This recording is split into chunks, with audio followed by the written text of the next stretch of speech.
Welcome every one of you, fellow Biafrans all over the world, those that are listening live and those that will listen after this particular space. I have come this evening unannounced to brief Biafrans on the success that the Biafra government are making globally. We need to, as we approach December 2nd or the November-December convention, it is very important and imperative that will keep you updated every time when the opportunity calls.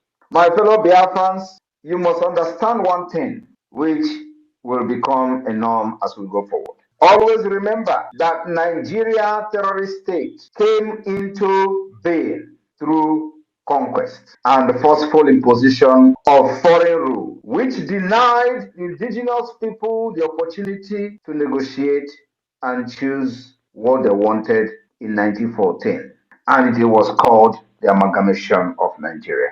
Today, we are no longer comfortable in this amalgamation. We are no longer comfortable in this conquest. We are no longer comfortable in this injustice, in this faulty foundation. And we say it is time for redress after decades. And of course, as we all know how government works all over the world from history, somebody have to rise up to brutally, ruthlessly resist them, especially when the government become evil like Nigeria. Somebody have to get up and lead that change. And that's exactly what we are doing today.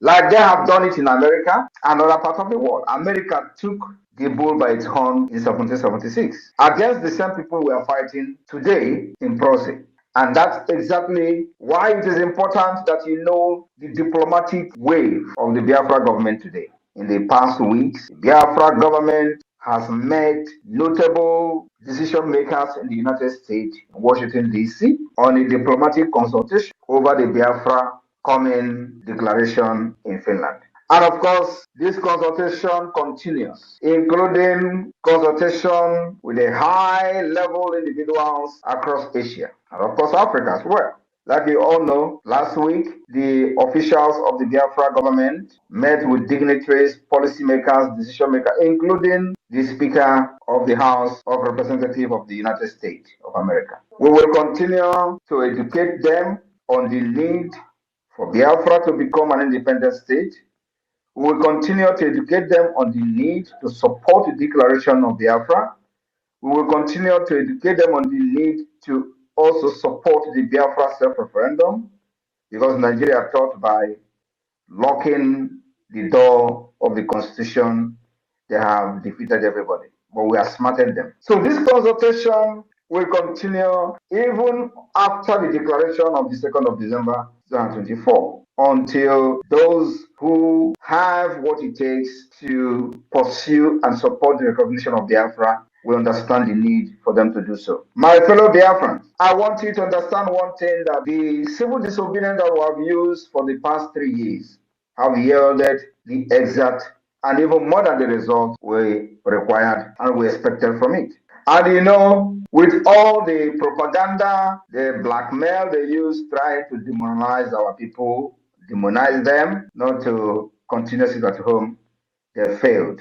And let me tell you, you know, one of the things they usually come with is that, oh, you are destroying the economy. Oh, the sit at home, because of the sit at home, they have lost billions in the South. Now, let me make it very clear today. Any day they come with such nonsense, ask them. When the sit at home was not there, they were making this billion. What have they done with the billions? Ask them, what have they done with the billions? And what have the sit at home now done to stop that thing they were doing with the billions? Ask them, what have they done when the sit at home was not there and they were generating these billions? Did they use it to build road? The answer is no. Did they use these billions to build hospital? The answer is no. Did they use this billion to build social amenity for you? The answer is no. Did they use this billion to give you national insurance scheme? The answer is no. Did they use this billion to give you free education? The answer is no. Then why are they now so worried about losing these particular billions to the sit at home? Do you know who it is affecting? It's affecting them. That billion they were looting is what they cannot loot again. And everybody is hungry. All of them. Ask them, how have this sit at home destroyed ordinary man's economy? They were not sharing those billions with them. How have this sit at home or this billion that they are talking about affect an ordinary man who goes out and sell market and feed his family? And if he didn't go tomorrow, he will go the next day to sell and feed his family. It doesn't affect them. And that is why our people discover that actually it is very, very effective. They keyed into it. The people that are subjugating our people to slavery were the one shouting and crying of economy. The economy that the common man never benefited from. The economy that a common man will never benefited. Before they could train their children in school, they will suffer and suffer and suffer. Why these people are making billions through the revenue that they generate from different states. Today, they are losing that revenue and they are crying of economy. I want you to understand also that for those of them today that are surprised of the wave that the Biafra government is making globally, using our lobbyists from different dimensions that we are using for the liberation of Biafra, they are surprised. They call it fake. They say it's a photoshopping. You can imagine. We will be posting Speaker of House of Representatives of the United States of America. We post it on Twitter, our finance minister. And so, as we are today, as a government, we will now be posting fake image of high top rank officials of the United States of America on Twitter, claiming that we met them. This is the level of idiocy of the people who have been shouting Biafra for many years. Because that's what they did, actually. Of course, they cannot even Photoshop reasonable people. But most of the things they posted for many years were all Photoshop. Many of them, everything is Photoshop. The Photoshop that I said I'm going to bring sheep, they use it to feed their ego, feed themselves on social media. The Photoshop where I posted the guy that died in Russia, which I have refused to make a video to today. The Photoshop, everything about them is Photoshopping. That was how they were fighting Biafra. Now, that's why nobody ever took them serious. But today, we are not in Photoshopping in the government. Everything is real. I went to the office of the president of Finland to submit a document. Then, that was like 2 years ago, they say it's fake. And with my level in Finland, I will be posting that I submitted a letter to the office of the president of Finland and it is fake. I brought even acknowledgement from the office of the president Niinisto, the former president, that they have received the letter where I was appealing to them to support the Biafra independence. They acknowledge the receipt of that letter with evidences of Nigeria violation of Biafra rights and this criminals, political pressure group IPOB Nigeria, they say is a fake. I want you to understand that they remain criminals and fake. They remain Nigeria political pressure group. Otherwise, under IPOB Mazen Amdekano, he was looking for 100 men. With all the idiots scattered all over the world shouting IPOB, IPOB, Mazen Amdekano was looking for 100 men. Do you think he was actually wrong? Do you think Mazen Amdekano was wrong to be shouting for 100 men on Radio Biafra, where these illiterate will littered everywhere, doing container shipping with IPOB money? Is it that Mazen Amdekano was wrong for saying, I need 100 men, where they have all these market women? If market women, I don't want to belittle the market women, they're actually very hard working. But today, when we say that we are not going to use lobbies, we're not going to waste money on lobbies, was when we do not have the foundation, was when there was nothing to show. You don't go and start paying lobbies when you don't have anything on ground. That was what this political pressure group did, only to just entice people and scam their fans of their hard-earned money. That was what they did. They deceived Marcina Mexicano to be paying 80,000. Even those people paying that money, $80,000, they were doing Abatek here with the same lobby firm. How many Biafrans know that the same lobby firm that were paying 80,000 was the same lobby firm that was defending Okonjo Iweala? The same time they were defending Okonjo Iweala. And at the same time, IPOB was paying them $80,000. And you think they actually received that money? Now ask yourself, with this their so-called lobbies, can they bring one picture of them meeting anybody in Washington, D.C.? I want to share a story. The reason the $80,000 lobbying firm, whether they actually paid that money or not, the reason why that particular agreement was revoked was because of Okorafor, Uchenna. Uchenna Okorafor, the secretary to Onyendu, wanted to be part of the meeting of this lobbyist, and she participated in that meeting few times. Do you know who is the chairman of the lobbyists like representing IPOB? Do you know? Now let me tell you. The person who was in charge of the IPOB lobbying group is called Ogbuehi. Ogbuehi that doesn't know nothing in America. Ogbuehi was the one in charge of from the IPOB group. Ogbuehi was the one in charge, telling the lobbyists that he is the representative of the IPOB. Uchenna Okorafor went to the meeting several times. Ogbuehi will sit there and say nothing. In fact, nothing was being said, nothing was being discussed. That Uchenna Okorafor wanted to raise an objection that this payment of $80,000 or whatever they were paid, that the money is being thrown into ocean. They started fighting her. This was happening, bam! And Onyendu was kidnapped. Now, Oyibo came on board. Giddy, giddy, giddy, giddy, giddy. Hired another one they call Allen White. We did the shambolic agreement. He started paying $60,000. This time, I was the one preparing document for Allen White. I was the one, Simon Ekpa, was the one preparing, filing annexes, evidences of the Nigeria human rights violation against Biafra people. I was the one compiling documents day and night. I didn't sleep. But they were the one receiving $60,000. Nothing. The first annex, I filed it. The second annex, I filed it. Working with somebody in Strasbourg. I am sharing this story because I don't think I've shared this story ever.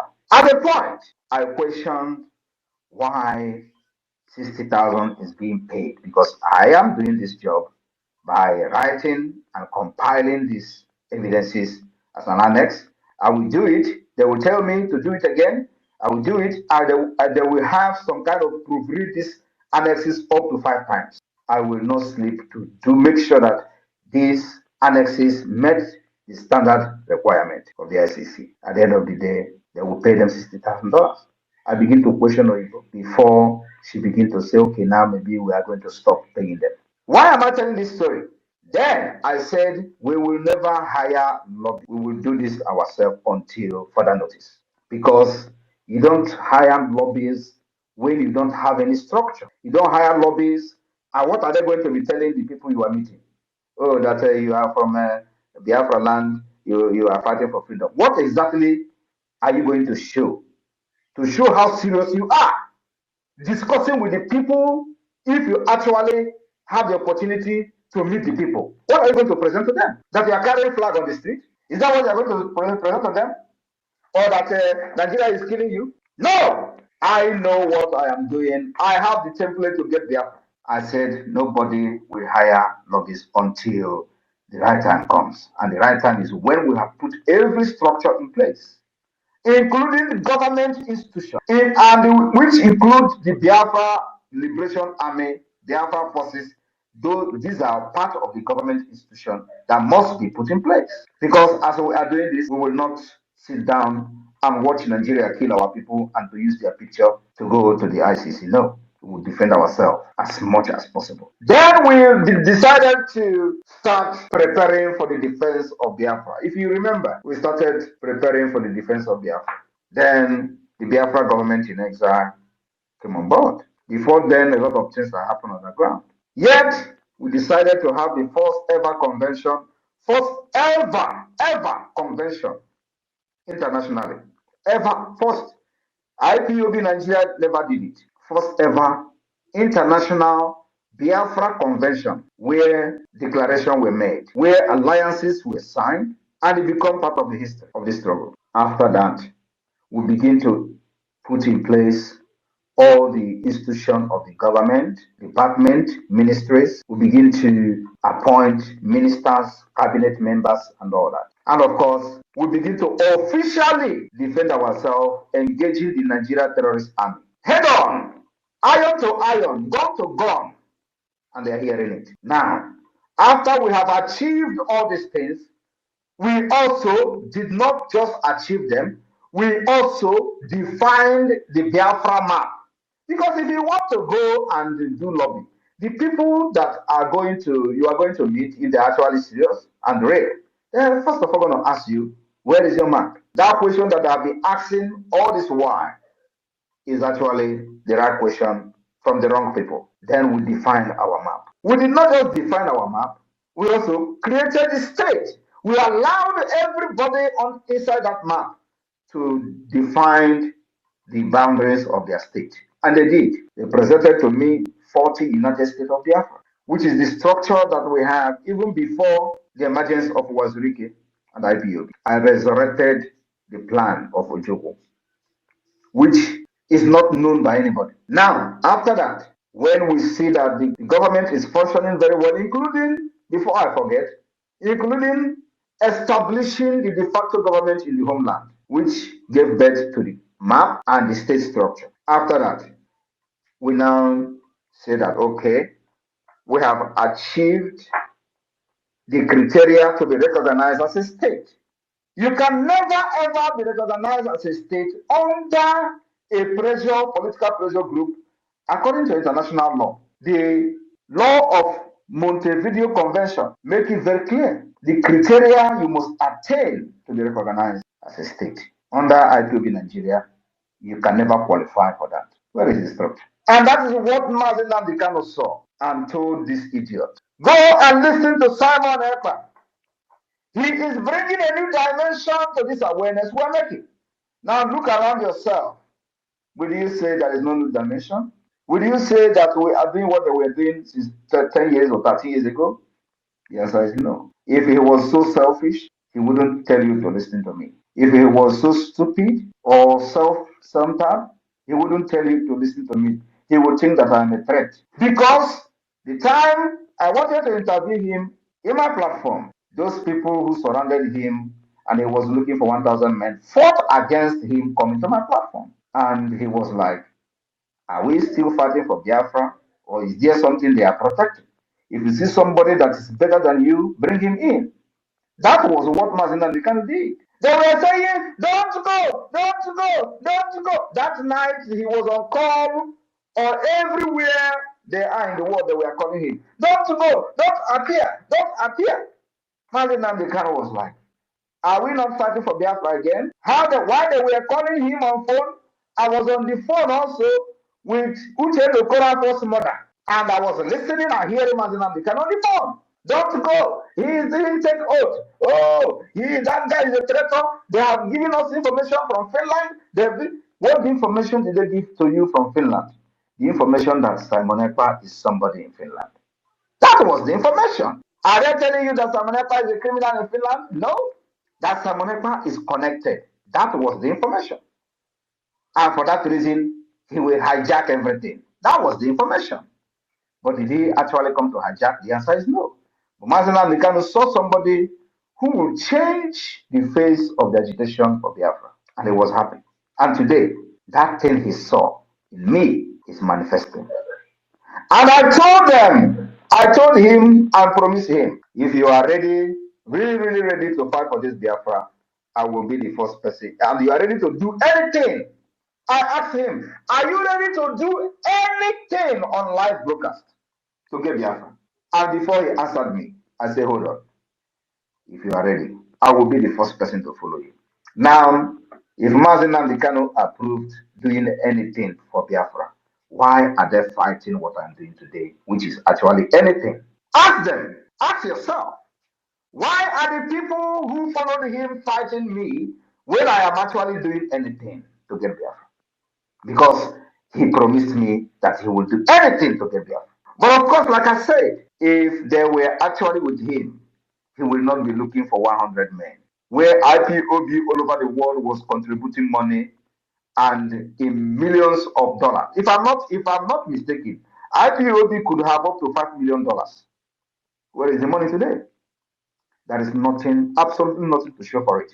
When we took over this agitation, now in liberation, there were no gun, not even AK-47. Everything you see Biafra Liberation Army using today, we bought it from scratch. We did not snatch gun from the terrorist army. Under IPOB, they were telling them to go and snatch gun. We did not snatch gun. We buy every single gun you see them using today.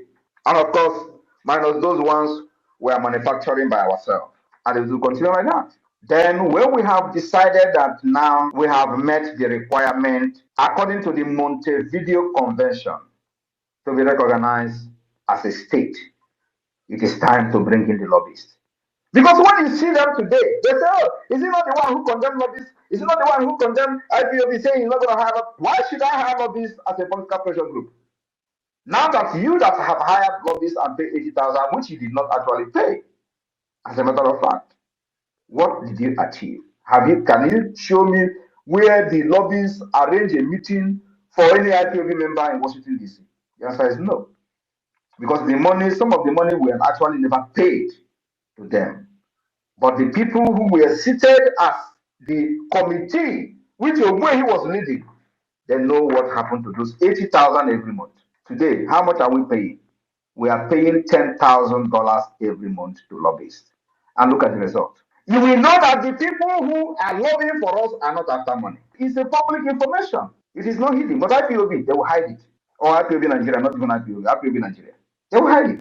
They say, oh, we don't want to. You see them telling you, oh, you are exposing your lobbyists. Why should we be hiding what we are doing for a nation, for a country, for independence?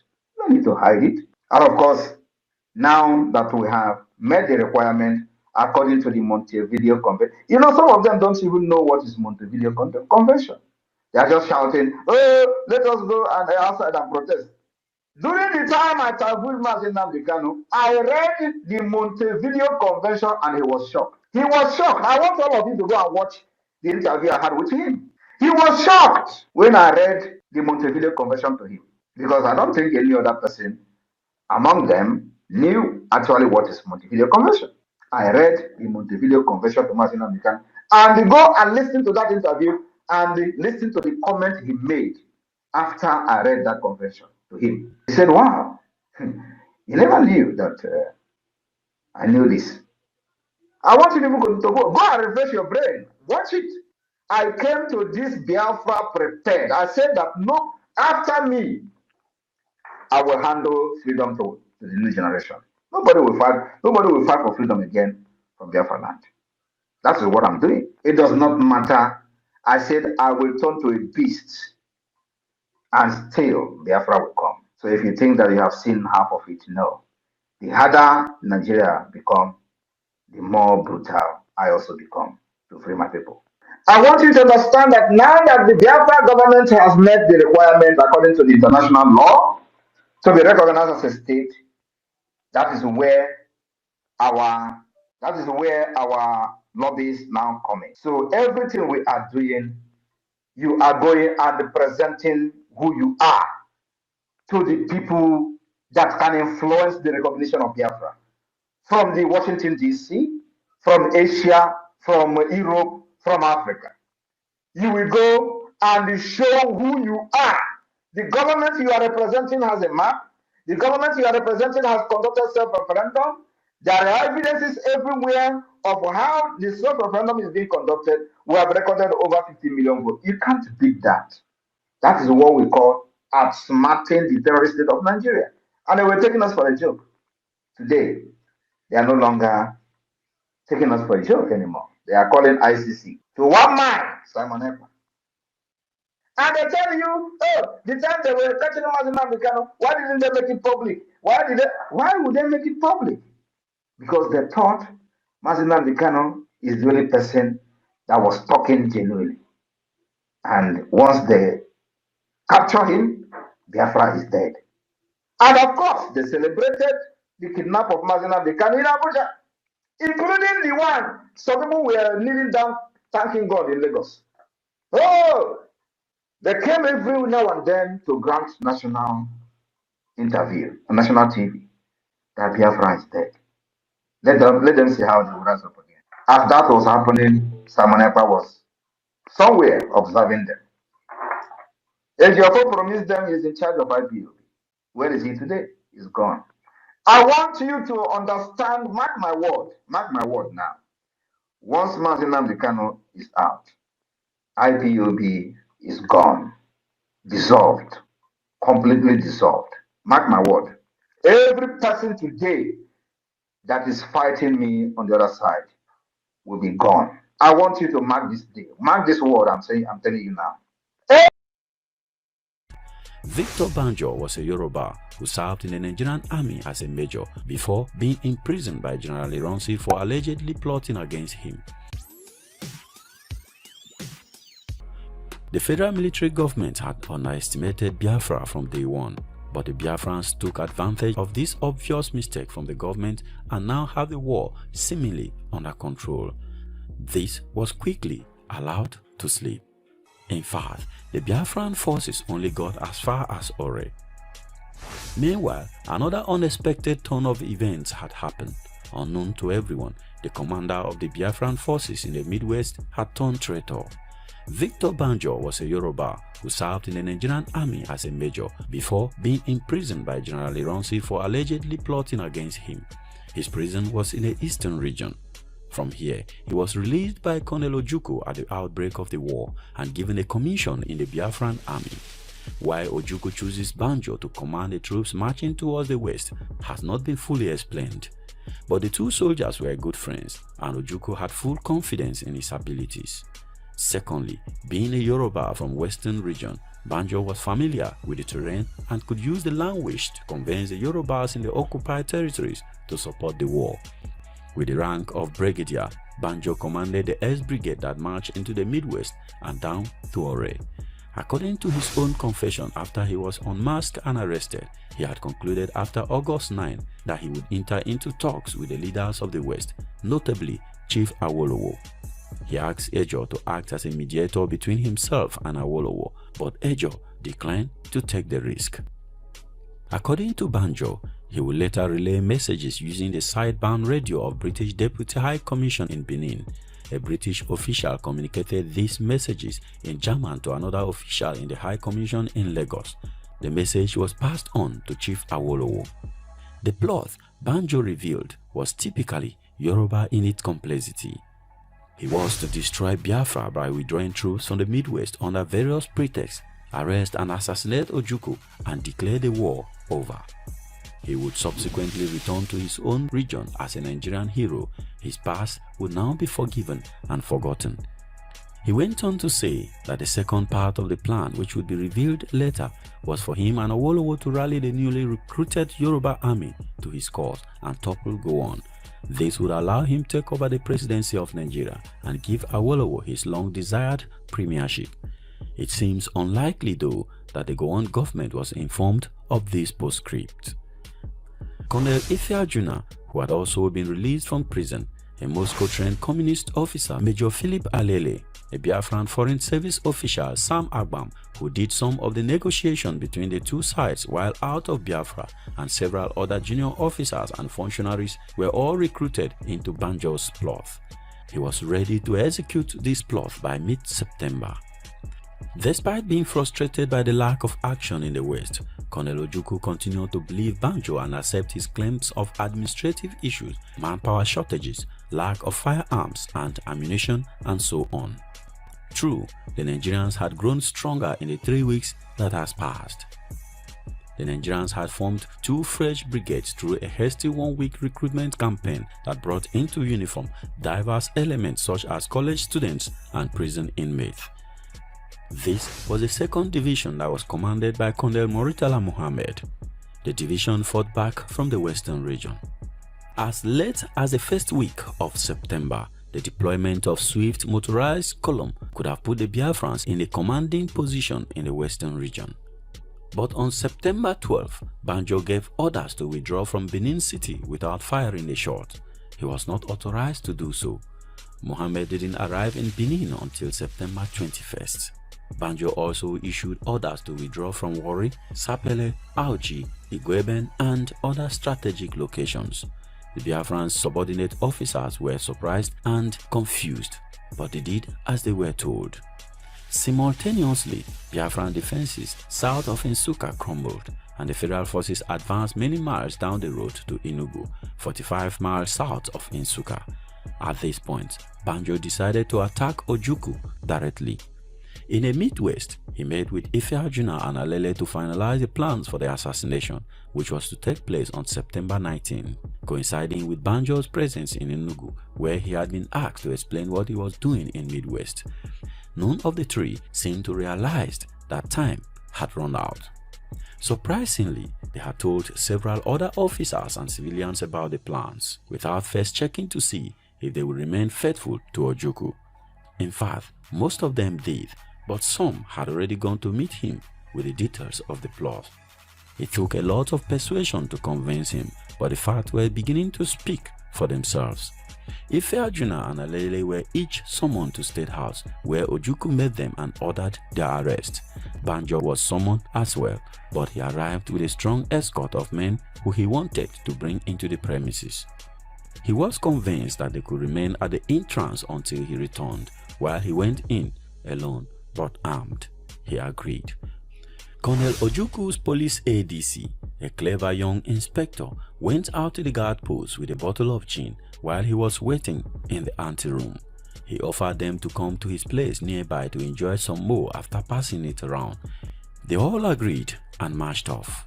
Watchers inside State House observed their departure and then swung their automatic weapons at Banjo. He was disarmed before being led to see the Biafran leader.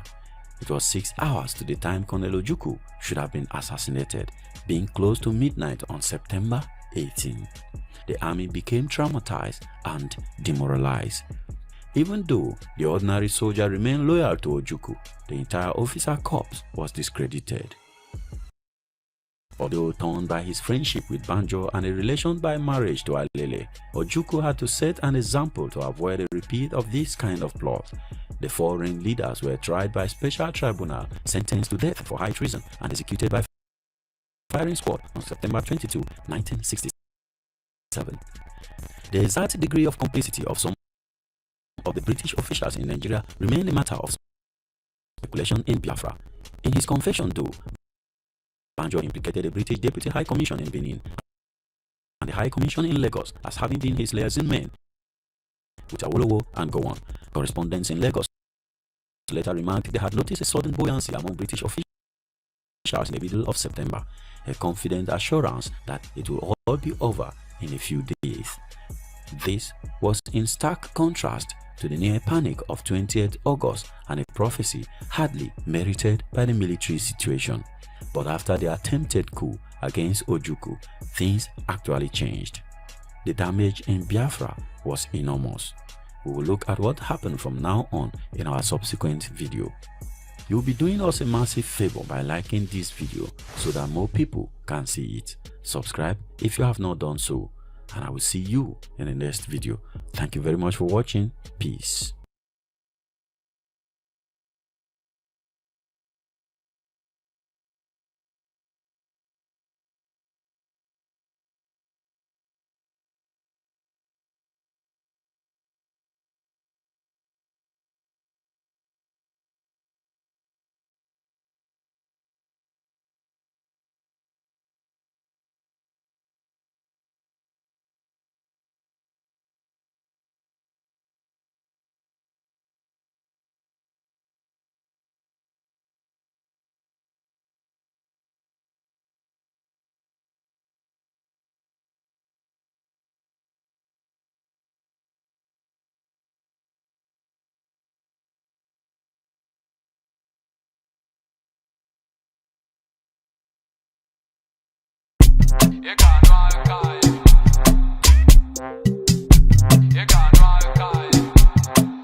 Imalo na imebile emebi maka ọ dabala ide cheno so ụmụọla bobi kaba nkịtị You love the rock man funny. Before you call, you consider about the road to your love journey. Oh, you better la cha. You man connect to Kumbacha. That was the alumina chimolu. Okay, you up and butch yakewa. So the Dasilana, name man what I'm on to locha. Rising sun and shine. If I da buona me pa. Overlooking you got no alkai. You got no alkai. You got no alkai. Me cholia, you got no potwai. You got no potwai. You got no potwai. Overlook one day, you got no alkai. You got no alkai. You got no alkai. I know my puta. You got no potwai. You got no potwai. You got no potwai. Hustle go pay, money go there. One of we roll day by day. I had to go for again, but I'm on victory on the way. And them I go koja. Share the wine me in the aloba. Oh, your dinner can be para. All the time I can pata or pancosa. No retreat, no surrender, no stretch until we take over. Can't say what do, so chuguma. You don't know work it back. Soon you go no divide. Boys are the otherwise. If you my me at twice, if you ditch a boom when grace arrive. Overlooking you got no alkai. You got no alkai. You got no alkai. Me cholia, you got no potwai. You got no potwai. You got no potwai. Overlooking one day, you got no alkai. You got no alkai. You got no alkai. I know my puta. You got no potwai. You got no potwai. You got no potwai.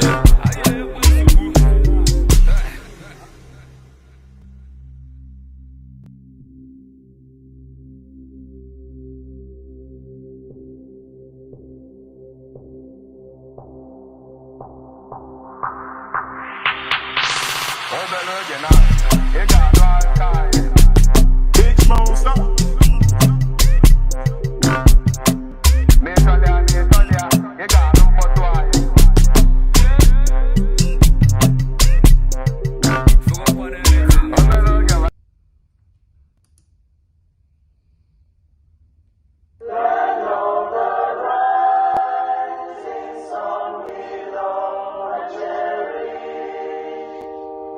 BRGIE.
Let's go ahead, Fundy. Okay. Honorable Chick Survivor, do you want to say anything before I Thank take on? you, Honorable Fundy. Yes. Fellow Biafrans, you are all welcome to this very important program, the fundraising, as we have already agreed. You are all welcome. You know, it's a very special program, and getting updates on situations. I welcome every one of you that have joined us, and recognize the presence of our Supreme Leader, Mazi Nnamdi Kanu. I recognize our Prime Minister, Mazi Simon Ekpa. I recognize our Deputy Prime Minister, Dr. Ngozi Okonjo-Iweala.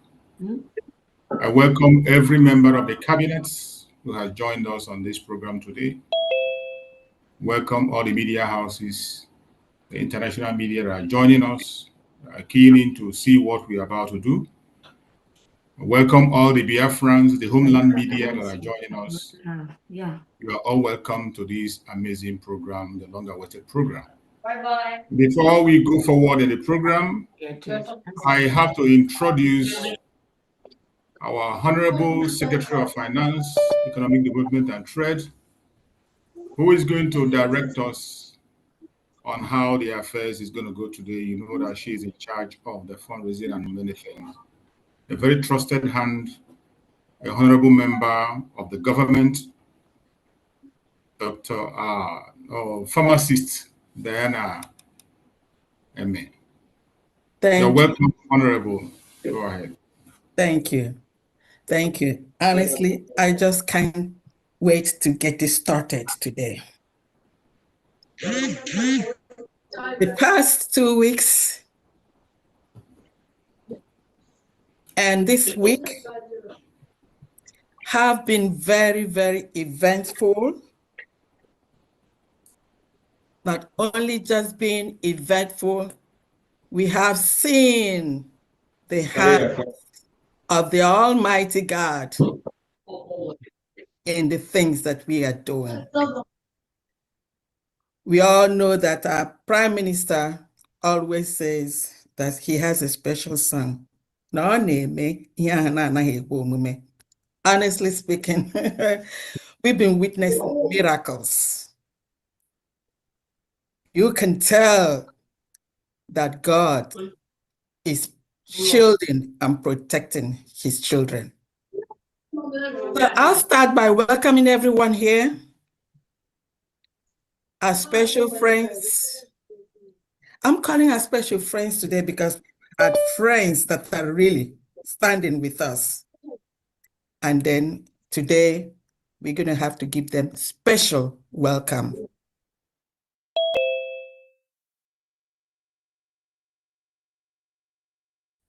Andy, unmute yourself, please.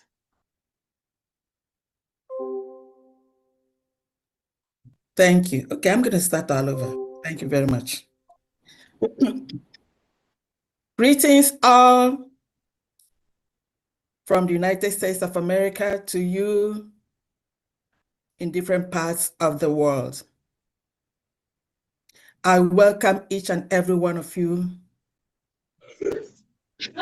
First of all, I'd like to acknowledge and recognize our leaders that started this journey. Our great sons, Adumegwe Juku and Philip Effiong. I'm proceeding, like to recognize and then give thanks to our grandsons that are really pushing and making it to happen. I would also like to thank our special forces that are they're giving it all to make sure that we reach to that promised land. All the armed forces of the United States of Biafra, thank you all. And I also like to give thanks to you and me, those of us that are genuine and that standing to make sure that we go home. And above all, I would like to recognize and give special thanks to our daughter, our amiable daughter, Nwaeji Ejemba. As a matter of fact, Adanya Anoa, that is only ancestors here, her ancestors, her great-grandfathers, and all Biafrans are really looking upon at this moment. And you know what? As no naya diri ozi magagame, on a joke where it was this lady, she's using her legs, her mouth, her brain, everything that she's been blessed with. And it's always a great pleasure to introduce and welcome our Deputy Prime Minister, the Chief of Staff, Agongwani. Azaki Ibea. They don't come often this way. This package doesn't come you often. must bow. Yes. And we are here today for you to see what we have. Wanyoma. Agongwani. Yes. Where are you? Thank you so much. Yes. Thank Like last week, we are proud of you, my dear. Thank you. Thank you very much. Over to you. Thank you so much, Fam D. Thank God your voice have cleared. Last week we missed that beautiful voice, but I managed to use it just to serve Biafra. Thank you so much. I want to use this opportunity to thank the Biafra media, the United States of Biafra media, Honorable Ugo. Thank you so much, Chick Survival, those of you that have been working seriously in the background to ensure that everything is going on well. I want to know, is Honorable Tochi here? I don't know, is Tochi here or not?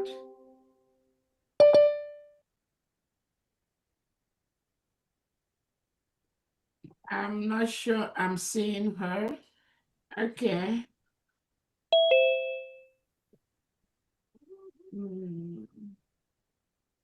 I don't know if here or not. Okay. Okay.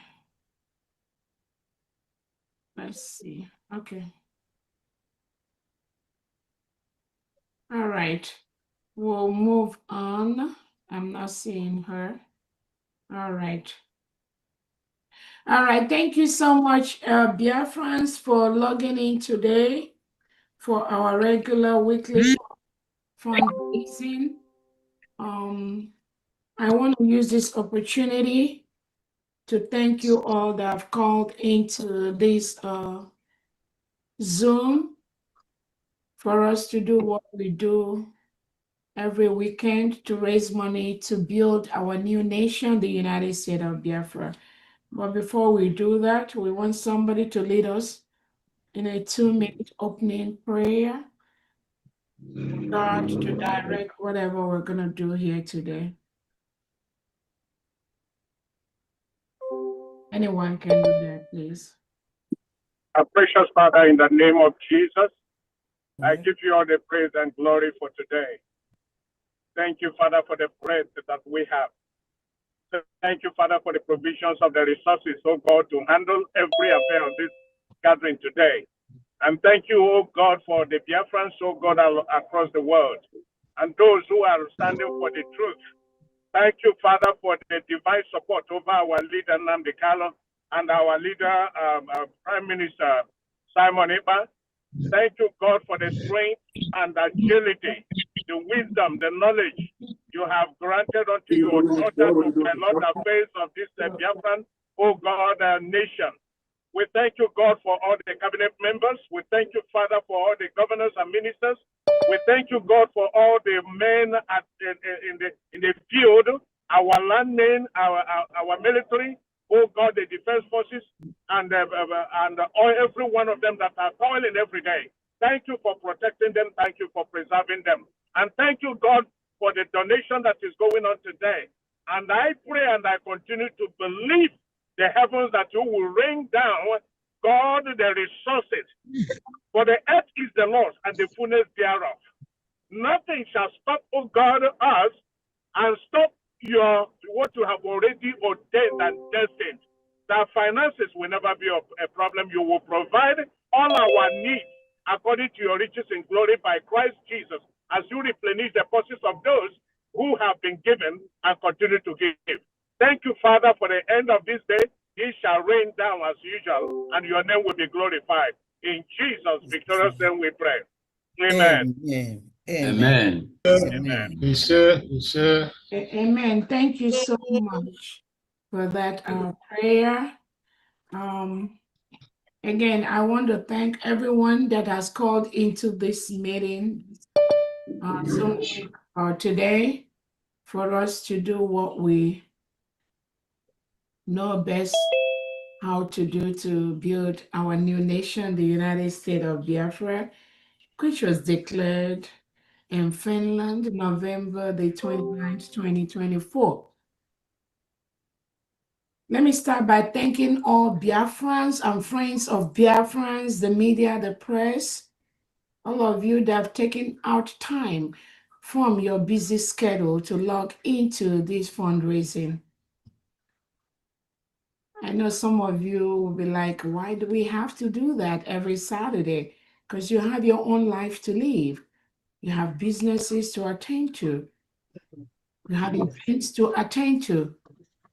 You have to share that and devote this particular moment for our fundraising, where we raise money to build our new nation, the United States of Biafra. I thank you so much. Please, if your phone is open, can you mute your phone so we don't get background noise, please? Once again, I thank the media for what they do for us. I thank the cabinet members, the United States of Biafra cabinet members that are here present for what they do every day to ensure that we all go home as quickly as possible to our motherland to build our nation. I thank you all for that. I want to use this opportunity. Can you please track who is making that noise, media or the COS? I want to use this opportunity to recognize our Onyendu, Nnamdi Kanu. All of us are aware he was at the court yesterday on the 13th, right? It was such a coincidence that our leader, Onyendu, was in the zoo terrorist court in Nigeria on June 13th. And our Prime Minister, His Excellency, the Peace Ambassador, Simon Ekpa, was also in Finland on the same day, 13th of June. That shows that something good is going to happen to us. We are going home faster than we expect to go home and build our new nation, the United States of Biafra. For every Biafran, I believe most of you have been following what's been going on. Our leader, Onyendu Nnamdi Kanu, appeared in the Nigerian court yesterday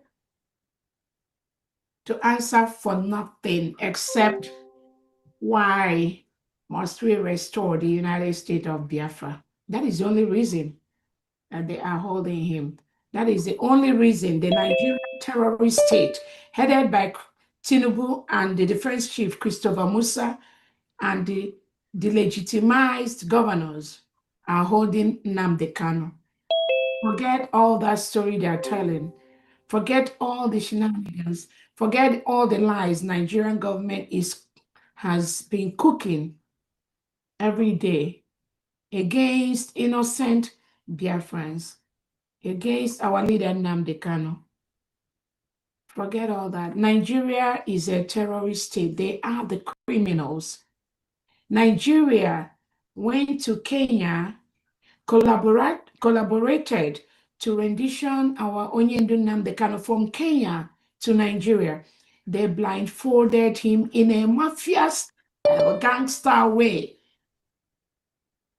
They moved him in the night, blindfolded him, tortured him, beat him.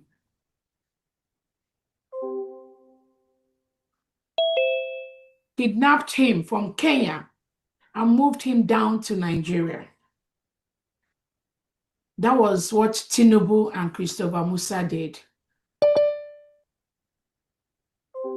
That was what they did to our leader.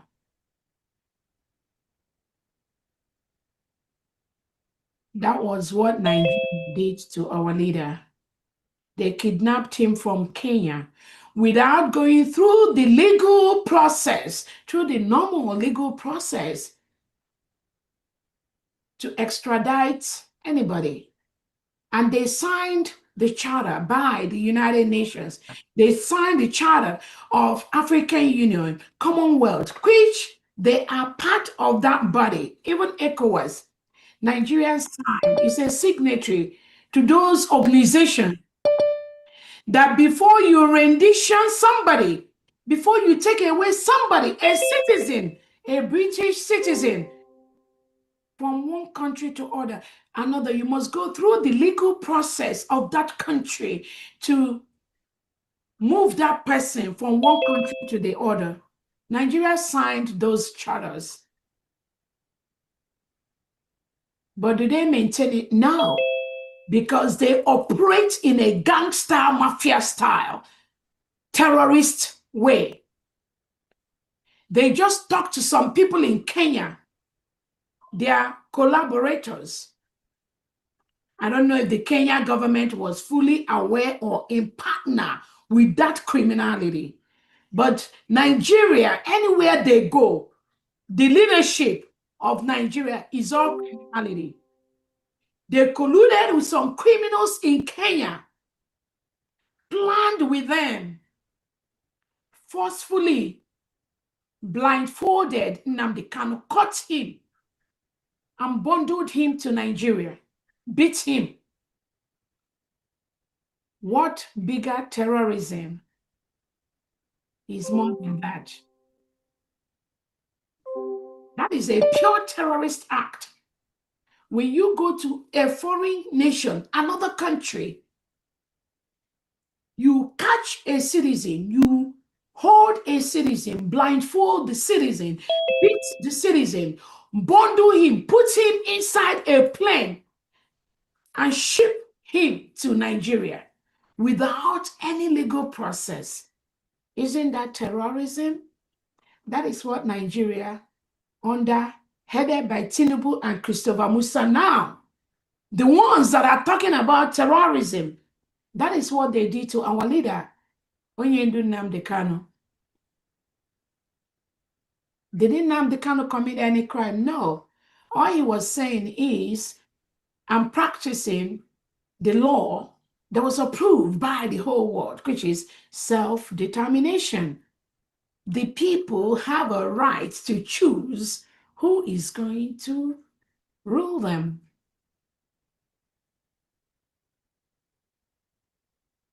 All our leader Nnamdi Kanu was doing was to promote that, sensitize Biafrans let us know we have the right to choose our leaders, not the terrorist leaders imposed by the Nigerian state to Biafrans, killing people, reintegrating non-terrorists, giving them AK-47, reintegrating them into the military and police, sending them to the southeast and other zones to kill innocent indigenous citizens.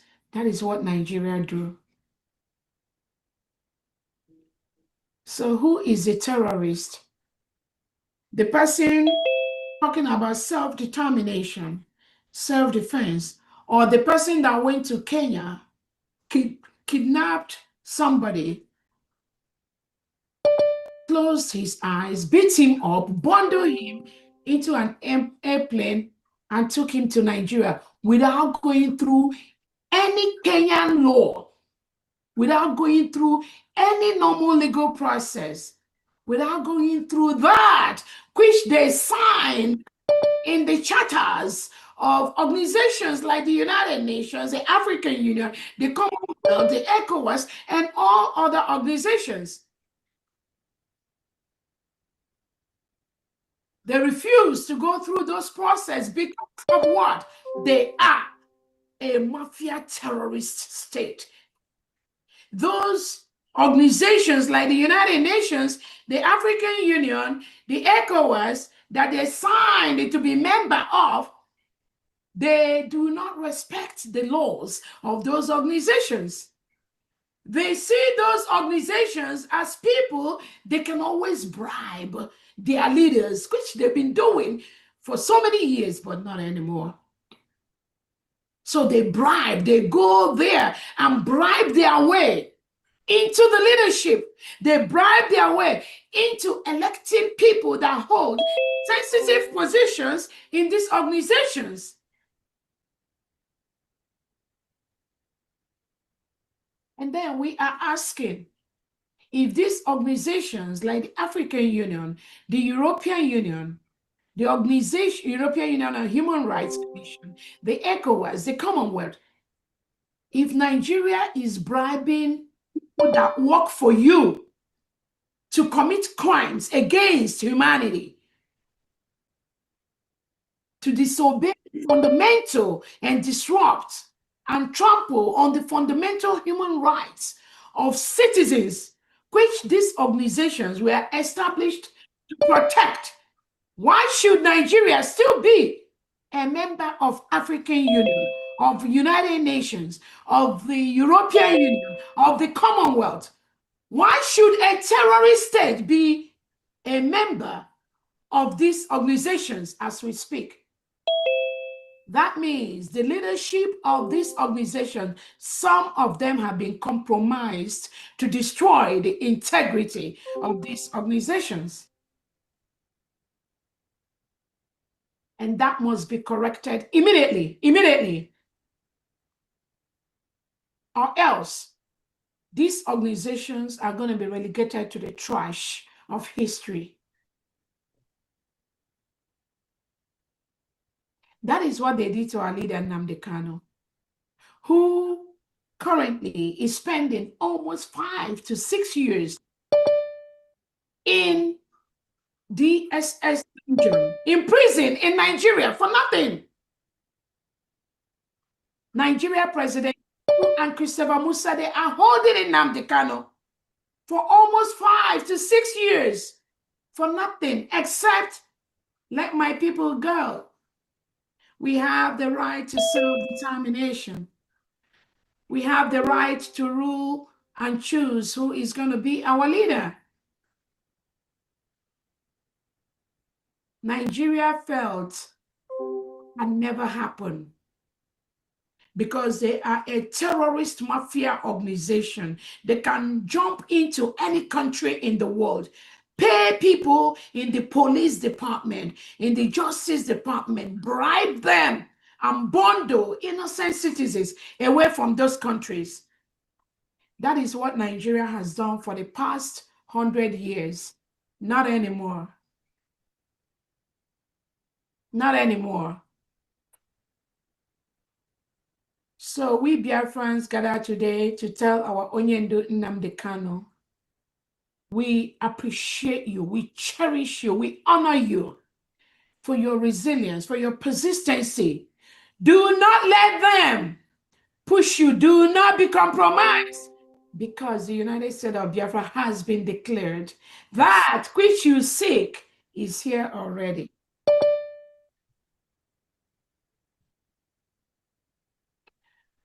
On the same note, I want to also recognize our amiable Prime Minister, His Excellency Obatobie, the Peace Ambassador Simon Ekpa, whom the Finland government colluded with the Nigerian government and took him away just about a week or 2 weeks to the redeclaration of the United States of Biafra in Finland. That was what Alexander Stubb did. He listened to the terrorist state of Nigeria. He colluded, Alexander Stubb colluded with the Nigerian state for economic gains. And a week to our convention in Finland, he and his cronies, they gave the order to remove our prime minister, take him away so that he will not declare Biafra. And Finland obeyed Alexander Stubb, who colluded with the Nigerian terrorist state to remove our prime minister, Simon Ekpa. Even though Simon Ekpa has never committed any crime for his many years of residency in Finland. No record, zero. But all of a sudden, Nigeria went to tell Finland that Simon Ekpa is, in bracket, a terrorist. He is a terrorist financier. He is instigating people. Bianca Ojukwu, Christopher Musa, and Tinubu, they went to tell Alexander, take him away. He is a terrorist. But Alexander Stubb, you did not ask them what is the reason why you think they branded him what they branded him, which he is not. No, you did not do that. All you did is that your legal department, the highest legal department in Finland, you went on this manhunt to clamp Simon Ekpa down.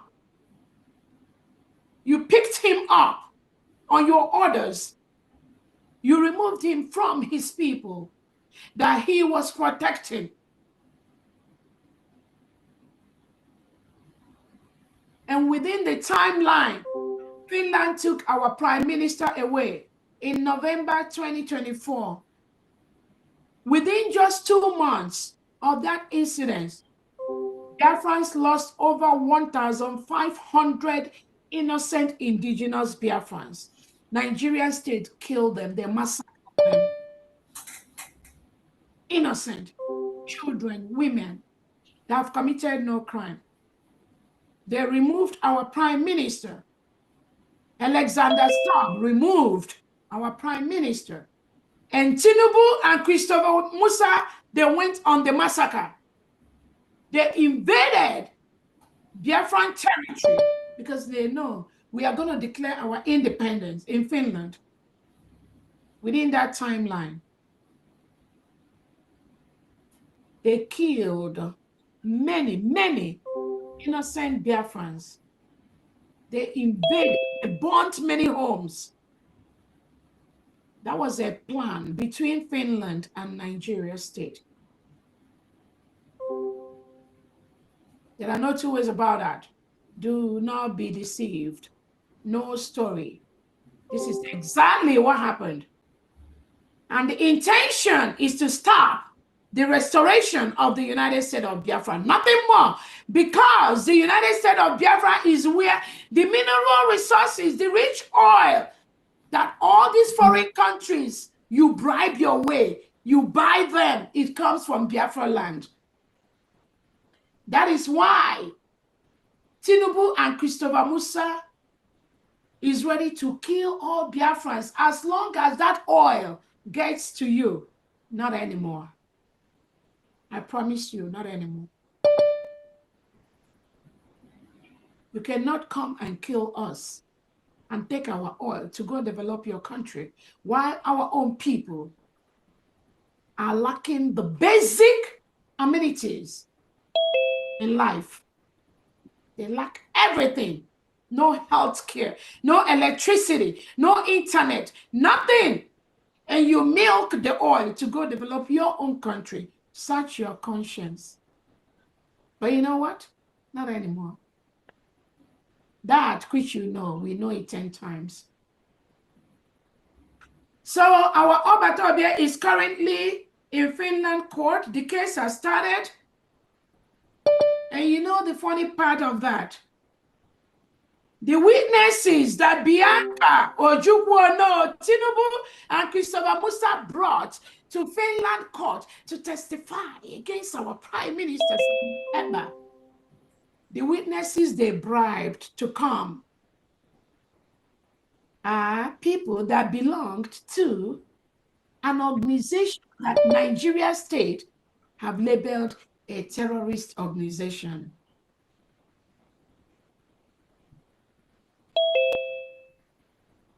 So what Tinubu and Alexander Stubb did is this. They took away our Prime Minister, Simon Ekpa, a week or two to the redeclaration of the United States of Biafra. And they locked up Simon Ekpa, just like Nigeria locked up Nnamdi Kanu.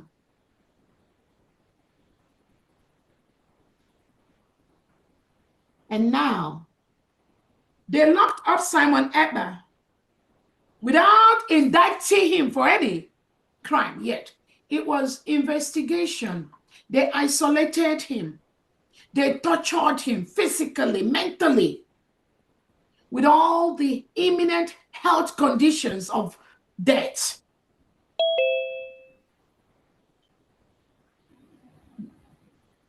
That is what Finland did. So they isolated him, physically, mentally, socially destroyed him. He is still in their custody as we speak. Without any indictment, they just suspected. They say they suspected inciting us. Simon Ekpa is suspected of inciting Biafrans to a, in bracket, terrorist.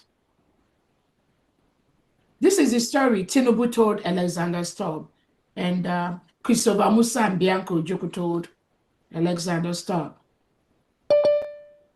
that Simon Ekpa is inciting us. So what did Alexander Stubb do? You didn't investigate before you lock him up. You didn't indict him before you locked him up. Nothing. It was under suspicion, as reported to you by the Nigerian terrorist state, a country that has been declared the most dangerous place for Christians in the world to live. Alexander Stubb listened to them.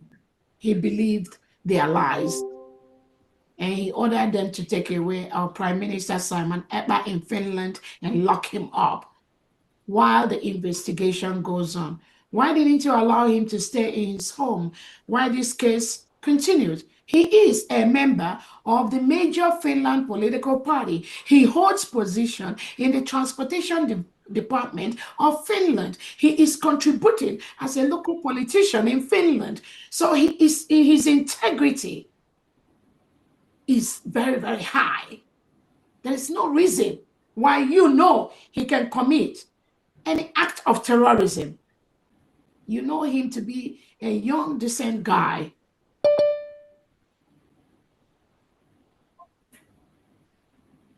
But you follow the Nigerian terrorist state. Who told you to lock him up, isolate him, even though you know he has not committed any crime in Finland? For 13 years or more, he has been living in your country. He has his home. Why didn't you allow him to go from his home and go to court or part of the investigation? Go to his house and ask him any question that you want to ask him. Why do you have to lock him up? Why do you have to lock an innocent man up? Because you listen to Tinubu and Christopher Musa and Biako Ojukwu, people that are ruling, terrorists, people that engage in terrorism, people that kill thousands of Biafrans in Biafra land, in the Middle Belt, in Northeast Nigeria, in Northwest Nigeria. Why do you have to listen to terrorists? What makes Alexander Stubb different from terrorists? What makes you different? When you listen to a country that has been declared the most dangerous place for Christians to live in the world, what makes you different from associating yourself with them?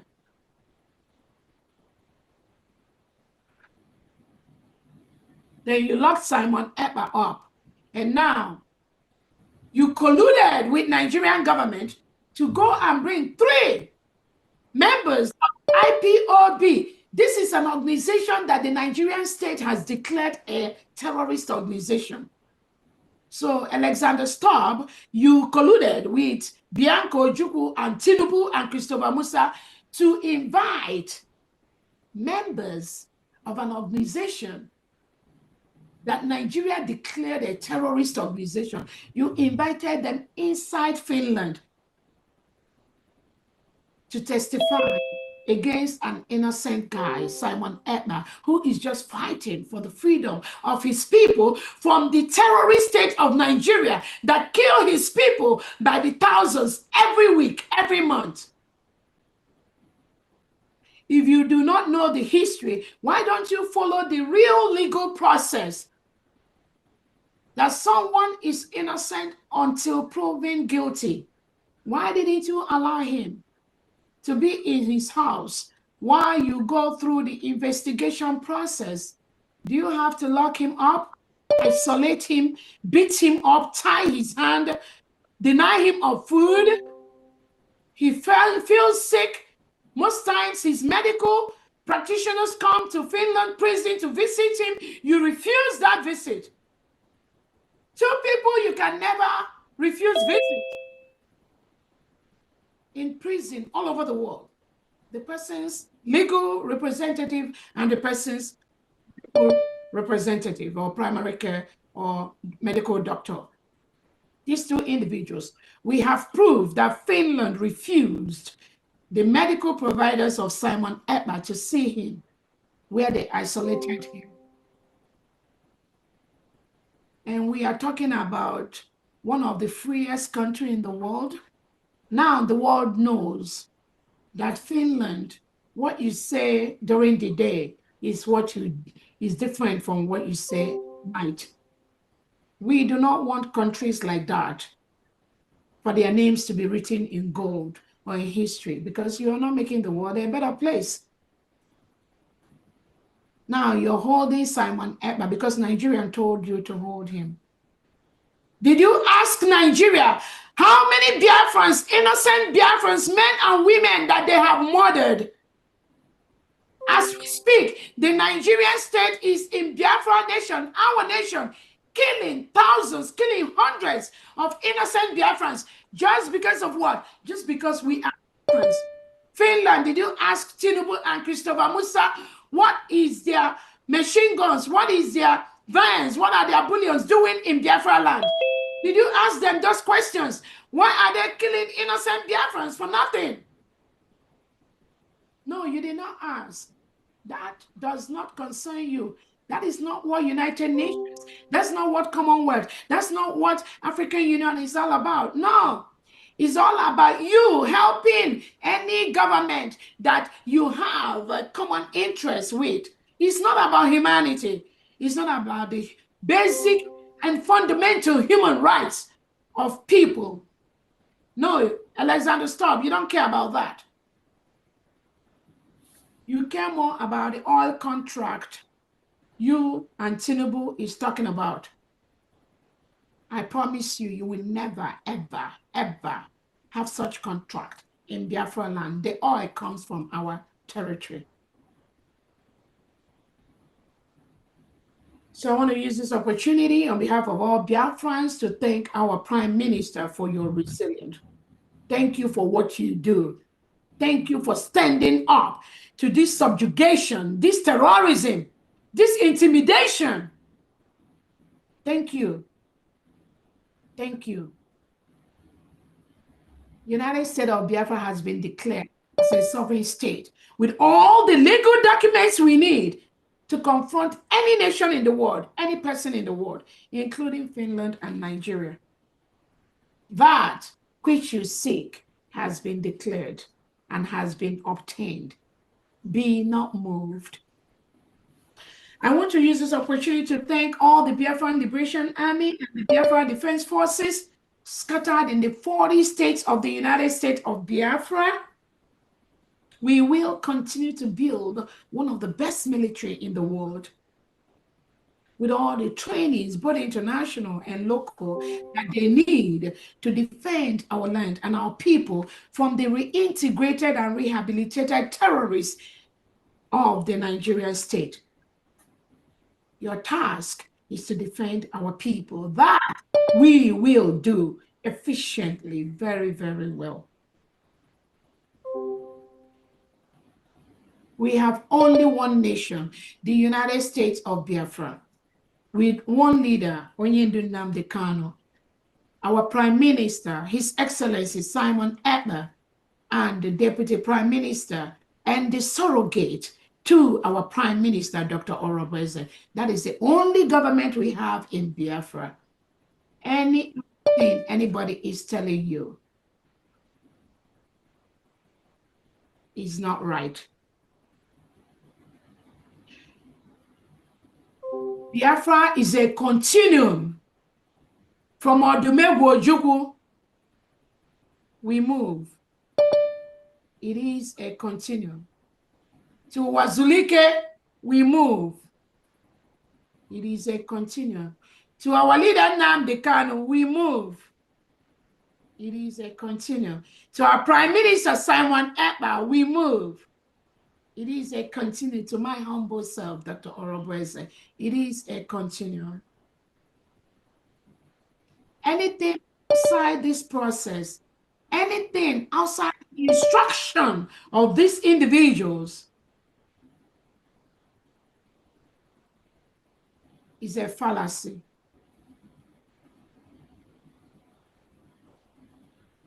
So we thank our Biafra Liberation Army, Biafra Defense Forces, and the Navy Air Force. I thank the 40 state administrators. We have 40 states in the United States of Biafra, and each of these 40 states have 15 counties with the wards and the districts. In each of the states, we have the state commanders, the military commanders, putting our military together. And we have the 15 state commanders putting the military together. We have the ward and county. I thank you so much for what you do. We don't make noise. We must defend our land. It is our task to do that and flush out all the reintegrated terrorists sent in by President Tinubu and Christopher Musa and Bianca Ojukwu and co, and the delegitimized Southeast and South-South governors into our land. Self-determination is our right. Over 50 million Biafrans voted between January 1 and November 28 to vote to exit Nigeria. Over 50 million has voted. They voted for the self-referendum that we want to rule ourselves. Biafra was a nation, full-fledged nation, between 1967 and 1970. And we fought a brutal war with Nigeria. At the end of the war, it was declared no victor, no vanquished. But the criminality of the Nigerian state, with the Fulani oligarchies that are doing all this criminality, it continues to date. That is why the Biafra today is never, ever going to be the Biafra of 1967 to 1970. So I thank all the 40 state administrators, their commissioners, and all the executives that are playing role, putting the structures, hiring thousands of Biafrans to start work immediately as we flush out the Nigerian terrorist state from Biafra land. Thank you so much. Do not be moved. It is our nation. It is our land.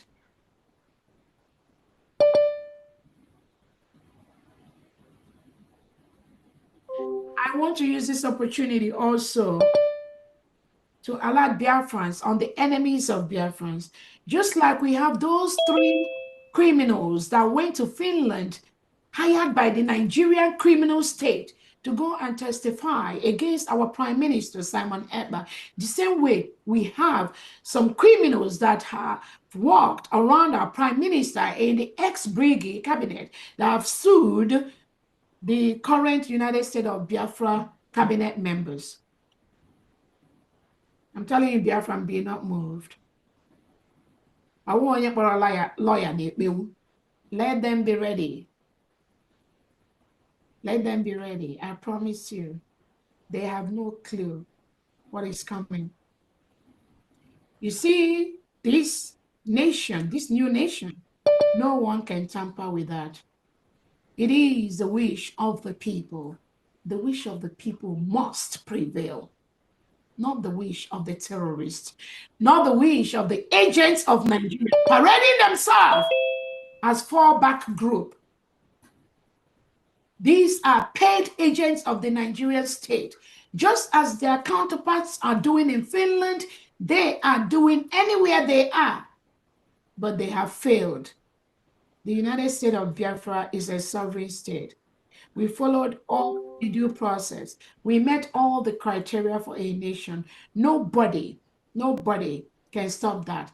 We do not have to be recognized by United Nations to be a nation. There are countries that are not recognized by the United Nations. They are functioning as a full-fledged countries. There are countries that are recognized by maybe just one country that is recognized by the United Nations, and they're functioning as a full-fledged countries. There are countries that are not recognized by any country recognized by the United States nations, and they are functioning as a full-fledged nation. We are the people. United States of Biafra is a full-fledged nation. No one can stop that. We do not need the recognition of the United Nations to be. The countries that recognize United States of Biafra, that recognize the Republic of Biafra between 1967 and 1970, they never canceled that recognition. And those countries, we are in touch with them, and they are fully in support of the United States of Biafra. At our declaration in Finland on 29 November 2024, we have recognition from countries like Ambazonia and the Eritrean government in exile.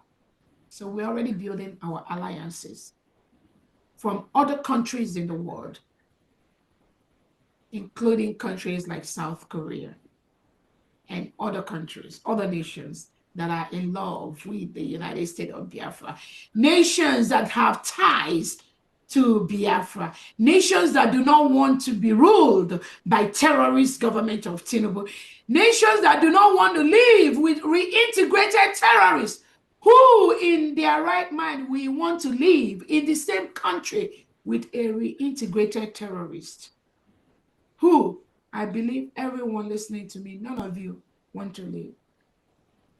Our nation, it lies in our hand. The declaration, the protection, everything lies in our hand. So Biafrans, do not be moved. We are on the right path.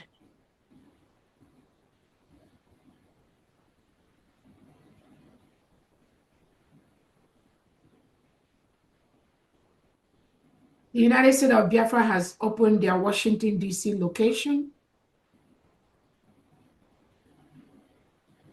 Our United States of Biafra Constitution and Declaration document is on Amazon. I tell everyone here, please go ahead and purchase yours. We are building one of the best countries in the world.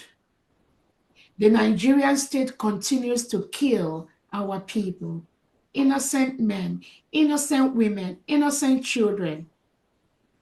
The pictures are all over social media.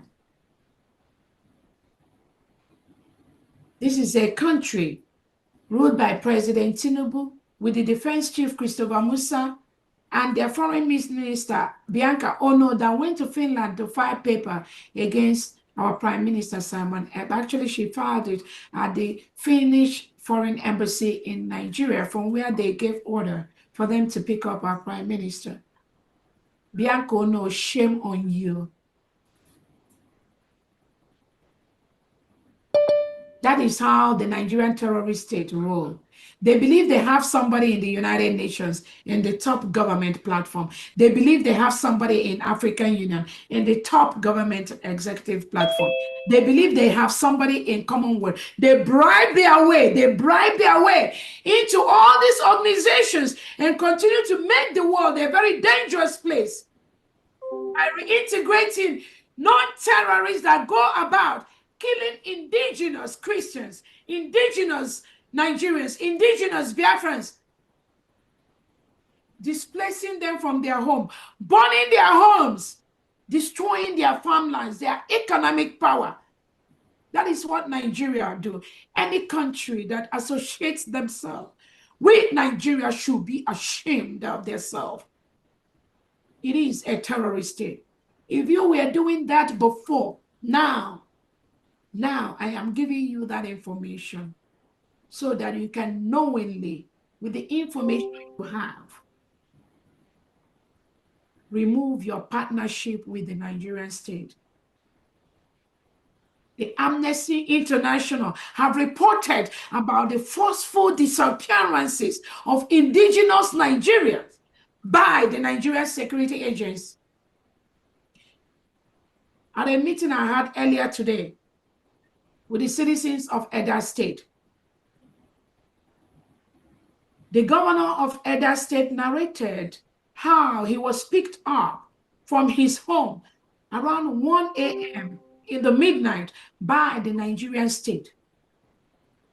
They picked him up. He did not commit any crime, nothing. What was his crime? Just being a Biafran, just like me. I am a Biafran. That was all. The Nigerian state, on the orders of Christopher Musa and Tinubu, they invaded this innocent Biafran's home, picked him up in the middle of the night. He narrated to us today how they took him to Enugu, from there to different Abakaliki prison. Guess how long he spent in the hand of Tinubu? 1 year and 4 months. A year and 4 months. No crime. He didn't steal anybody. He didn't commit no crime. Nigeria, Tinubu, and Christopher Musa locked him up for a year, 1 year and 4 months. And he told us how they will not allow his family member to see him. When they come to visit him, they told him that Tinubu and Christopher Musa have told them to keep him incommunicado from his family, from his children, from anyone, for committing no crime, just for self-determination, just for being a Biafran. 1 year and 4 months. And somebody is associating himself with Tinubu and Christopher Musa and any Nigerian official or politician. He told us today what happened to him. And he told us how other innocent Biafrans that were invaded and taken away by the Nigerian state, some of them died for nothing. So you have a country that is a killing machine for its citizens.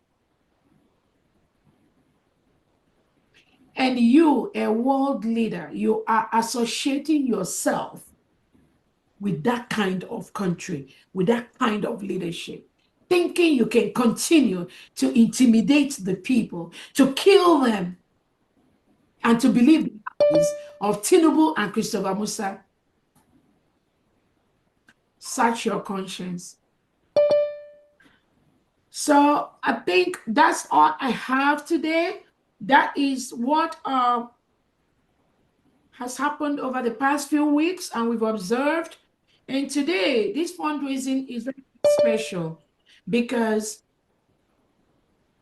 the people that Tinubu and Christopher Musa bribed to go to Finland court to testify against our prime minister, in the same way, Tinubu and Christopher Musa bribed some Biafrans in the United States of America to sue the United States of Biafra cabinet members to court for nothing, just for the same thing, the same pattern, the same criminality of the Nigerian state.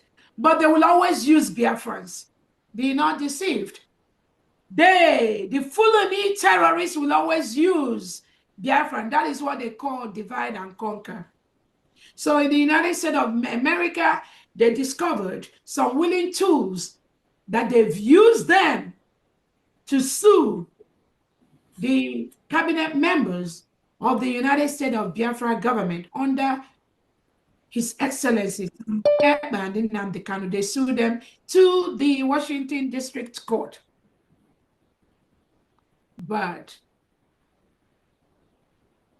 what they know is bigger than them. What they don't know is bigger than them, not what they know. What they don't know is bigger than them.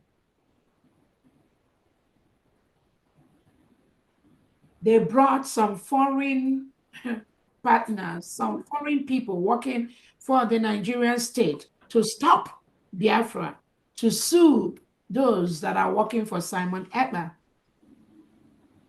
But we will see how this game is going to end. The United States of Biafra is already a sovereign nation. No one can stop that. We've met all the criteria. We're building our alliances. We have a geographical area that is called Biafra, the people. Biafrans, do not be deceived. There is a difference between the indigenous people of Biafra as a people and the indigenous people of Biafra as an organization that is currently working with the Nigerian state, perpetuating all this criminality. So anything indigenous people of Biafra organization is part of the terrorist state. They are the one that went to Finland to testify against our prime minister.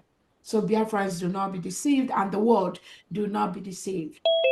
The indigenous people of Biafra are our people. I am an indigenous people of Biafra citizen. I'm an IPOB citizen. But the IPOB as an organization that was founded in good faith by our leader, Onyendu Nnamdi Kanu, was hijacked by the Nigerian state. And all of them are the terrorists that are fighting the real people, the IPOB. So everyone should always, always remember that.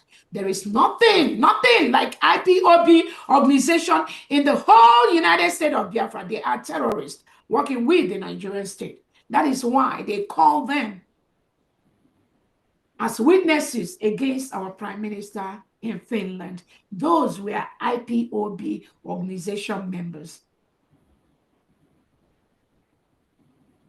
So on that note, this fundraising today, we are going to raise money just to support our military, but also the case that Nigerian government has instituted against the United States of Biafra cabinet members using these criminals that are working with them, their agents. That is what this fundraising is all about today. So Biafrans, please donate and donate and donate, so we will have all the money we need to confront this terrorist state of Nigeria.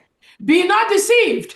When you see the court case, it's not about them, ex-BRGIE, all these disgruntled elements. It is the Nigeria DSS using these disgruntled ex-BRGIE cabinet members to sue the United States of Biafra cabinet members. On that note, I'll hand it over to Famdi. Thank you so much. I'm so sorry I talked so much, but that is what it is. Famdi, you're muted. Thank you very much. That talk is needed.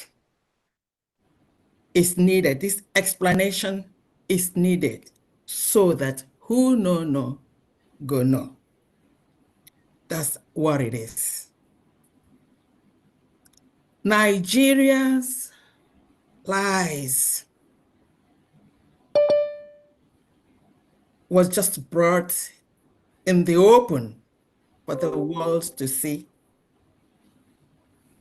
And the activities of this week in the two courts, in the Nigerian Dungeon Court and in Finland, has just opened their behind for the world to see. Nigeria is a great player in deception and lies.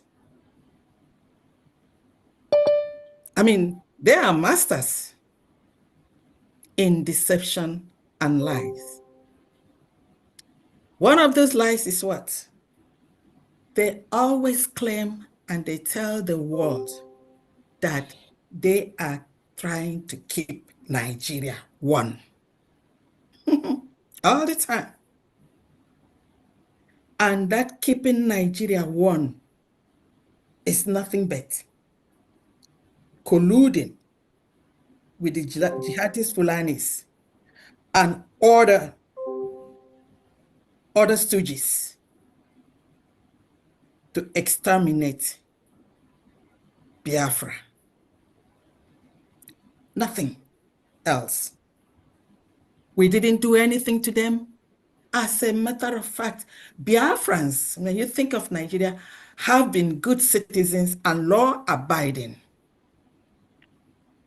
because we go to different parts of Nigeria. And then we even do our businesses there and open up their places, bring them up.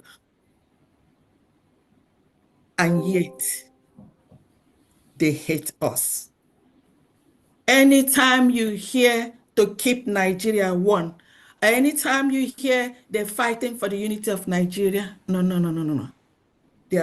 They're trying to keep Nigeria one to exterminate Biafrans. And we can see those. Remember, what did they do? You know they are masters, just like I've told you. They used divide and rule all the time. They look for the soft targets among us. They use their political stooges, whom they've selected, not elected, to do their bidding. And those selected ones are happy serving their masters. And I really think that a lot of them are sick in mind and in head, because they should have known that there's nothing greater than their freedom. So they use that. Look at them, just like the DPM mentioned a few minutes ago. Those that they tagged terrorists are the ones that they're using as their crown witnesses, both in Nigeria by masking them, and then in Finland, those ones, they couldn't mask them. So it wasn't business as usual. So when they use them to be their crown witnesses to come and lie, to implicate a freedom fighter,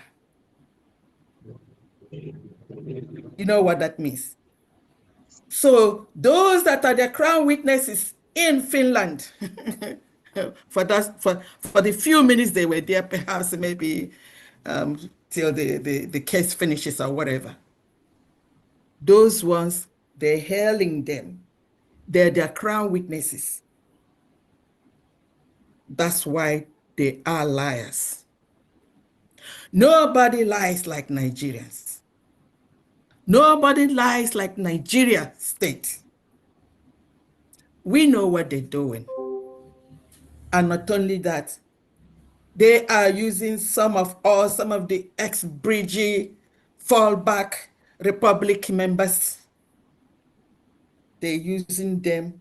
What they couldn't do in Finland to stop the declaration of the independent state of Biafra, what they couldn't do then is what they're trying so hard. But I tell you, the harder they try, the harder they fall.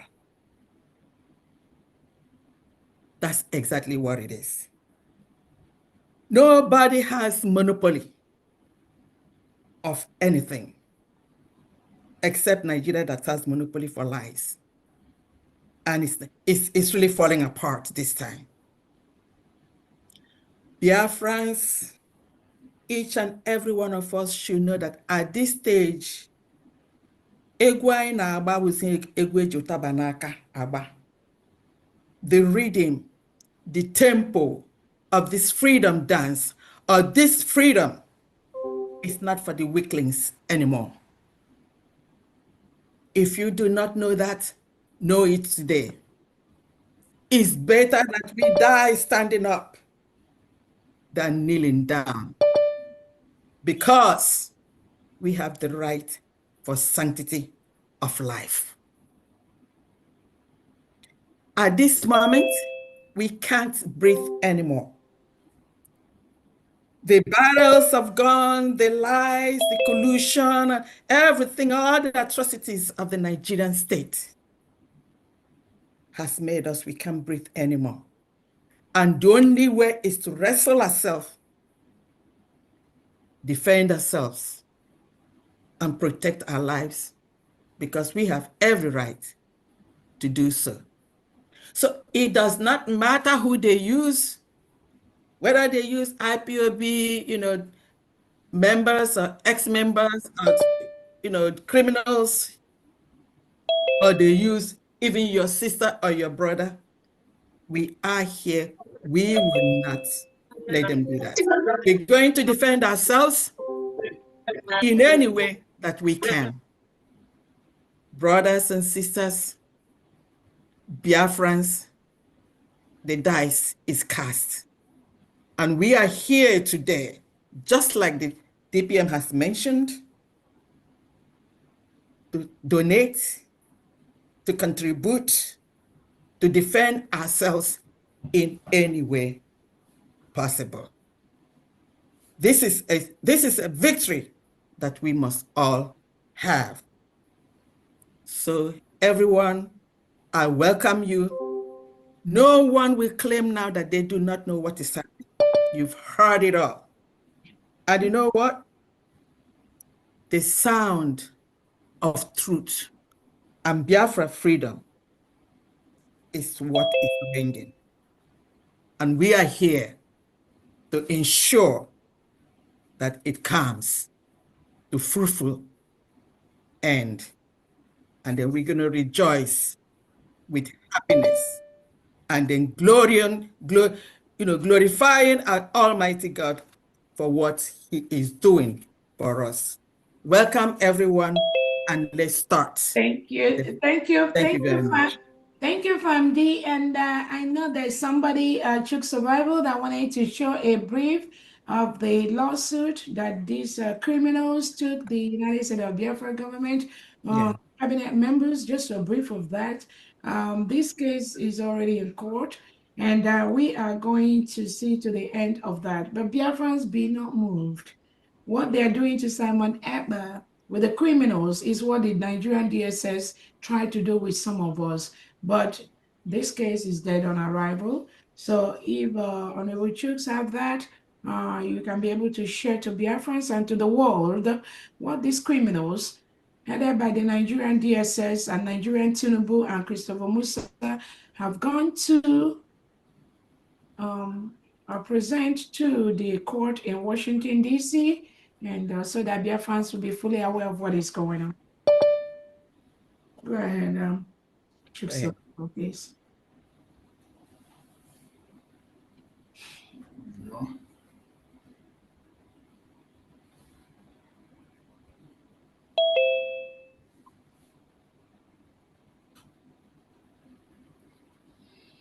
You can read that Chuk Survival and just go down and explain.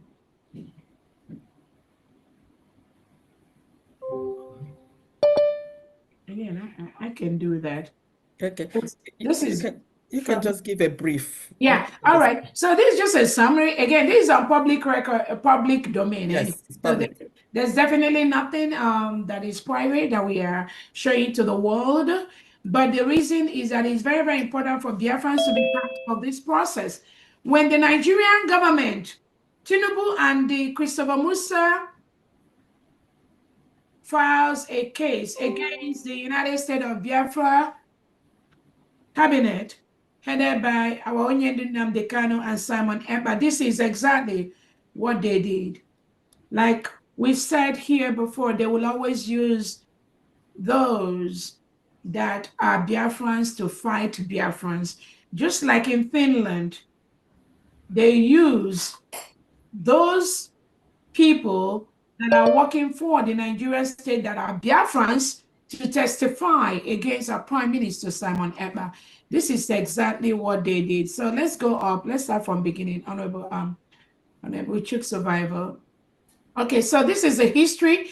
And the case they said is Biafra Republic government in exile versus United States of Biafra, Biafra Republic government in exile, de facto corporation et al.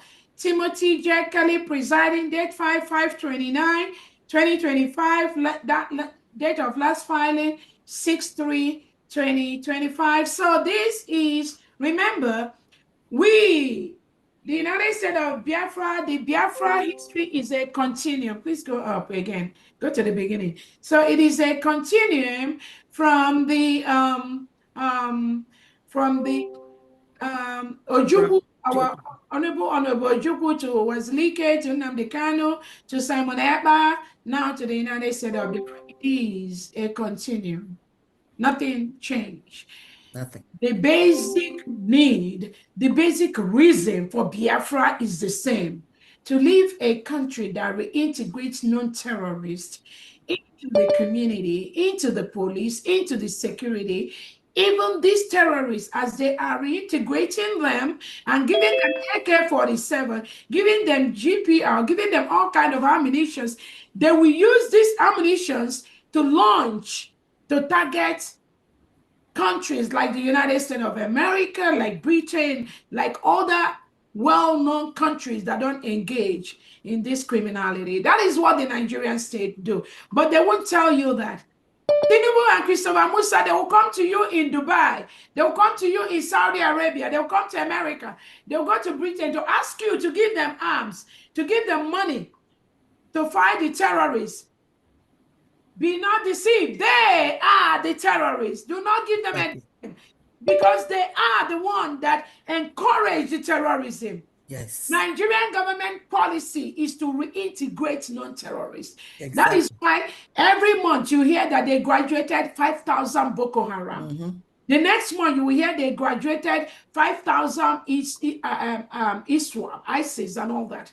Next you will hear they graduated 5,000 Fulani terrorists. That is what the Nigerian government do. They use their money, the money you give them, to send these people to build them homes, give them houses, and they use that to reintegrate them into Nigeria.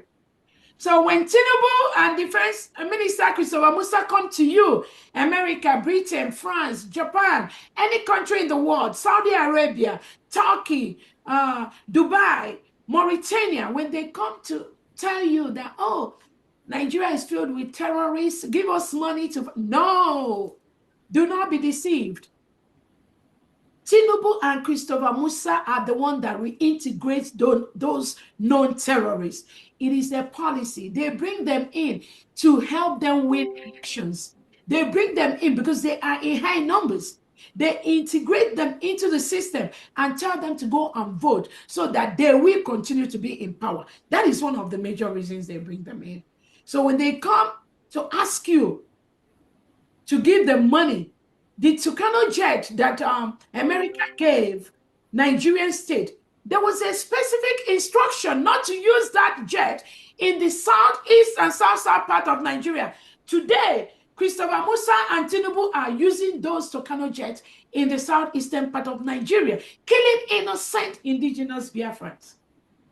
So they've broken that rule. That enough will make America not to give Nigeria any single support again, because all they care for is to kill all the indigenes that come from the oil-producing section of Nigeria, which is the southeast and the south-south.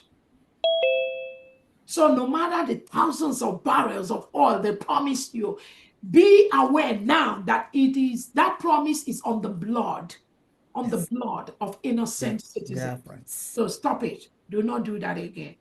Look for other resources. Look for other ways to develop the resources. Look for other ways to build your resources, to give to your own citizens, to give your own people. Do not build your wealth on the blood of innocent and indigenous Nigerians and innocent and indigenous Biafrans. So as I was saying, the Nigerian state has taken the United States of Biafra cabinet under Simon Ekpa, whom they are holding in Finland, and under Nnamdi Kanu, whom they are holding in Nigeria. Now they see that despite holding Nnamdi Kanu, despite holding Simon Ekpa, the United States of Biafra has been declared. So now they realize it's no longer about an individual. It's no longer about Nnamdi Kanu. It's no longer about Simon Ekpa. It's not about me. It is about the wish of the people that can never be extinguished. That is exactly what is happening. So what did Nigerian government DSS do? What they did is to now rally around some ex-BRGIE cabinet members that were around Simon Ekpa, and now tell them to go file a case against this United States of Biafra that have been declared. It's all about the Biafra. Do not be deceived. It is not about any other thing except the realization, the protection of the United States of Biafra, which every Biafran have vowed with their blood. They must protect it this time. Nobody will stop that. That is what Nigeria is missing. So when they tell you international community stories that they will continue to give you the oil, you will continue to lay the pipe on the ground to suck the oil from Biafra land to Europe, I'm telling you, that is not going to happen anymore.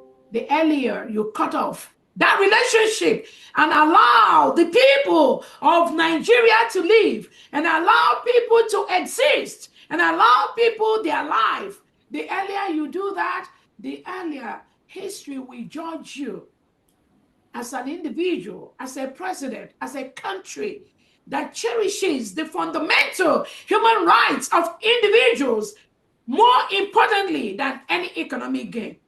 So this is what these criminals perpetrated by the Nigerian state have done using their DSS. So they filed this history 5/29/2025. That was the day before we opened our Washington, D.C. embassy. It was a Thursday because our event was on a Friday. Yes. So they used this individual called Amanda Berry that works with Modern Globals in Washington, D.C. And Elias Gonzalez is one of those individuals planted by the Nigerian state as a lobbyist. He's not a lobbyist. He was planted by the Nigerian state to disrupt, again, to stop the restoration of the United States of Biafra. Thank God, the crop of Biafrans that are here at this time are people that we are 10 times ahead of everything that they are planning. So, in conjunction with that Elias and Amanda Biri and some of these ex-BRGIE cabinet members, they now went and filed this lawsuit on 5/29/2025. If you can go ahead. So the docket summons 1/63/2025 electronically as they sued. You can see there's a request for summons to issue filed by Biafra Republic government in exile. You can see Dabiri Abkenari, that is his name.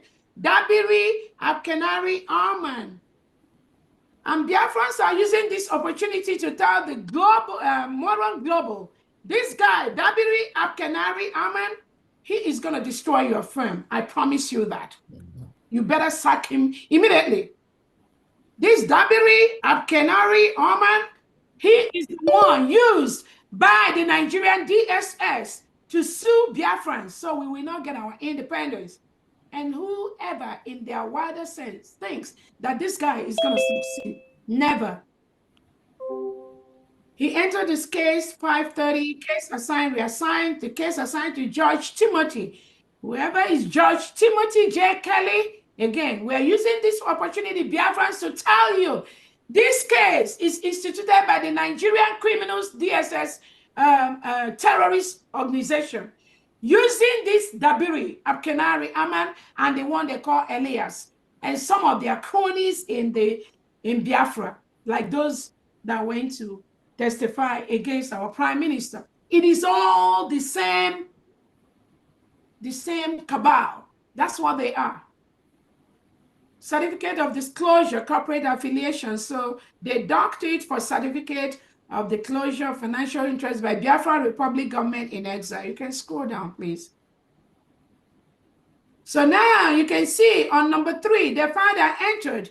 This same Aman Dabiri, working with Moran Global, they went ahead and listed all these names you see here are the cabinet members of the new nation of the United States of Biafra that was declared in Finland on November 29th, 2024. The Nigerian government tells them to go and sue us, to go and sue those cabinet members. That is exactly what Aman Dabiri and Elias and the BRGIE, some of the ex-BRGIE cabinet members that we are previously, all this while, that we are affiliated with the Nigerian government to stop the declaration and the restoration of Biafra. So when they knew they couldn't stop that because of some of us, what else did they do? They went to court to sue Biafrans. So now you see Biafrans suing Biafrans. For what?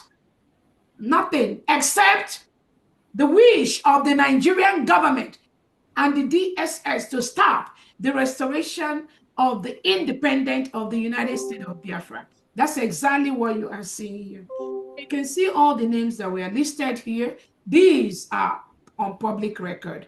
If you can scroll down, please. Okay. So they filed the complaint against all defendants, and then they summoned about 14 or 15 people. If you can scroll down, please. Oh, that's it, right? Okay, great. Yeah, that's it. Okay, thank you so much. So this is what the Nigerian state and the DSS have done. Using the criminal elements that were in former BRGIE cabinet members, and you can see them every now and then. They will say that they are this, they are that.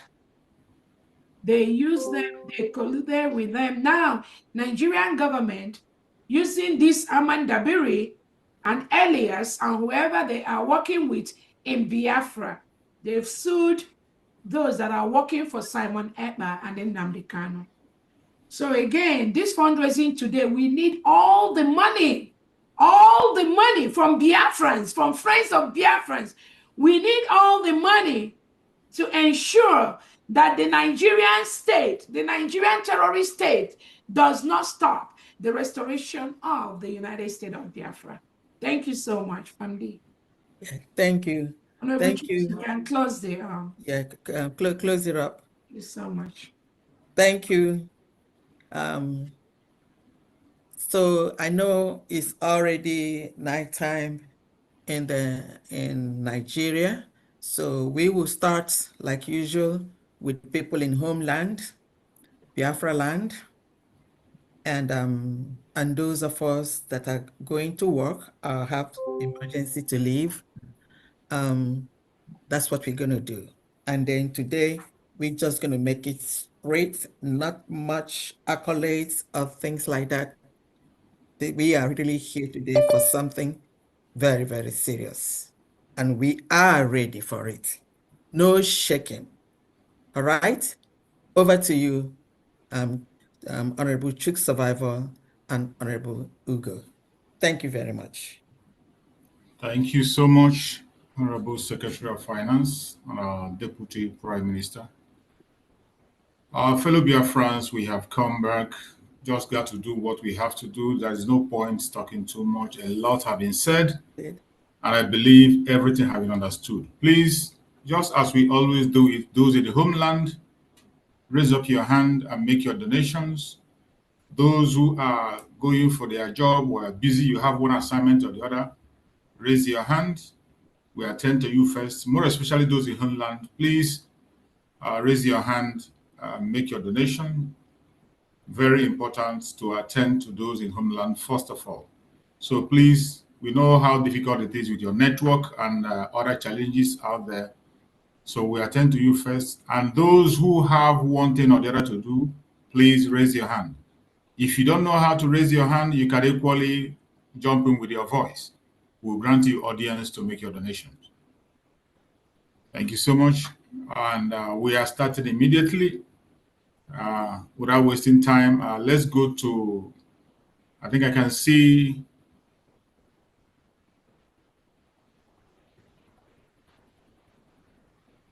Anedio Kori. Anedio Kori, please unmute yourself, make your donation.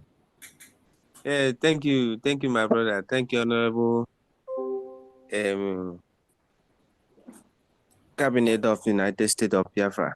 Thank you, my Deputy Prime Minister, Mama of Africa, the mother of Biafra. Thank you so much. Yes. For keeping standing there for us. Making our prayer for coming to reality.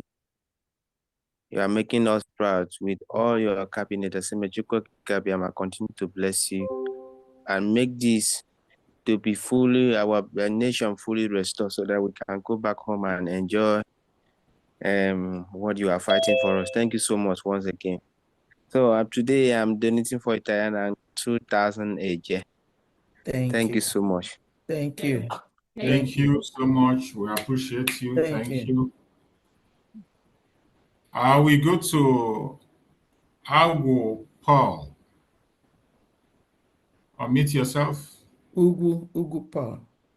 Okay, Ugu Paul. Ugu Paul, sorry. Yeah. Ugu Paul. Go ahead, Ugu Paul. Yeah. Sorry. Are you hearing me? Yeah, we can hear you. Go ahead. Okay. Thank you, Honorable Chooks, Survivor. It's Ugu Paul and not Agu. Yes. Yeah. Ugu Paul. Sorry for that mistake. So sorry. Thank you very much.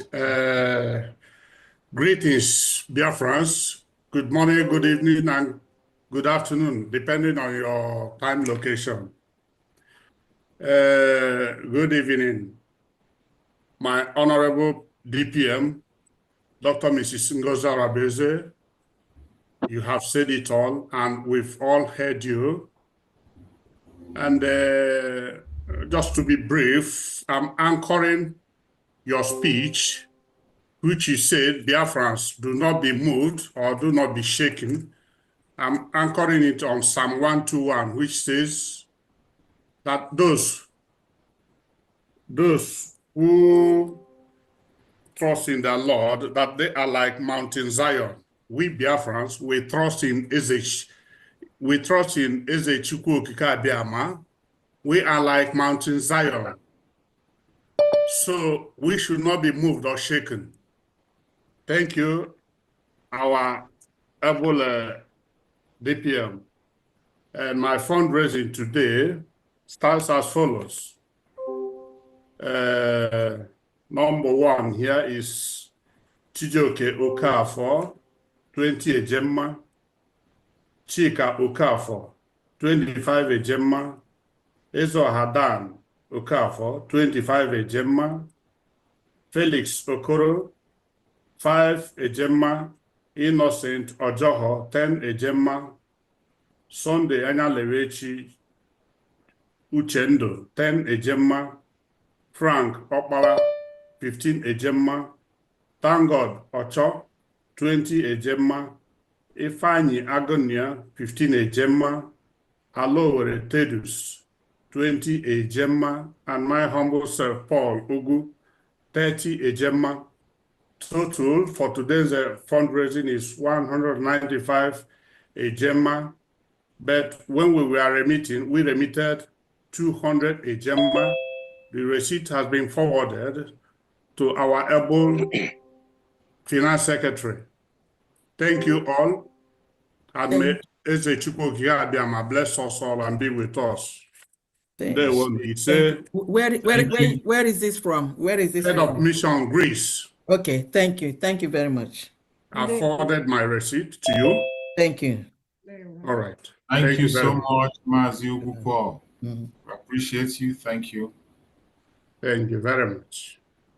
You're welcome. Coach Chooks, unmute yourself. Coach Chooks. Mazi, survivor, and good evening, my DPM. You're welcome, bro. Donating 5,000 AJ. Okay. Thank you so much. So where you donating from? Where you calling from? From Ezana State. Okay, all right. Thank you. Thank you so much. Thank you so much, Coach Chooks. God bless you. I appreciate you. Thank you. Mazi Godfrey, unmute yourself. All right. Excuse me. Whoa. Hello, can you hear me? Yeah. I think you logged in two places. Which one are you using? You're logged in two places. That's why you're having that echo. Could you just take out one and use one? Yeah. Okay, I got it. Okay, can you hear me now? Yeah, it's good. I can hear you. Yes, on behalf of our administrator, Edith, this is Florida. Okay. Edith today, she's on transit, so I'll take over as usual. Okay, she's giving in 100 gem from Edith. And we have one other piece, 100 Gemma, and my very self, Dr. Nuga, 100 Gemma. So Florida today. Okay, for instance, excuse me, Wanda is specifically given for the case, the court case. So I think she wanted to mention that specifically, okay? While Edith and I were generally given for the course anyway, okay? If somebody comes in and gives something, I will come in tune. But so far, Florida is giving in a 300 gem for today. Thank you, my people. Yeah. Thank you so much, Dr. Noah. Thank you. Thank you. Appreciate it. All right. Thank you so much. Let's go to Blessing. Blessing is on. Unmute yourself, please. Okay.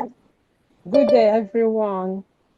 God bless you, our honorable, glorious Madam. You must bow.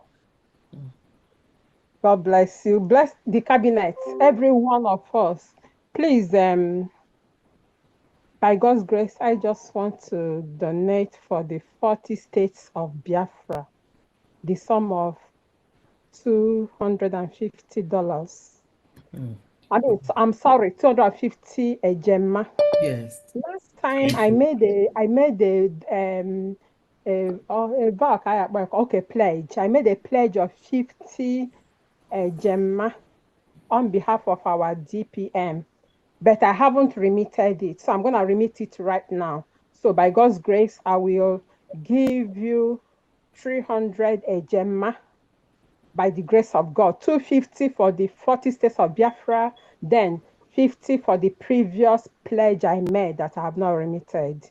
Thank you so much. God bless you. Thank you so much, Madam. Yeah. Is that California? Which state? Which state are you again? California.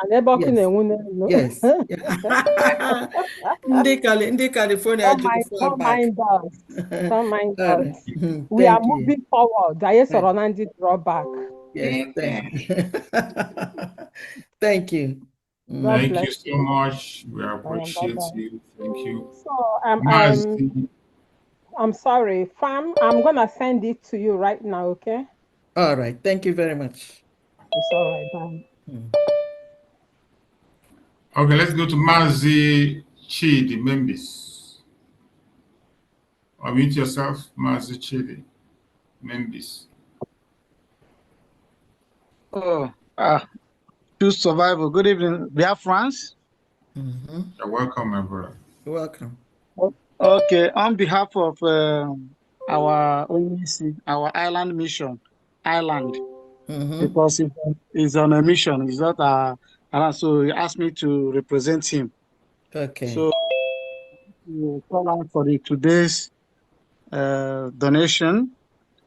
Mazi Ikeme 20 ejemma, Mazi Ozo 50 ejemma, Nwada Doris and Anselm 20 ejemma, Nwada Tina Clarkin 30 ejemma, Mazi Kingsley 5 ejemma, Nwada Ngozi 10 ejemma, total 135 ejemma from Ireland. Thank you, Alan. Thank you so much, Island. Thank you. We appreciate you. Thank you. Okay. But through survival, there is one question I will ask. Maybe I don't know where the time I will ask the question. Is it now or later? Go ahead, please. Okay, sorry. Our DPM, Agunwai. The question, Bo, on this issue of this ID card, can't you maybe because already I may apply before I mention where you were reform area. So Yeah. go phone ratify everything. So but has now I'm more first batch, more second batch can get so near. So I want to get my own ID so that can you quick one man actually can get my ID card. Yeah, it's gonna be on the second batch and just wait for it. It's coming. Like I said the other time, there were some things that were not in the first batch that we added on the second batch. So it's taking the company time to add those things into the second batch. Those of us that got our first batch of the United States of Biafra ID card, if you look on your ID card, you will see that the state, our states in Biafra land was not reflected in that. So now we have to go back to the ID card company to tell them to include Biafran state in Biafra land in the 40 state. So that is what is making it look a little bit longer. So they have to go and start the whole process and reduce so many things to now incorporate your state from Biafra land. So the second batch of people that will now start getting the ID card, the second and third batch, you will see your state declared in that ID card. So when you're using your ID card in any state in Biafra land, anyone that commits any crime, we can track it, we can trace it to the state where that individual comes in. So don't be worried, just exercise some little patience, please. And those of you that have not applied for your ID card, go ahead and apply for your ID card. It's going to be at the Biafra Security Administration, the USB.com. Biafra Security Administration. Apply for your ID card because we are rounding up with our AJ, the printing of our Biafra currency, the use of our Biafran bank. And once we start using and the remittance of money for Biafrans, once that bank procedure completes, you must have your Biafran ID card to have access to those services, to be able to use the Biafran bank to move money, to be able to engage in the process of our Biafra currency and all that. So please go ahead and apply for your Biafra ID card under the Biafra Security Administration. Biafra Security Administration. There are two links there. One is one that you will click to apply. That is look for the latest one that requires just few information that you need to put in. Please go and apply. So if your name is going to miss the second batch, which they're already working on, your name is going to appear either on the 3rd batch or on the 4th batch. Thank you so much. Okay, thank you. I go on. You are. Let's go to Agubuzo. Unmute yourself.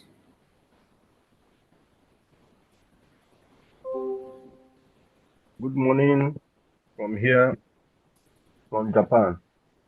Okay. Welcome. I want to greet everyone in the house. God bless everyone. From Japan, we are contributing this fundraising for May, for this June. Okay. Sure. We start from our leader, Mazi Henry Azubike, who gave us some of 5,000 yen. Mazi Chukwudi, 10,000 yen. Mazi Chukwutkis, Chika, Sasa Benedict, and Sentochukwu, 5,000 yen also. Mazi Simon Ubonna, 5,000 yen. Mazi Chijoko Ubonna, 5,000 yen. Mazi Oji, 5,000 yen. Mazi Chinedu C, 5,000 yen. Mazi Chinedu A, 2,500 yen. Mazi Okechukwu Yo, 2,500 yen. Mazi Dan, 5,000 yen. Mazi Regain Jackson, 5,000 yen. Mazi Obi, 5,000 yen. And Mazi Yagobozo, 5,000 yen. Total of 420 ejemma. 420 ejemma. Thank you very much. Thank you, Japan. Thank you so much. We appreciate you. State of Olu. Unmute yourself. State of Olu government. Yes. Good evening, everybody. Good evening. We cannot hear you. Oh. Am I coming out clear now? Speak a little bit louder, please. Speak louder, we can't hear you. Can you hear me now? Can you hear me? Volume, we can hear you.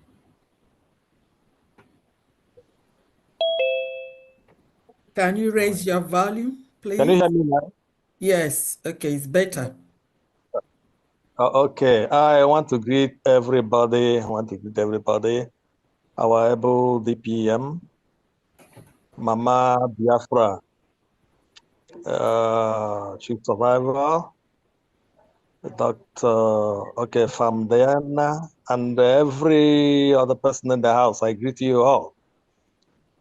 There is something very significant that happened yesterday. Yesterday happened to be my birthday. I didn't want to announce it elaborately because of the two court cases, one in the homeland here and the other one in Finland. So I just shared the information in one of the small groups. And our people blessed my day. And in fact, I came to understand that Chukwu Okike Abiama made the coincidence to happen. My day to be the day for these two court sittings. So, everything that I was blessed with yesterday, I'm turning it over for the support. Oh, Bagiri. Wow. Are you there? Yes. Hello? Yeah, we can hear you. Go ahead. Go ahead, we can hear you. Okay. So, donating a total of 70,000 Wow. for this cause. Wow. Thank Happy you. birthday. Happy birthday. Happy birthday. God bless you. Happy birthday. Thank you. Thank you.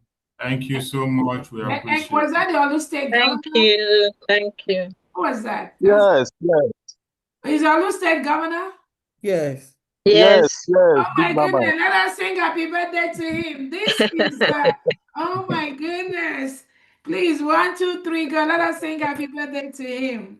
Happy birthday to you. Happy birthday to you. Happy Happy birthday. Happy birthday.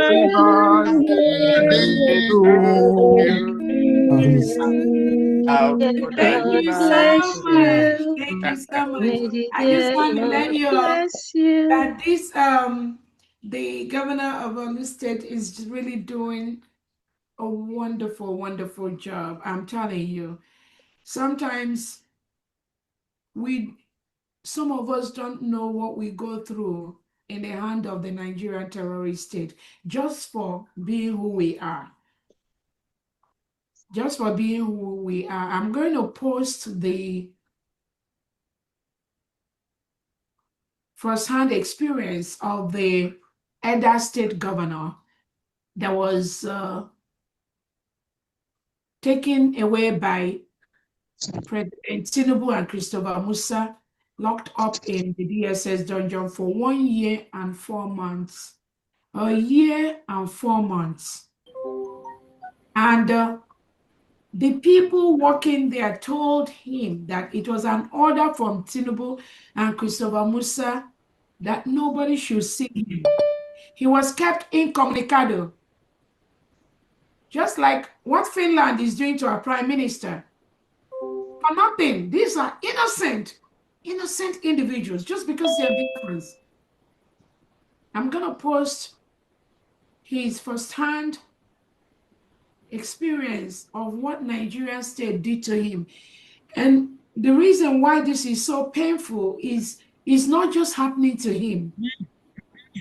It is happening to thousands of innocent Biafrans. Some of them never had the opportunity to come out alive. He described how they beat him. He said they beat him like a goat. Just be on the lookout. After this fundraising, I'm going to post the first-hand report of this innocent Biafran that was taken away by Tinubu and Christopher Musa, just the way they went to Kenya and take away Nnamdi Kanu. They told Alexander Stubb to take away Prime Minister Simon Ekpa. I will post it, and you will all hear from him how the Nigerian DSS, these criminals, these terrorists hired by Nigerian state, how they beat him like a goat, not like a human being. He said he was bleeding from both ears for committing no crime. He did not commit any crime.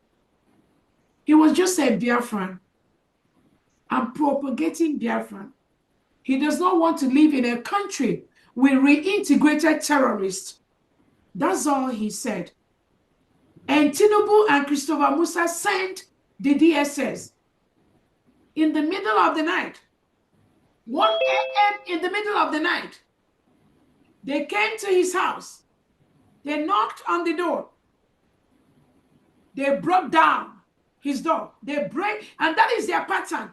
Every single Biafran, Tinubu and Christopher Musa send their DSS to in their home. They break down.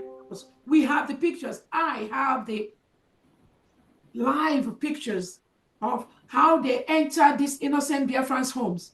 When they knock, they break down their doors.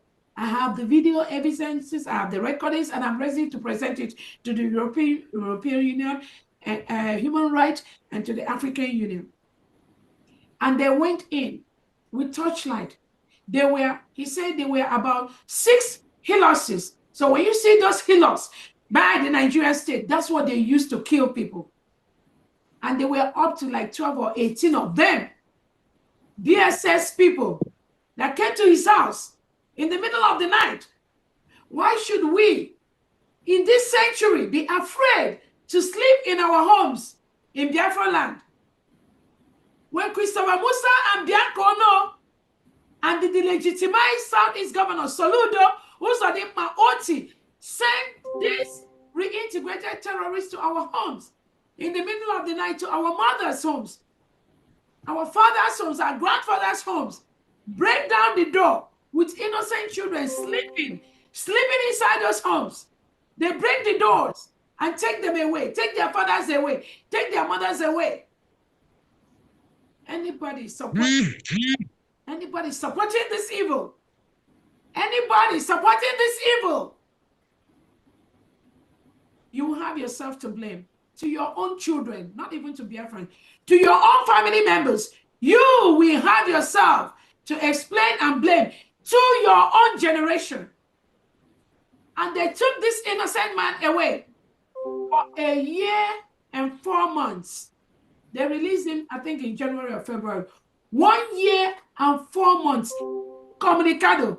All the family members that came there, Tinubu and Christopher Musa, told them not to see this guy. He didn't commit any crime. None. And after a year and 4 months, because we asked him, was there any court process? Even inside Nigeria, they say did they take you to court? Anything? Nothing like that. No court.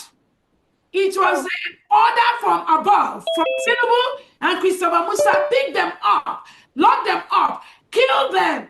Nobody is going to talk to them. But you know what? We will talk for them. We will revenge. All these killings that the Nigerian state is doing to our people, we will defend our people. I will pause the video later on. Thank you so much. Go ahead. Thank you so much. Happy birthday, Governor. Faith NK, unmute yourself.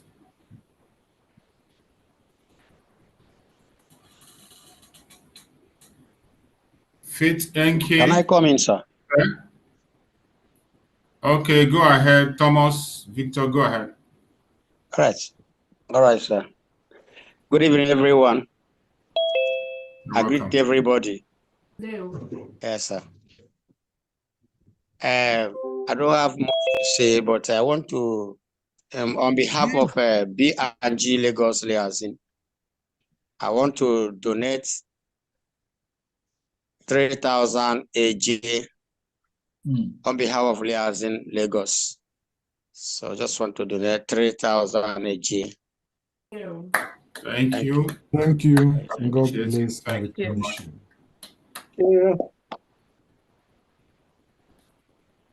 Faith NK, are you there? Unmute yourself.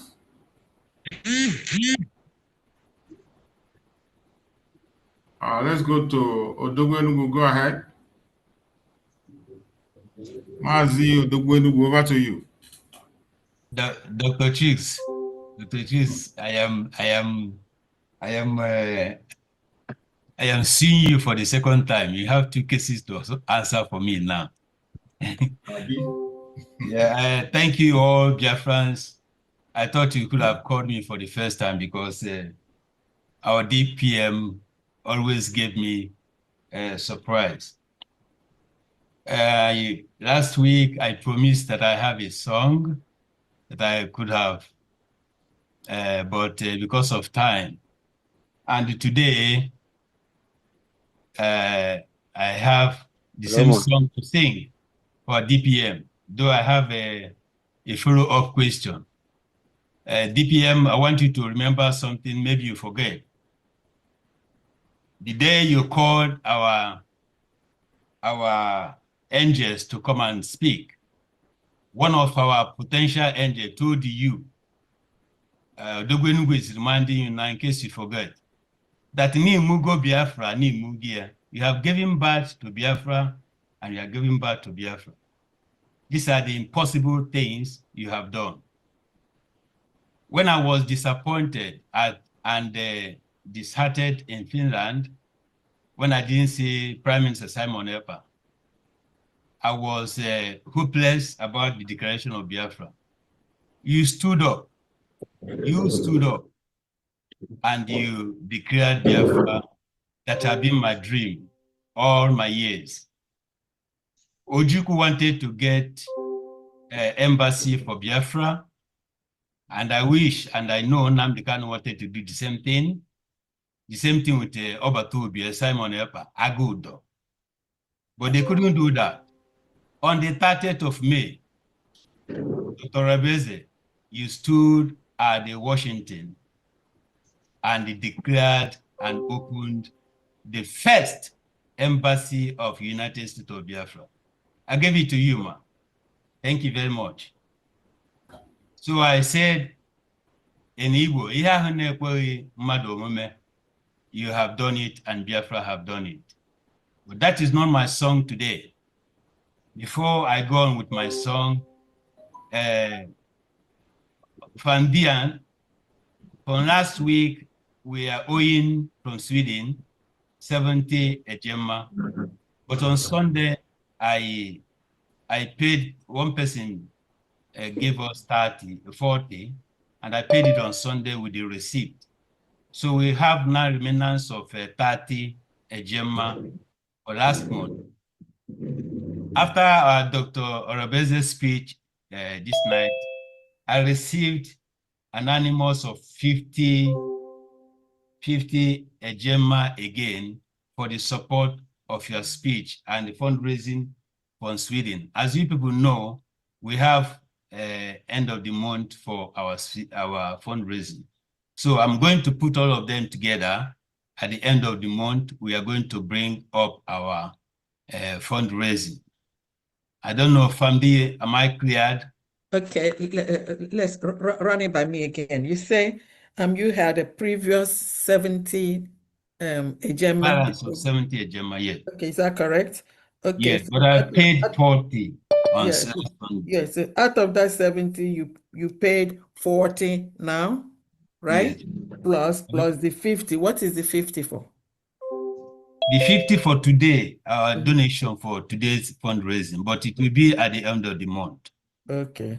Okay. So you're not really paying anything. So this is just for notation. Is that correct? Yes, yes. Right. An emergency for this month. Thank you. Thank you. So I want to go on for my song.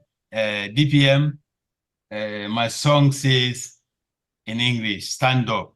And I wish as an Anglophone, everybody knows about this song. And I want Biafrans, please, to manage my voice today as I sing. Stand up for Jesus, ye soldiers of the cross. We high his royal banner, it must not suffer from victory unto victory. His army shall he till every few is vanquished, and Christ is Lord indeed. Ngozi, stand up for Biafra, with trumpet call to the mighty prophet, it is his glorious day. He who amen against but you red courage right with danger and strength to strength. Oh, let courage rise with danger and strength to strength. Oh, Oh. Thank you. God bless Thank you. Thank you. Hallelujah. Thank you. And I God want to bless ask you, my question, Mazi. please. Dr. Rabez, I want to ask, this has been 2 times I wanted to ask you this question. Please, kindly in 2 minutes, when you are studying or when you choose your career, do you presume that you are going to be in this position to handle, because there are so many mad people everywhere, do you envisage or do you know that you are going to be in the position you are today to handle many of Biafra mad people everywhere? I'm not saying that we are mad, but our behavior. How can a Biafran be seeing a Biafra for Biafra? Chineke na-akpọ ụfọdụ ọkụ eziokwu. Please, can you explain to us, do you know that you are going to be, before you went into your career, that you are going to be in this position? Are you prepared for this before? Thank you. Thank you so much, Adobenugu. And again, when you ask the question, how can a Biafran sue a Biafran? You have to understand, if you are in my field, to know how the human mind works. The reason why we are very, very successful in what we're doing is because I understand how human mind works. And it takes a special training for you to be a psychiatrist, to be able to study and know how human mind works. It is important also to understand how you can get the best out of people. It is also important to understand how people can use people either for good or for bad. So what the Nigerian state has done over the years is to use Biafrans against Biafrans. If you look at the history of the Biafra-Nigerian Civil War and Owazurike, how one of the delegitimized governors took the executives, those that are close to Owazurike, to go to the court where Nigeria locked him up, and then convince him to abandon Biafra struggle. And then you also have to study how our leader Nnamdi Kanu, those that were following him, that became the DOS, now turned against him and started working with the Nigerian state and sold the ESN that Nnamdi Kanu established for a good cause. They turned them over to the Nigerian state. And now, if you understand all that and how even in BRGIE, ex-BRGIE, how some of the people that were leftovers, I call them leftovers from Nnamdi Kanu, that came into BRGIE, continue to tow the same path. Sometimes when I do it, it looks so easy, but it takes somebody that have what we call the sixth sense to be able to fish out, study, and understand the pattern. There is a pattern, but it's not everybody that can understand that pattern. Some people just do things on the surface, but when it becomes something you've gone to school to study, human behavior, human psyche, how people perceive things, how people behave, it makes my job easier. Not that it makes it easy for me, but it looks easier when other people look at what I do. But I think it is a very, very difficult task for an ordinary person to be able to decipher, to be able to understand the manipulations of the human mind, to be able to understand how people who commit crimes can turn around and say that you are the one committing the crime. And they want to deceive those that are following them that you're the one doing the wrong thing. Meanwhile, they are the ones doing the wrong thing. So to some degree, when you listen to our leader Nnamdi Kanu, listen to PM Simon Ekpa, where he always said that those that are incompetent always challenge the competent ones. And when Nnamdi Kanu says that what they do is what they project on other people, when you start putting all this together, as a psychiatrist, I think it becomes easy to know when these individuals are doing these things. Honestly, for me, because of my years of training, it is so easy for me to figure them out. But for ordinary Biafrans, it may be very, very difficult. A lot of Biafrans were torn between these manipulations where somebody who is actually doing the wrong thing keep telling somebody that following them, that trusts them, that they are the one doing the right thing. And they may follow them either out of ignorance or because they trusted those individuals.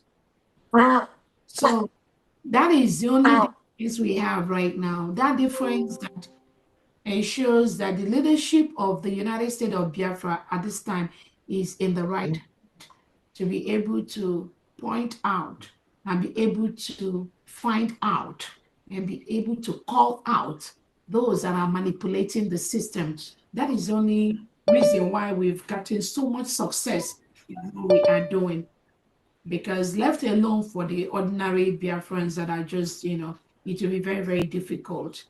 Some of these people, when they talk, you think they're saying the truth.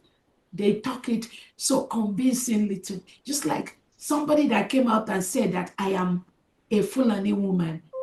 I lived in the northern part of Nigeria. Some people that trusted that woman, they believed her. So they talk it so convincingly that if you are not somebody who have studied human behavior and how humans can manipulate people's brain, you will think that what they say is true. Just like the Nigerian state, the Fulanese, the way they manipulated Finland, the lies they lied to Finland. They went to Finland and presented, that Biafrans, Simon Ekpa is giving order from his room, and people follow the order. That Simon Ekpa is the one trying to tell Biafrans what to do, and they do that. Biafrans, Simon Ekpa, he gives command in Finland, and it happens in Biafra land. These are all manipulation of innocent minds. But did Nigeria tell Finland that they sent their Tucano jail, they sent the reintegrated terrorists into Biafra land to kill Biafrans because they want to take their oil? Did Nigeria tell Finland that? I believe they didn't tell that story. Did Bianco Ono tell Alexander Stubb that Tinubu and Christopher Musa, that they are sending the reintegrated terrorists to go to indigenous Nigerian communities and kill the Christians and take over their lands?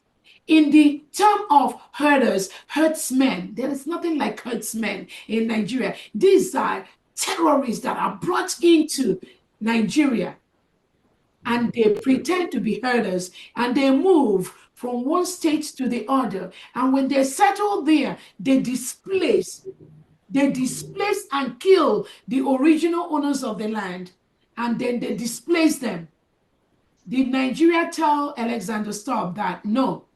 When Bianco went to the Finnish embassy in Abuja to report Simon Ekpa, did Bianco tell them that Tinubu and Christopher Musa have their reintegrated terrorists they hired wearing Nigerian military and police uniform in Biafra land, killing innocent Biafrans? Did they tell them that? No, they didn't. She didn't tell them that. All she will tell them is that maybe 1 or 2 or 3 Nigerian police, reintegrated policemen is killed. But she did not tell them that these people are in Biafra land. They are in Biafra land, killing Biafrans, killing innocent Biafrans. No, she didn't. Bianca no didn't tell the Finland ambassador that shit. No, she didn't. So again, it's all about the manipulation of the human mind. The reason why Biafra is successful is because I studied human mind. I studied how people manipulate other people. I studied the people's thought process. I have to study how what you say from your mouth is different from what you're thinking. That is how we are succeeding. I can, in 2 minutes, figure out if what you are saying is different from what is going on in your brain. And if you do not have the capacity to study and know that, you can never, ever get Biafra. So again, I think that's the answer to your question. And again, for this time and this purpose that I am using it and God has put me to use it, I never envisaged that. But is it a coincidence? I don't think it's a coincidence. I believe that God brought some of us out at this time to be able to use that intelligence, which ordinary person will not have, to be able to ensure that our nation is restored, our nation is protected, our nation is defended, and we start to build one of the best countries in the world. Thank you. Please, DPM, please permit me to add that God has prepared you for this moment, just like He's prepared Nnamdi Kanu, because at every stage, because at every stage of this struggle, for this Biafra, God prepares each person for each particular stage. Nnamdi Kanu came and opened our mind. Tamoneka came and showed us how to confront our enemies, not to be afraid. And now you have come, because this is what God has prepared right from time. Prepared you even without you knowing it. Because God is the person in charge, but He needed people to prepare them for this time, for this day. And we appreciate everything you're doing. We appreciate it and we acknowledge it. Yeah. And it's a grace for us to continue to move forward with this direction God is leading us through you. Thank you. Thank you. Thank you. Thank you. Honorable Go 247, are you there? Go 247, are you there? Honorable Joshua, unmute yourself. Go ahead.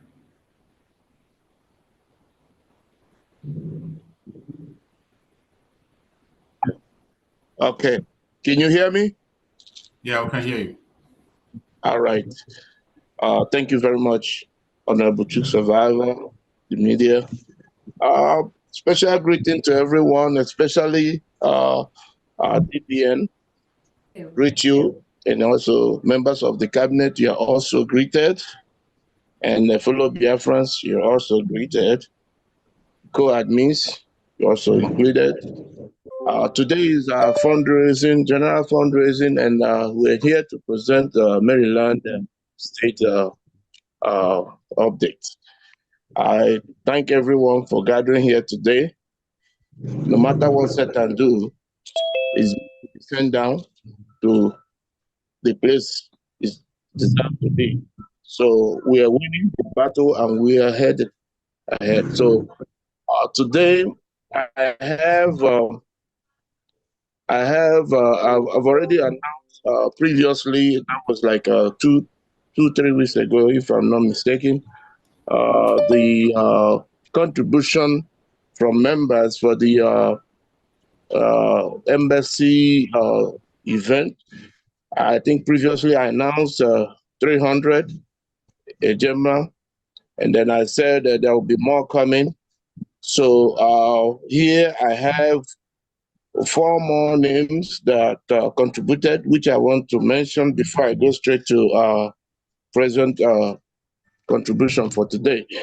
So here I have 4 more names from the contribution, which is Maazi Austin Williams, 100 Ejema, Wada Ebele Williams, 100 Ejema, and Wada Angela Unebu, 100 Ejema, and finally Wada Ohanyere 100 Ejema, which is 400 AJ, added to these 300 given, so the total amount is 700 Ejema for the embassy contribution.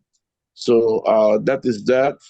And then to move on to the next is our fundraising today, which have 4 members who contributed, and their names as follow.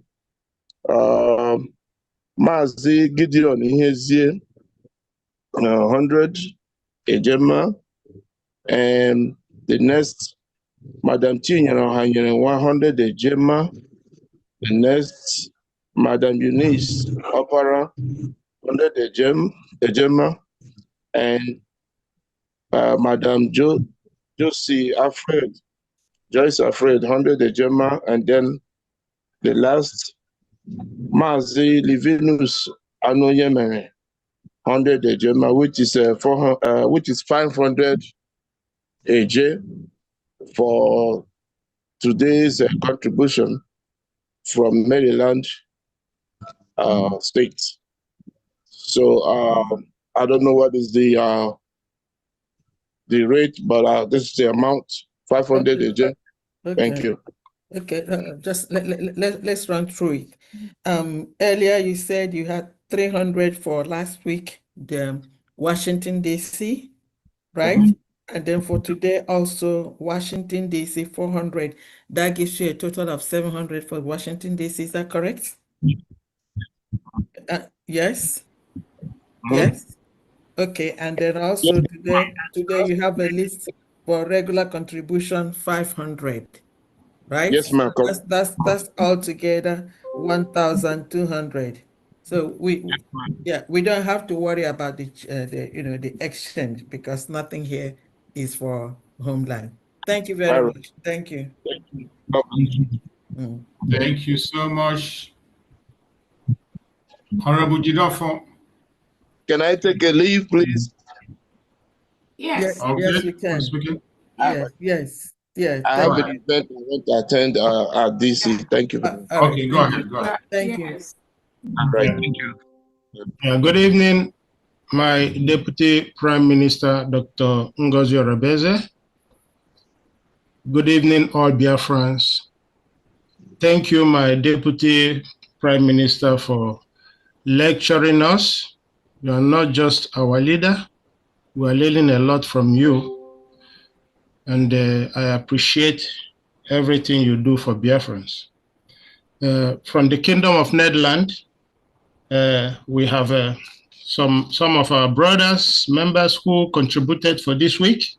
Okay. And their names are Alex Ofodire, 28 Ejema, Maazi Ezugu, 21 Ejema, Maazi Ugo Nweke, 21 Ejema, Peter Jeremiah, 21 Ejema, Sonny Best, 21 Ejema, Maazi Boniface Okoro, 32 Ejema, correct? Maazi Victor, 22 Ejema, Honorable Apostle Dr. Steve Ajubi, 50 Ejema, and my humble self, Honorable Jidofo Achie, 100 Ejema, and we come up to the total of 316 Ejema for this week. All right. Thank you, everyone. Thank you. Thank you so much. Thank you. I appreciate you. Thank you. Thank you. Let's go to Mother Dorothy Ngozi Okafor. Unmute yourself. Okay, good evening, everybody. I greet our DPM, Honorable Dr. Ngozi Orebeze. Thank you for all you do, and all your cabinet members, and all the genuine Biafrans. Okay, my name is Dorothy Ngozi Okafor. I'm from Georgia, the new rep. I'm here The for new our... rep, please let us all welcome Dr. Dorothy Ngozi Okafor, She is the new rep of the United States of Biafra government, the state of Georgia. She took over from Onyami, who is so busy in the Defense Department of the United States of Biafra. Thank you so much, Dr. Congratulations. Congratulations. There is so much change. Congratulations. Thank you so Congratulations. Yeah, well, Okay, congratulations. our donation today is Dalo. Thank you so much. Thank you. So our donation today is a collective effort. And as we agree, and our meeting, the last meeting I met, we said we have to call it together. The donation is 360 a Gemma. Okay, and we also have 150 a Gem for Atlanta State. So 50,000. yes, make note of that. I will send the people that have donated to our. Who do I need to send it to? From D to from yeah, please. Okay, I'm pleading to our people, for those ones who have donated. Thank you so much. For others who have not donated, okay, please, I'm pleading that our government needs you. Also, your state needs you. And for what we're doing today, you have heard our DPM said we need money for all the court cases. Thank you so much, and God bless. Okay, can I give you my number? Do you have my number? Yes, please. I'll write it down. Okay. Okay. 347. 347. Okay. 369. 369. 9305. 9305. All right. Yeah. Thank you. Thank you very much. Thank you, Georgia. Thank you. Thank you. Thank you.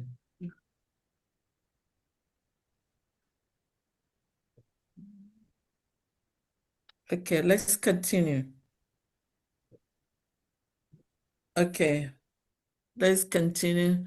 Okay, okay, all right.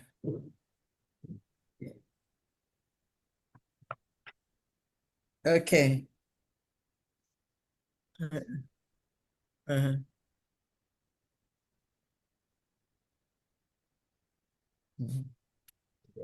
Thank you.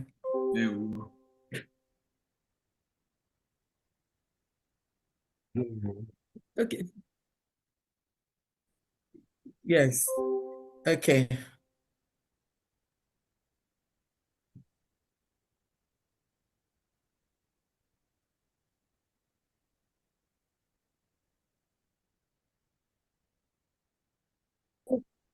Yeah. Good evening, everyone. Is that Germany? Yeah, Germany. Yeah. Okay. Okay. Good evening. You're I want to welcome. use the opportunity to thank my DPM and honorable in the house and comrades here. Thank you very much for all your wonderful work. I want to use this opportunity for this week. Germany is donating 30 Ejema. Thank you so much. How much? I didn't get that. 430 Ejema. Thank this you. week. 480.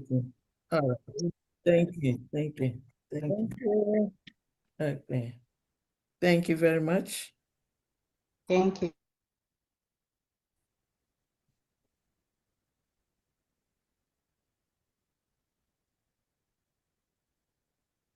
Okay. Not Congo Brazzaville, Congo DRC.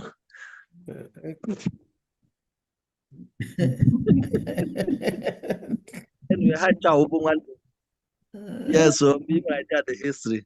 Good evening, everyone. My DPM, all protocol observed. My co-admin, I greet everyone, and I say, may God bless each and every one of us for this effort we are putting together to fight for our generation to come. And I pray that God will grant us our heart desire, which is our nation. So we tried as much as possible today. We have few people that responded in today's fundraising.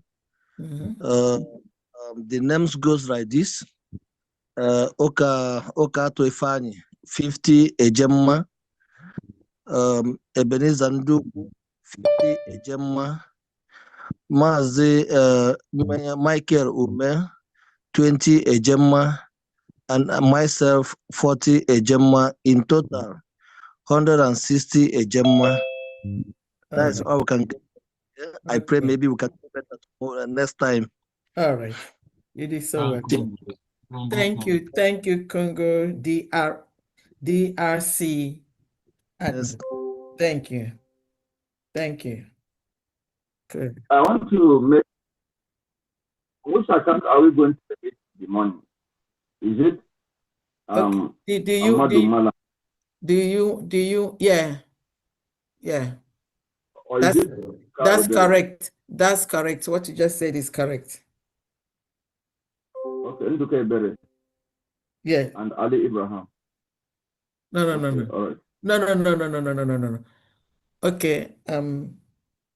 Send me a text. Amadu. Send me a text. Let me send it to you. Okay, send me a text. Let me forward it to you. You have my number? Do you have my number? Yes, I have your number. Let me send you a message. Okay. All right. Thank you.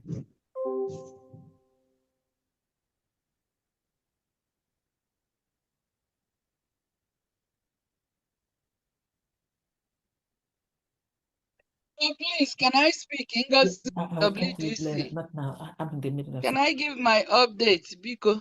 Huh? Yes. All right. Okay. Can I open my video? Yes, go ahead. Those that are going to work, you can always jump in, please, because we don't Thank you, want my everybody DPM. to be waiting. Good evening, Biafrans. Umu Chineke, Go ahead and gọzie unu. open your video, ma'am. I think you can be able to open it right now. I'm trying to. Okay, it's gonna, yeah, I think it's. Okay. Yeah. Just all right, my video is open. All right. Yeah. Everybody. Yeah. DPM, Adeje Jemba. May God continue to guide you, protect you. Our knees are on the ground until we get what we are looking for.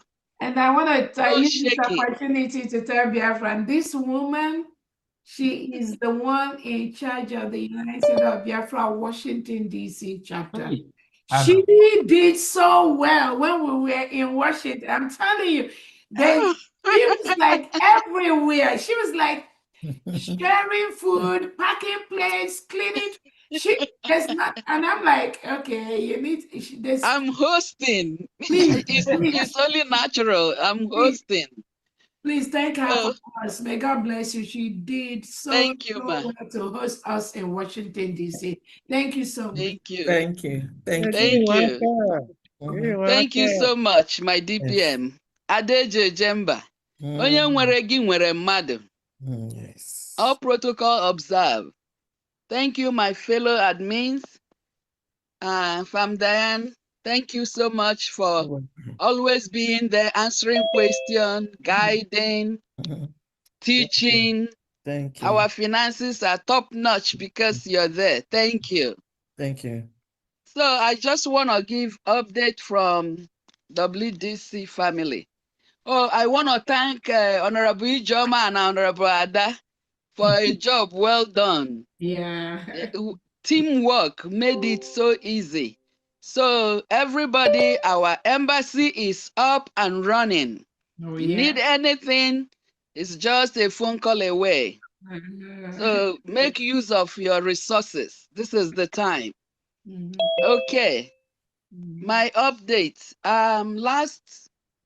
Last week, I couldn't come on fundraising because I don't know, my link couldn't connect. So I will do May first, and then I'll do June. For May, I have Livinity 150, $100 for Dimegu State, and $50 for DPM for opening the embassy in WDC, and $50 for whistle. Wow. Between Daniel, $300. Monthly dues, $100. Or Hamadike State, $100, and fundraising, that Saturday fundraising, $100. Madam Chinyere Mark, $300. Monthly dues, $100. Or Hamadike State, $100. And Saturday's fundraising, $100. Nwada Gertrude Diala, $20 Okigwe State, and $50 monthly due. Total for May, $870. Now I will do June. June, myself, Ngozi E, $100 monthly due. Maazi Livinity, $100 monthly due. Nwada Gertrude D, $50 monthly due. Nwada Farm Esther Ede, $100 monthly due. Total for June, $350. So everything for today is $1,220. Okay. Thank you. All right. Wow. Wow. That's wow. Woo! Washington family, Thank Washington you DC. so much. Wow, wow, God wow, bless wow. you. Washington Thank is you. reading now. Washington. Washington Ooh. DC We are family. popping, we are popping. Whoa. Yes. And Dr. Angie, I wanted to use this opportunity to tell Biafrans that our Washington, D.C. embassy has really actively taking care of a Biafran that was in Washington, D.C., that had an incident, took care of her for about 2 days in the embassy. After that, the person was able to continue to go about her normal business. So our Washington, D.C.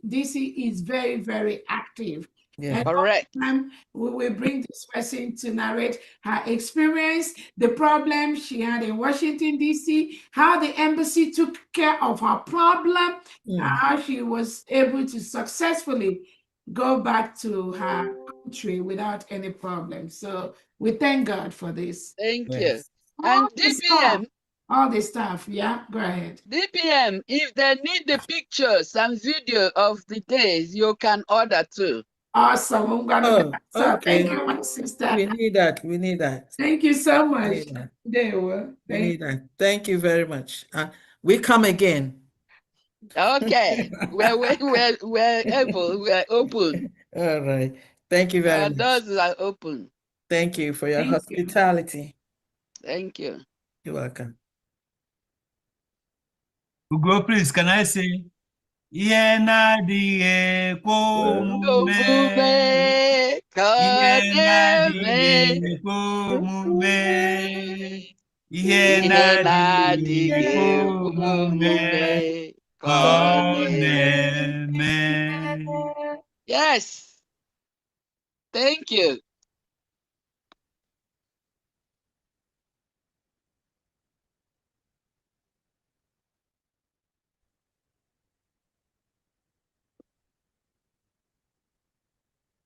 Yes, hi. Can you hear me? Yes. All right. I have a very special greeting to our DPM, Our Excellency Dr. Ngozi Orabweze. Good evening to our honorable members of the cabinet, our governors and state administrators.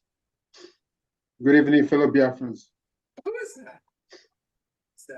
My name is Adindo Osumoke. I'm the deputy rep for the mission of Belgium. Okay. This is what we have for today. Mazi Ogui Joseph Obu, 30 Ejema. Mazi Godwin, 25 Ejema. Honorable Justina Nonye Odozo, 20 Ejema, Mazi Gabriel Robert Okafo, 30 Ejema, and myself, Mazi Adendo Sunwoke, 20 Ejema, bringing it to a total of 125 Ejema for this week. Thank you very much. Thank you, thank you, thank you. Thank you, Belgium. Thank you. Thank you. Thank you.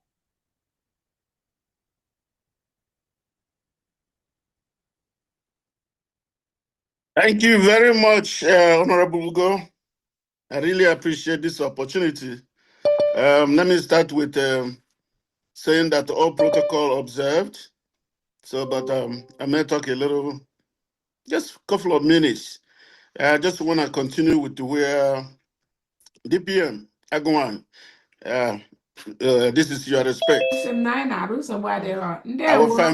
Our family, and making you Agwan give as well. Thank you. So, Honorable EJ, our rep, I'm calling just to name few, but the only thing I want to emphasize is the hospitality that we received in DC.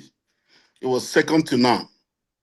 The host, I think DP just touched about it, about the lady that just spoke, how they took care of us in DC. It was so beautiful. The embassy, the hotel, everything, the conference hall, everything was so well planned. Thank you. I really enjoyed myself. It could be a privilege or a coincidence that I shared the table in the conference hall with the new rep from Georgia. So,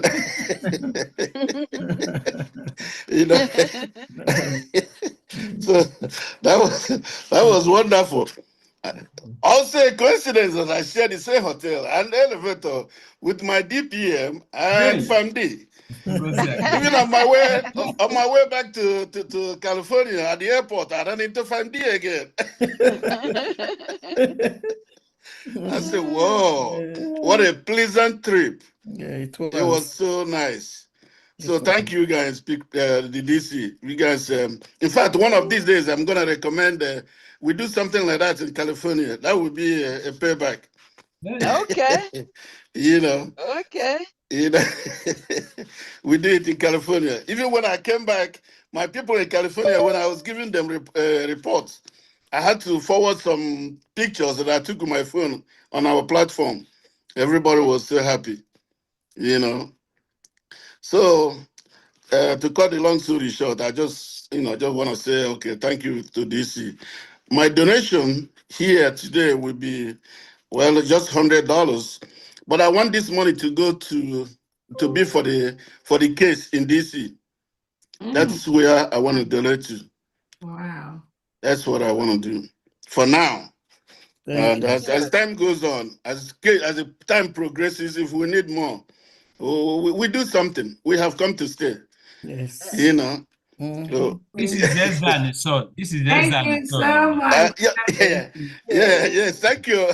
Thank you, Mr. Eke, for the role, all the things you did in Washington, D.C. That was awesome. Thank you, ma'am.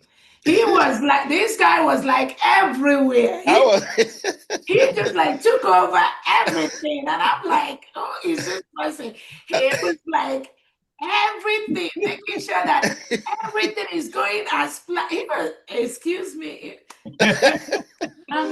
He was like waiting for those that said they're from California that would disrupt or the government. He was like, hello, come on, I'm waiting for you all. Thank you so much. That's correct. Thank you, Daisy. Thank you. Just to top it up, this is my survivor whistle. Thank you.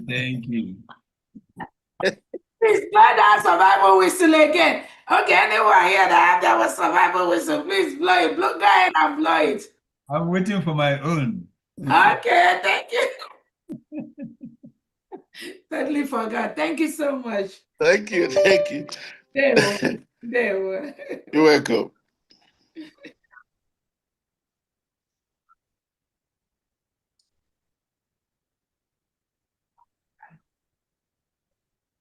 Okay, thank you very much, Mazugo. Good afternoon from here in Washington State. Thank you, Agumwany, the mother of Biafra. Thank you for what you are doing. The week has been a very wonderful one.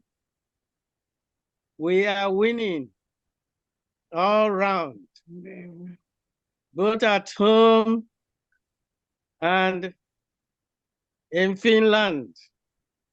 Akachikudia, what we are doing. Today, let me not waste your time. We have a lot of hands here. I will be donating 30 Gemma for today's fundraising. Thank you. From Washington State. Thank you so much. Thank you. Thank you, Vetra. Well, thank you, Vetra. Thank you. Thank you. Thank you.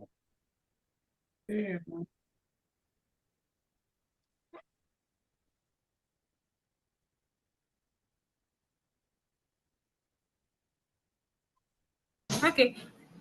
Honorable God, please, can I have my video? Thank you.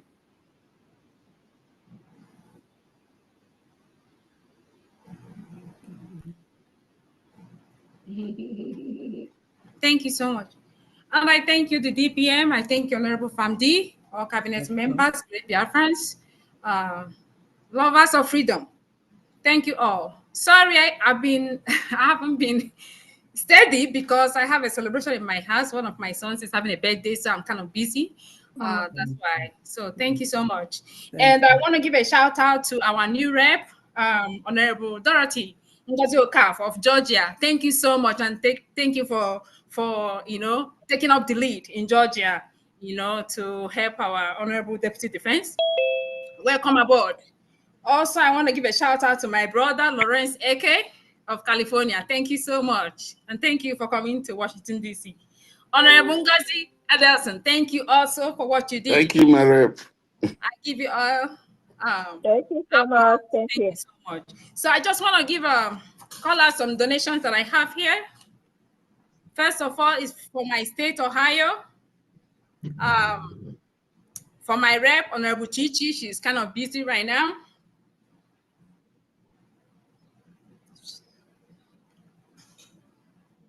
Okay, in Ohio State, I have Mazi Augustine Madukwe.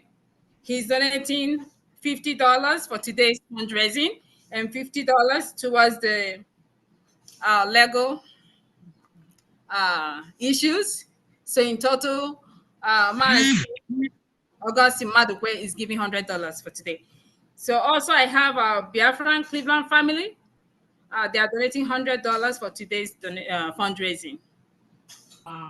Thank you so much, and that's for Ohio. Thank you, Ohio. So altogether, Ohio, you have how much? $200. Thank you. Gemma. Thank you very much. Okay. Also, I have to call out the donation from. Just a minute here, please. Just a second.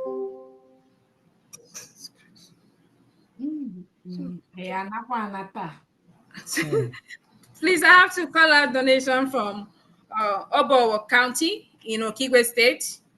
I have here Chief Innocent, Anosike, 63,000. 53? 63,000 Eje. Okay.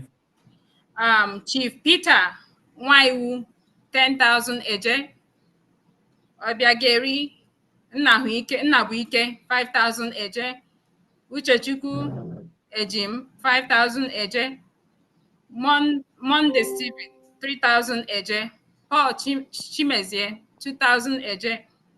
Basil Isiakaku, 2,000 Eje. Zuruwa Nwabara, 2,000 Eje. Godi Echere, 1,000 Eje. Benedict Ike, 1,000 Eje. Silas Nwoke Nkwu, 1,000 Eje. Louis Ezigbo, 1,000 Eje. Henry Anthony, 1,000 eje. Chinedu Anthony, 1,000 eje. Ichie Christopher, 1,000 eje. Amadiwe Amuneze, 1,000 eje. So in total, they have paid already and they sent me receipt. Honorable Famti, I'll send it to you. In total, they paid in here. It's in 2 different payments, 120,000 eje. Thank you so much. Okay, wait a minute. 120,000 AJ in 2 payments of 60,000 each? No, they paid 2 payments of 100,000 AJ and 20,000 AJ.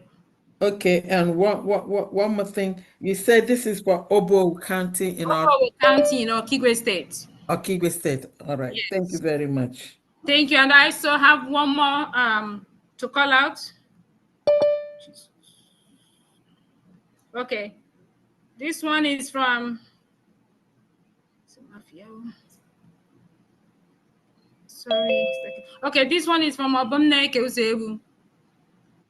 He donated 10,000 AJ. Thank you so much. From where? From where? For which place? It's from Olu State. Olu State. Yeah. Okay. I'll send you the receipt as well. He's paid that. You say 100,000, is that correct? 10,000. 10,000. Okay. 10,000 AJ. Yes. Okay. All right. Thank you so much. I love you. We move. Oh, Thank sorry, please. I want to say something also. We have a Biafra mug, which every Biafran would love to have on their house, on their table. Yeah. Go ahead. We forgot it. Go ahead. Okay, please. I just want to say that a beloved Biafran has donated. Donated those mugs to our government, and it's selling for a carton, 250 a gemma. And the carton has 4 boxes inside. And the 1 box out of the 4 boxes in a carton is selling for 65 a gemma. So if you want a box, a box contains 6 cups or 6 mugs. It's 65 a gemma. And if you want a carton, it's 250 a gemma. If you want that, I will send out currently, you can send me your information. So I'll send it to the Canada rep. Honorable Gochukwu Okoro. The mugs are with him currently in Canada. So thank you so much. We move. Thank you. Thank you. Thank you.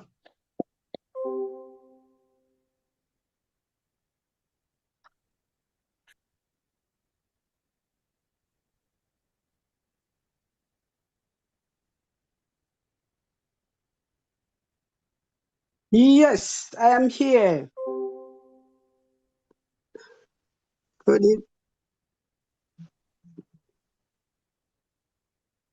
All right, thank you very much. C247 Ugo, thank you very much for accepting me.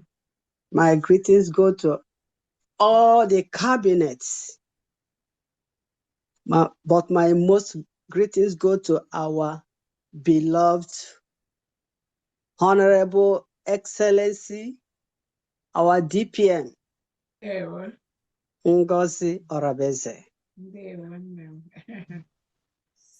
Only God, only God, we continue to sustain you all. Only God will continue to protect you all, bless you all in all your efforts. He will continue to be with you all this time. Without wasting much of my time, I will first of all donate $100 for Justina Dulu from Okiwe. Justina Dulu from Okiwe. Then my humble self, I'm donating $100 for today fundraising and $50 for our embassy in Washington, D.C.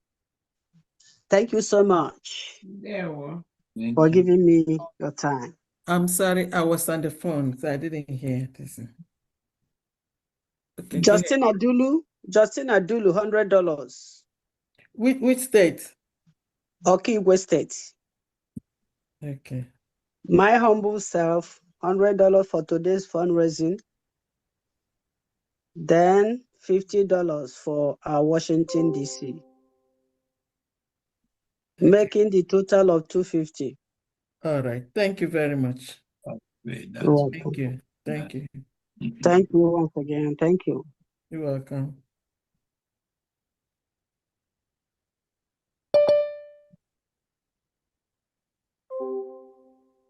Yeah, greetings, everyone.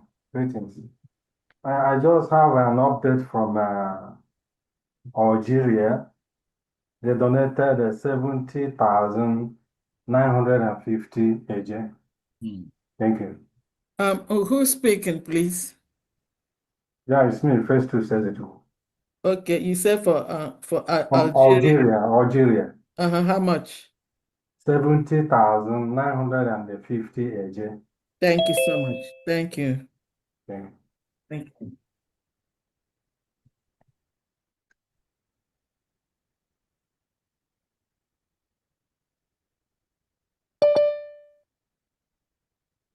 Is it Jama from Spain? Ah, okay. Good evening, everyone. Happy family. DPM and our government, I'm here to thank you all for all that you do. I will not take your time. My rep will announce my own donation, but I have something to say I want Biafrans to hear. That's why I raised my hand.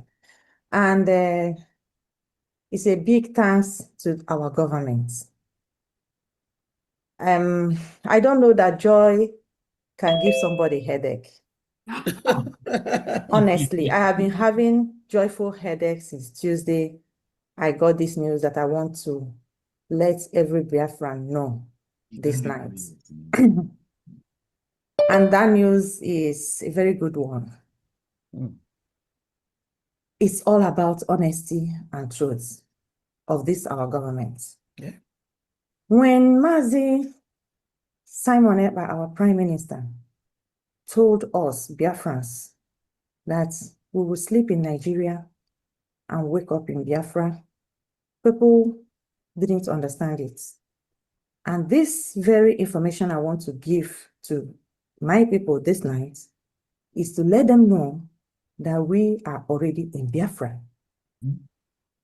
I had a call with my auntie, who is 89 years.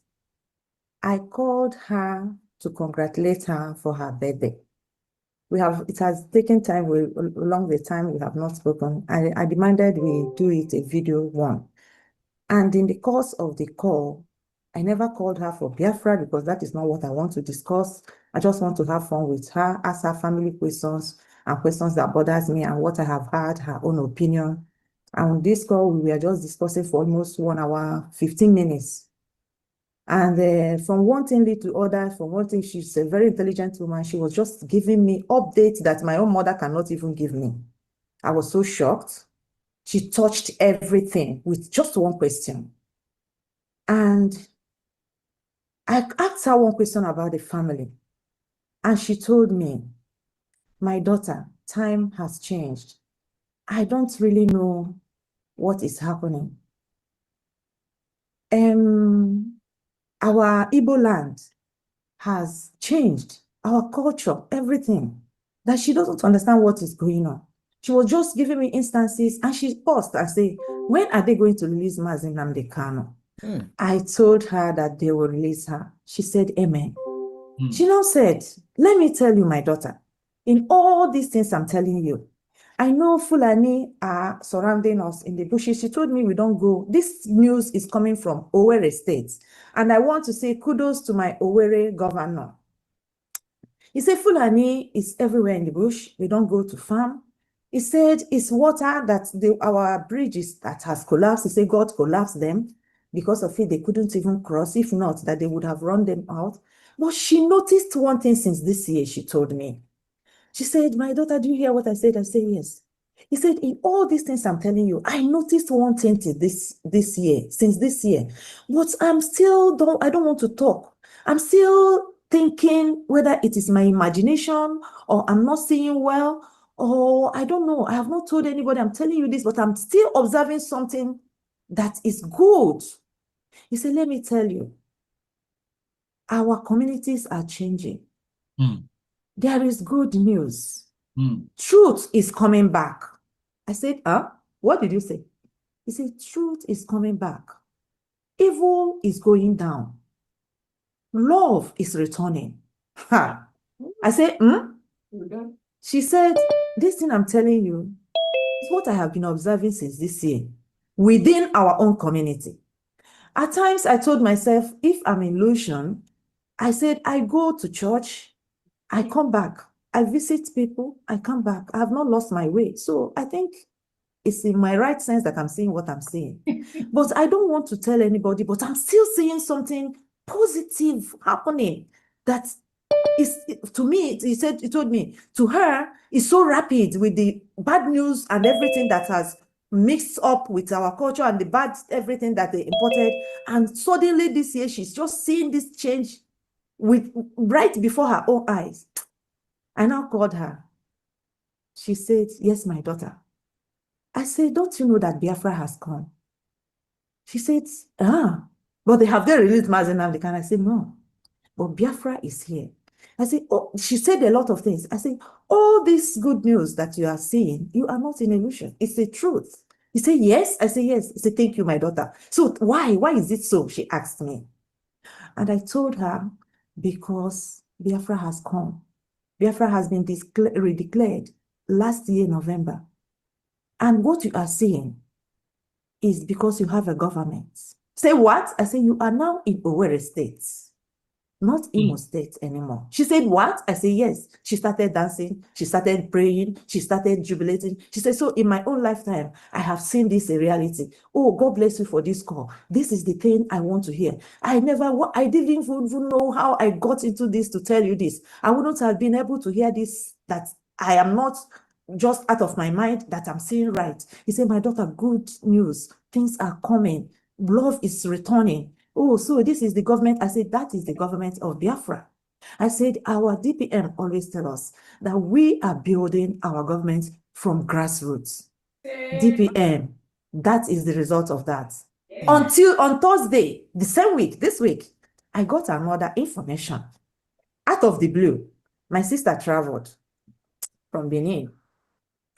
She traveled last week and she stayed, there was a Muslim vacation holiday.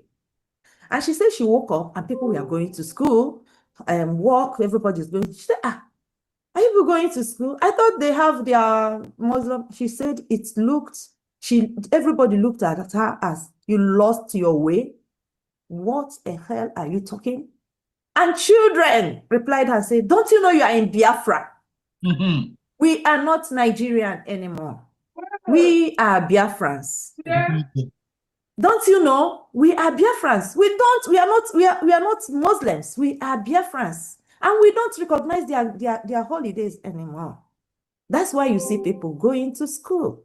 This is a very good news. Very, very good news to me. That is a confirmation of my discussion with my own auntie. In fact, headache of joy. Headache of joy. I didn't know that joy can bring headache like this. I was so joyful. But she said one thing. She said she has been hearing that Fulani is trooping in everywhere. She said for the first time she has seen Fulani in the numbers that she can't imagine in Owerri. And I told her, do not worry. They will be taken care of by our government at the due times. These are good news. These are to tell you people that Biafra government is functioning. So if you're out there waiting for when Biafra will come, you are out there witnessing against Biafra. Biafra is already functioning. You and your families that are seeing you doing that, they better call you to caution, because you are in Nigeria and you will go to remain in that Nigeria. For those you are witnessing against, we are already functioning. We know now who we are, and nobody will take it away from us. It is here to stay. to be defended and to live in. When our DPM always say we are going home this year, this good news made me to know that she is saying the right thing. Yeah, thank you so much, my Thank government. you. God bless you. Well done. Thank you so much. Good job. Thank you.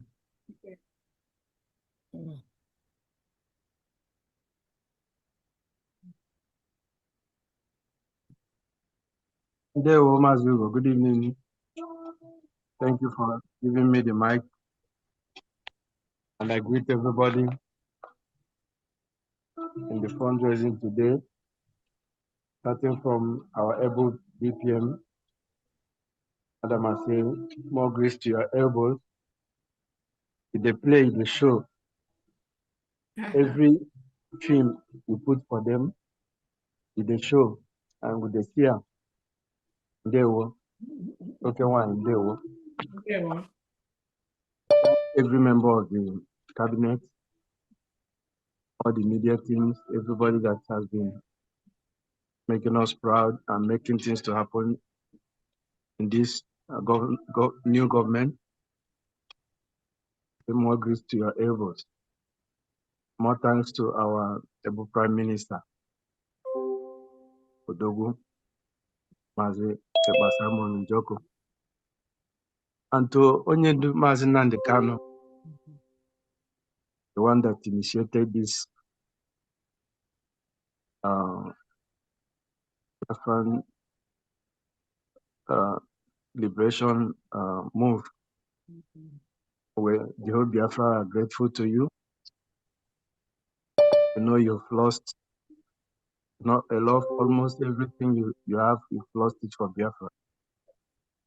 It is again for us, the whole Biafra. We have not seen anybody like you or any human being in this present moment like you, who will come out to even die for a people that a lot of them doesn't know or know you. You still stick out yourself and decide to sacrifice everything you have for us.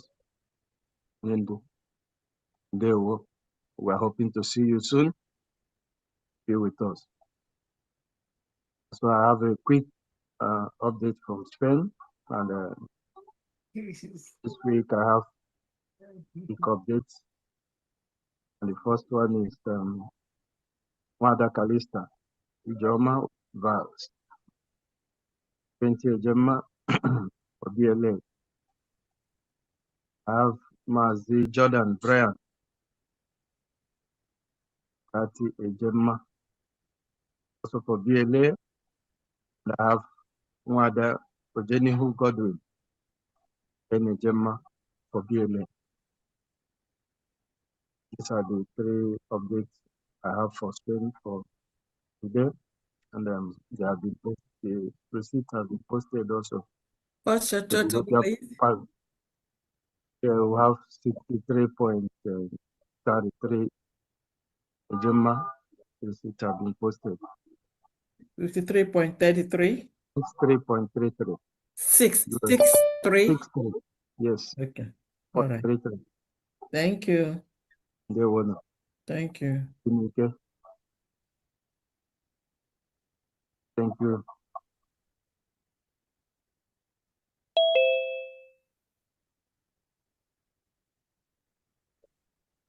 Thank you, Honorable Go247. Thank you, all the cabinet members, information minister, and most especially our Deputy Prime Minister, Dr. Ngozi Orabweze, and our Finance Minister, our Finance Secretary, Famdian. Thank you. Yes, remember I sent you two receipts from Space, Famdian, and they wanted they said because I forgot their names the last time, and I wanted to call it out now. This lady Ngozi donated $20 for Odumegu State, and Miss Margaret Jawa donated a minute, please.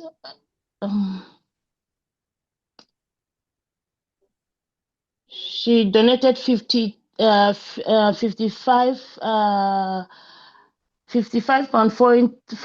euros for that Washington DC opening of our mission.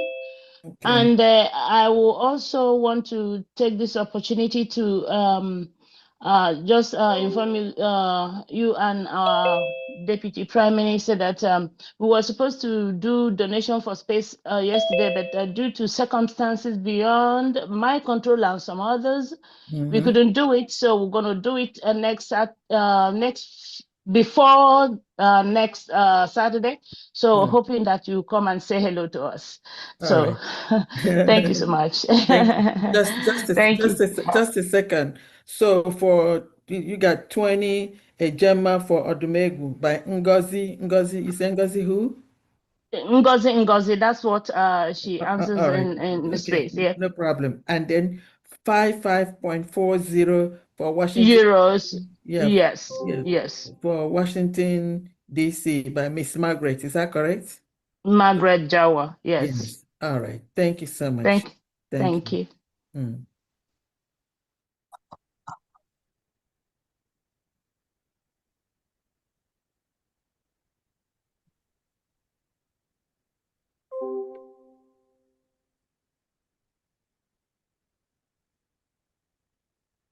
Yes. Victor Bian? Victor! Open it for me. Never open. You can't. No. Okay.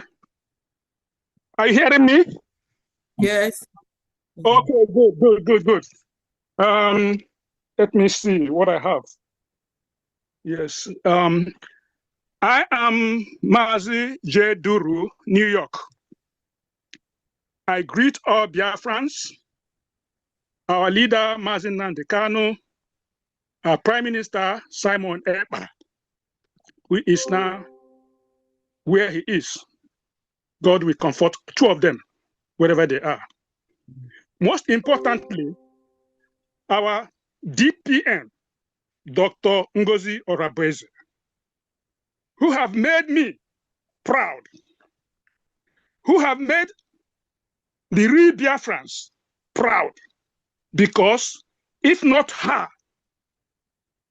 we would have not been Biafran today, since our Prime Minister was called to question.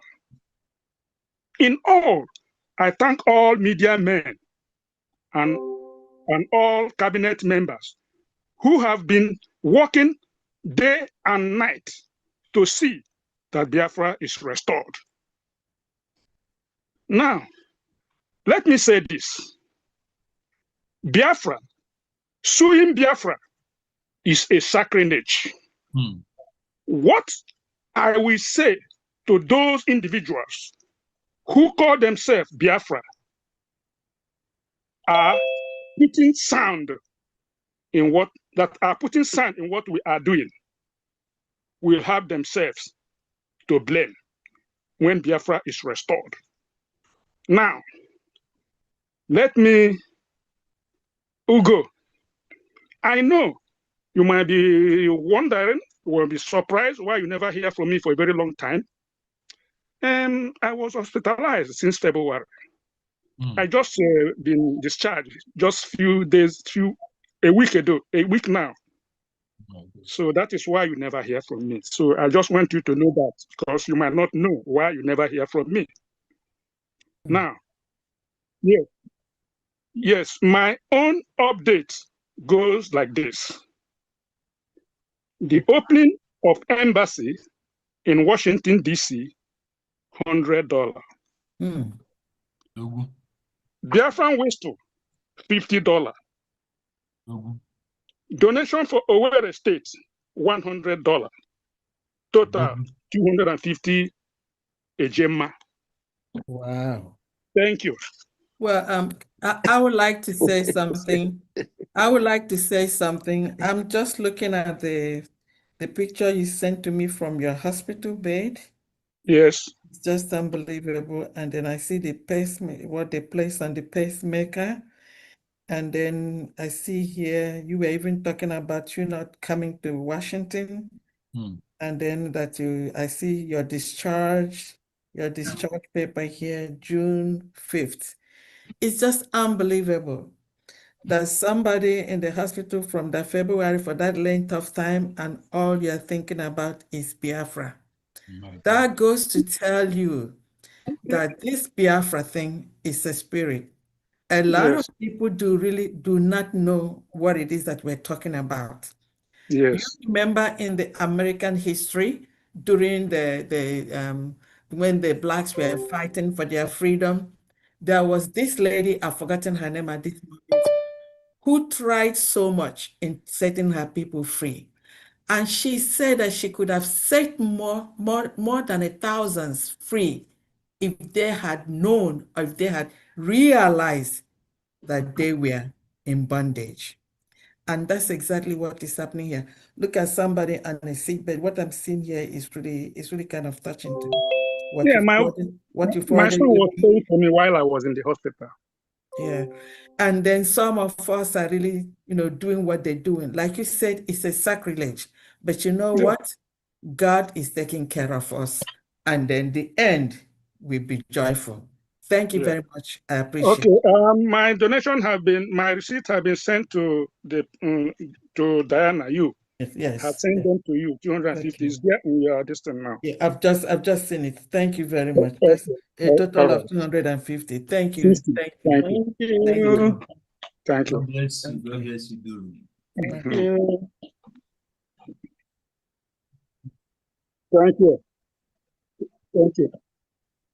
Thank you. Back here. Yes. Thank you. Wow. This is a big one. Let's continue.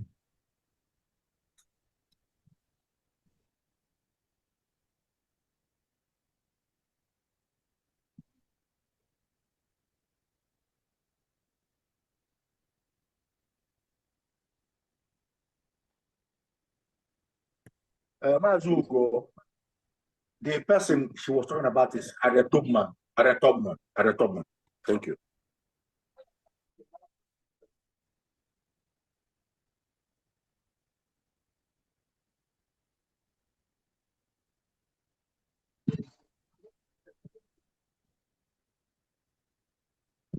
Hello, good evening from here. Yes, I'm here. Yeah, good evening, Honorable DPM, the Secretary of Defense and Deputy Secretary of Defense. I greet you all.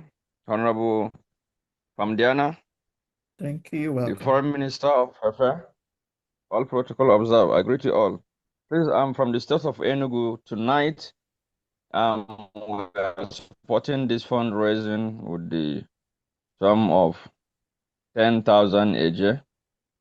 And as of last fundraising we made, we also got from last fundraising, from my list here, we got 1,000 AJ from Enugu. Okay. The second person paid 3,000 AJ, which I have mentioned their name in our last meeting. Okay, Then, hold on. Honorable I am Christian paid 6,500 AJ, which is the total of 10,500 AJ, together with tonight's support of the fundraising, making it 20,500 AJ.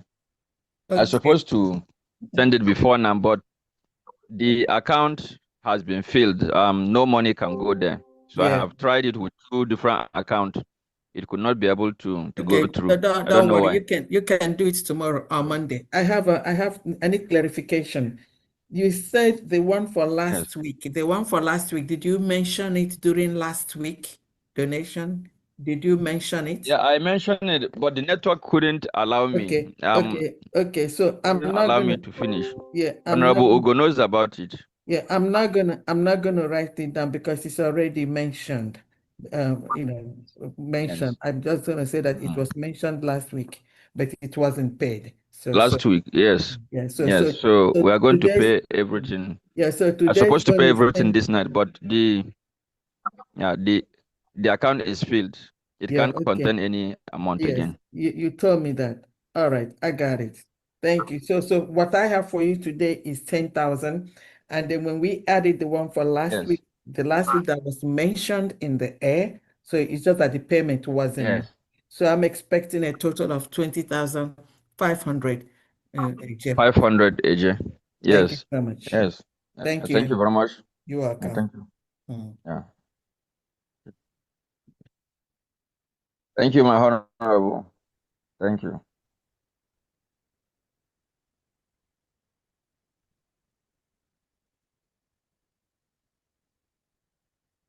I'm here, brother. Hello, everyone. I won't have a lot to say. I just want to greet every one of you here. Onye bụla nke ọ na-eme ya jisie ike, nke ọ na-eme dị mma, onye na-eme nke ọjọọ ya hapụ.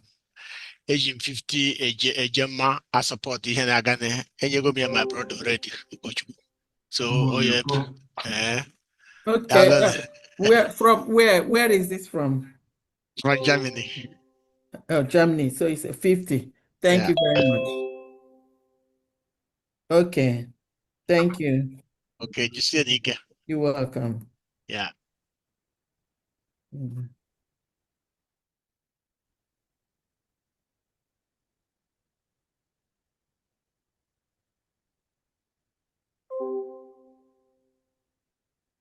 I'm here. Thank you so much, Mazi. Thank you. Greetings to our DPM. Greetings to our special Honorable Finance Minister. From United Kingdom Mission,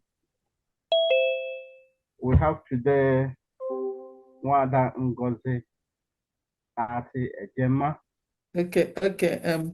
Is this an update? Not update. I've never. Benchooks?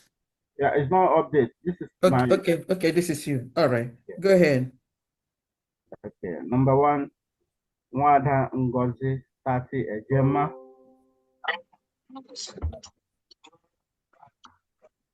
Wada Caroline Iwunne 25 Ejema. Sister Mary Nwosuji 20 Ejema. Priscilla Azubine 50 Ejema. Margaret Ndale Izukane 10 Ejema. Wada Cordelia Eze 50 Ejema. Wada Christopher 50 Ejema. Wada Gloria Machus 10 Ejema. Wada Flora Akubilo 35 Ejema. Anonymous M 50 Ejema. Mazi Frank Okoye 20 Ejema. Mazi Dada Emebo 50 Ejema. Mazi John Chidozie Nwodo 50 Ejema. Mazi Tony Senior Agua 50 Ejema. Anonymous for the lawsuit against Biafra 20 Ejema. And myself for the lawsuit against Biafra 200 Ejema. In total 720 Ejema. I've sent my own personal receipt to you, so you can check it. You can see it. Okay. The suit, is it the cabinet one in here? You mean the lawsuit one? Yeah. Yes, I calculated everything. 700. Okay. I have I already calculated that one in a different spreadsheet. Okay, so I will minus it from here. So I'm gonna say 550 here. Is that correct? 750 minus 250. Oh, 500. I'm sorry. 500. Yeah, okay. So I'm making this 500. The other one is taken care of on the other spreadsheet. Yes. Thank you very much. Thank you. You're welcome. Thank you. Thank you.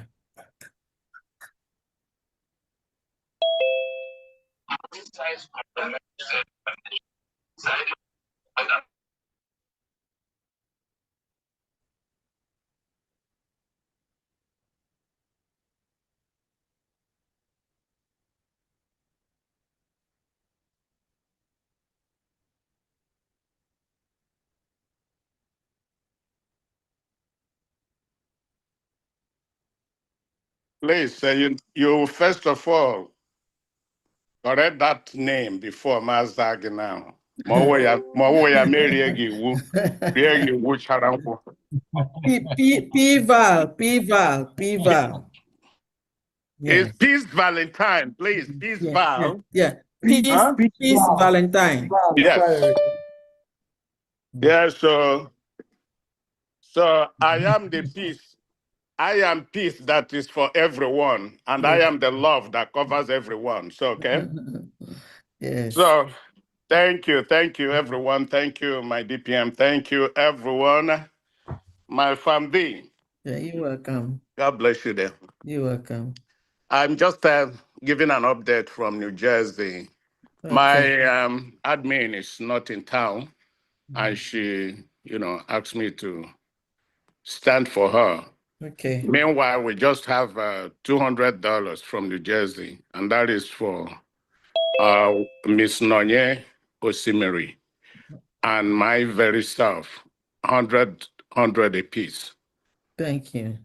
There was a recap that she mentioned, but I know that it's been announced earlier before, and those were the pledge I made for both the whistle and the state this thing, which came up to $455 that I made before, but it doesn't have to enter into this new here. But she mentioned it in what she wrote me. I don't know if believing that it's been announced already. I remember Yes. the day of the whistle. I made a pledge of 3,000 whistles, which came to 255. Yes. I already took care of that in a spreadsheet for that day. Okay. So the rest 200 was for the different, state of wherever for the past periods. Okay. So this 200 is not for today, it's for last week. No, the 200 I mentioned earlier, myself and Madam Nonye Osimiri is for today's fundraising. Yes. Yeah. So today's fundraising is $200. Is that correct? Yeah, correct. Yes. Thank you very much, New Jersey. You're welcome. Thank you. Bless you. Thank you. Thank you.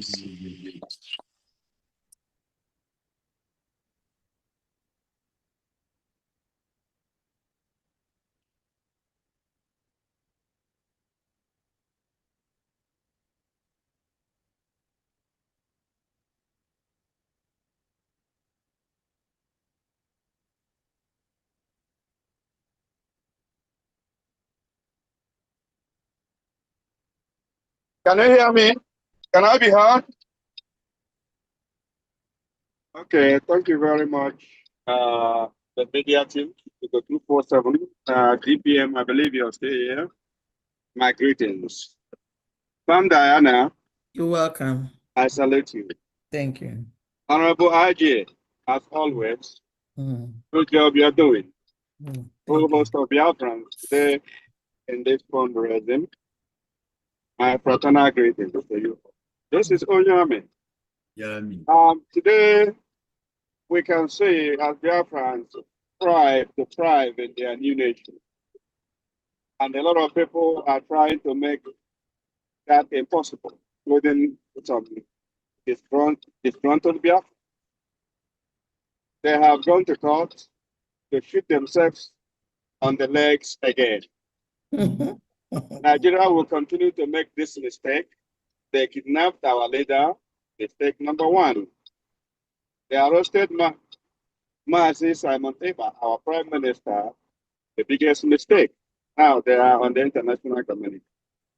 And now they have come to make Biafra official by themselves.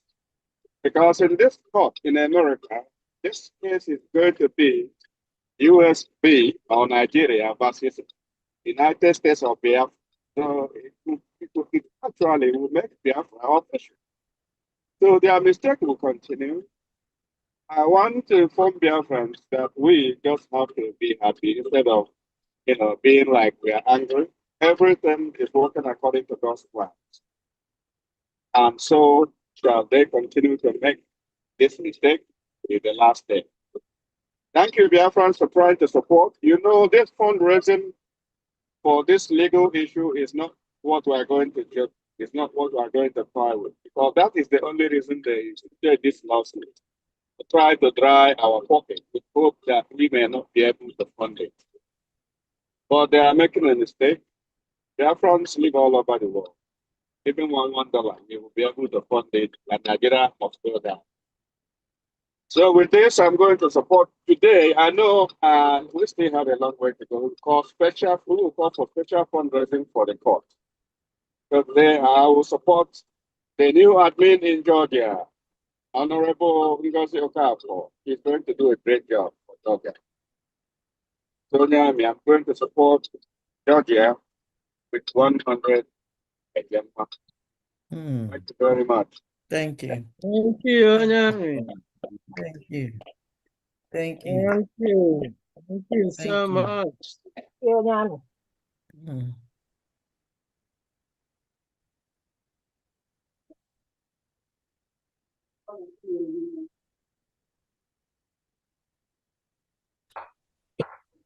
Good evening, everybody. I just want to thank all of you for your commitment to the cause of Biafra.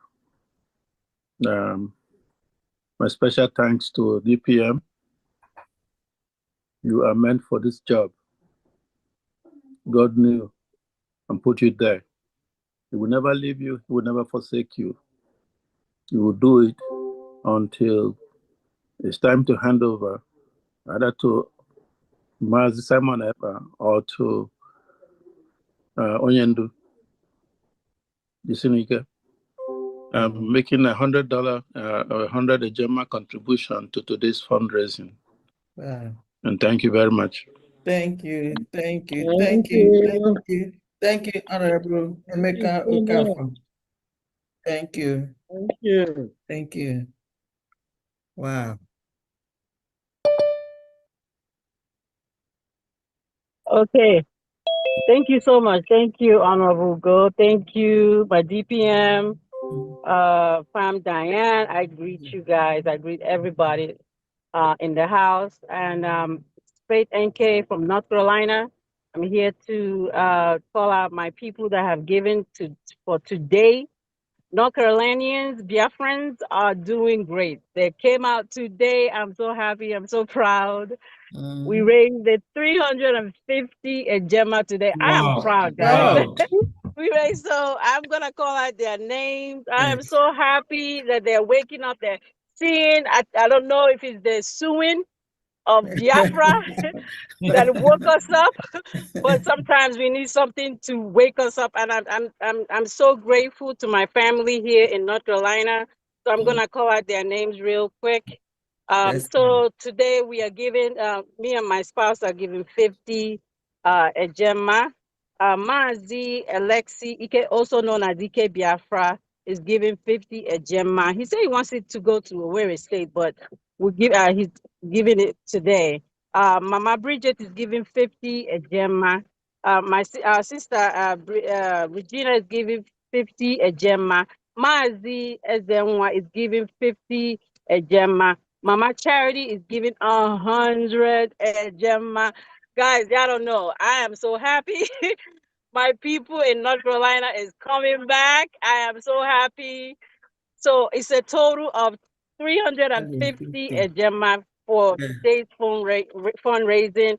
So North Carolinians, if you're hearing my voice, you guys see what is happening. You guys see the testimony of our sister Ijoma gave me another boost. So please come out and do the needful. DPM is doing great. Everybody in the cabinet is doing great. This is our nation. Call me 678-200-0217, and we must protect our land. I yield. Thank you.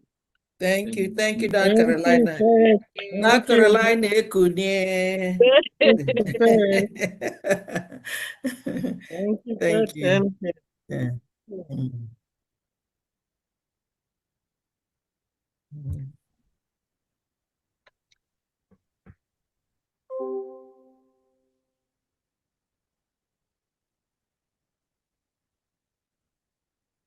Dewo, it's me. Sorry, sir. I was off connect. That's when I missed my call. I want to greet everyone in the house. I want to greet the cabinet. I want to say thank you so much. Everybody said everything I wanted to say. My DPM, thank you. I can't thank you enough anyway. I just wanted you to know that up until now, I was confused about telling somebody I'm a Biafra. But now, I'm so proud. Oh, where is that? It's a new nation. Where is it? Oh, it's a country next to Nigeria. You heard about that country? So beautiful to say. And people are liking it. The name Biafra. I want to thank all the cabinets. Famdi. Oh, Madam EJ. Oh, my angel. Honorable Ijoma, thank you so much. I love you. Thank you. New York. We're working on it, but we're coming up. I have a Mazi Madi Chuku, who had donated consistently. And I thank you, sir, for your consistency. He had donated $250 today. And we had some pledges that we're going to be redeeming soon. So please bear with us. So today we have $250 for New York State USB. Thank you. Thank you. Thank you. Thank you, New York. Thank you. New York. And New York, I think the donation for Mazi Justin Duru is New York. Yes, that's true. Yeah, New York. Oh, how much did he donate? Okay, let me see. I think either 300 or 250. Hold on.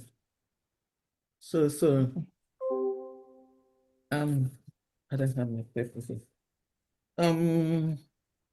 Mazi donated 250. 250. Yeah. Okay, so I'm gonna add it to New York. Yeah. Okay. I'm gonna bring his over here, and then that's gonna make New York 450. Is that correct? That's gonna be 200. That's 500. How much did you tell me now? You said 200 or 250? 250. Oh, okay. Thank God. So 250 now plus 250, that's gonna give 500 for New York. Can you please send the receipt? Yeah, I'm gonna forward the receipt to you. Thank you. You're welcome. Thank you, Ms. Famdi, my lady. You're welcome. Thank you, sir.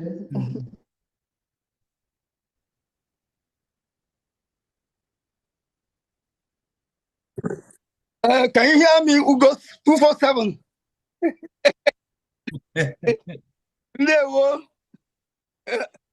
Yeah.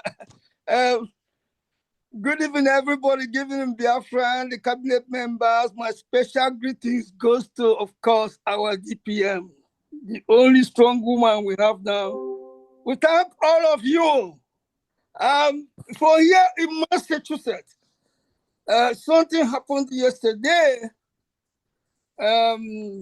Because of this new fundraising, this very important fundraising, I had to meet with each and every one of them. So we encourage them to step up financially, and then with a minimum of 100 each, no 25. Please let us step up, because this fundraising is a special kind of fundraising. Because they have sued us to count. Then we have to raise money to face them. The Zoom was full. Starting from myself, I made $100 donation, and others followed suit. Emmanuel Maazichidos, they made $100 donation. Innocent Onyenehu made $100 donation. Stephen Igedu made $100 donation. Roslyn Aldo made $100 donation. Chukwu Emeka Onwuchekwa made $100 donation. Today, donation is should I say 600 Ejema? Wow. Wow. Wow, Massachusetts. Wow. Wow. So listen carefully and listen very attentively. I urge them to make the payment by Tuesday, no long pledging, please. That's a good one. And they agree with me. By Tuesday, the payment will be in. Wow. That's an awesome one, Mazi. I mean, Massachusetts, and you say you didn't do any 25 today. You said it's a ceiling of 100. Yes, oh, my and they all follow suit. That's a good one.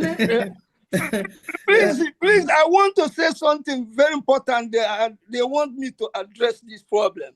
Can I say it? Yeah, go ahead. It's regarding the ID card. This ID card problem continue to linger. I don't know when it's gonna stop. Yeah, in Massachusetts, we have 4 people crying. They have paid their money, they have not gotten their ID card, including myself. Yeah. So yes. I want to advise that if you're somebody who is solely responsible for this ID card, to step up and finish up this thing and let everybody rejoice. Yes, please. I thank you so much, Massachusetts admin, and I have already addressed the ID card issue before. Today. And again, I thank you so much for what Massachusetts have done to know that these people, the Nigerian DSS suing us, it's not about just individuals they mentioned in that lawsuit. It is suing the whole Biafrans, because all of us, any of us could have been involved. I mean, I don't really need to do this thing. Those 15 people, they mentioned their name. They don't really, what I mean, their name doesn't really need to be there. But why is their name there? Because we are restoring the United States of Biafra. So the criminals and their Nigerian DSS and the state, they think they are suing Dr. Rabweze or Honorable Ijoma or Honorable Ugo 247. Your name is there too. So imagine the criminality. Ugo, you're just keeping quiet. Your name is there.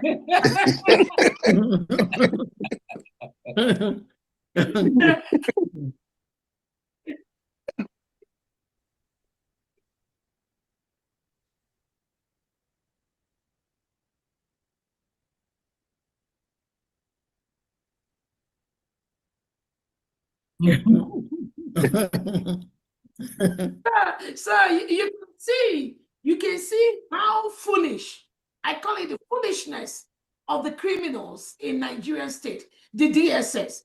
So putting the names of these innocent Biafrans, who all we want is the right that belongs to us, which is the right to self-determination, the right to manage the resources that come from our fathers and our mothers' land, the right to stop them from milking our resources to go and service other people. Why our people, our citizens die of basic things they need. No electricity, no internet, no hospital, no education. That is what some of us have said. We cannot continue to live in a world like that. Anybody that can dispute and go to court with me on these things that is going on, that's why Finland is just messing themselves up with our Prime Minister, Simon Ekpa. And you can see how Nigeria, Tinubu and Christopher Musa, they are messing themselves up in homeland. So this lawsuit is not just about the names of the individuals that are there. It is about all of us. The only thing is that the mediocres that they are using, they were able to put some of our names there because their master, Tinubu and Christopher Musa, have told them, put somebody's name there. That's exactly what they have done. You have to put somebody's name. And whose name are they going to put there? You have to put the names of those who are really making sure that this Biafra is realized. That's all that is there. That's all that is there. And where have you seen Biafrans suing Biafrans if they are not criminals? If they are not rogues, they are bandits. They are people that are paid to stop the restoration of the United States of Biafra. That is why they do what they do.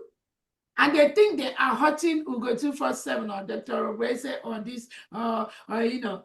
So Nnamdi Kanu, Nigeria State, DSS is holding him. Simon Ekpa, DSS is colluding with Finland to hold him. So they told him, you people are not working well. You need to go after those that are really making things happen. That's why they now have to use that Dabiri and the Elias, the one that said he Googled the Prime Minister online. That is how he now found Biafra and started talking with the Prime Minister. The DSS, they planted him. And that's why he's working with the people he's working right now. So it's not about me. Again, we told them, you see that money they think they have, we will all that money from them. It's a promise. They will pay the United States of Biafra and they will pay us big time. They want money from us. The person that want to criminalize somebody will end up being the criminal. That's a promise I'm giving them. They already are.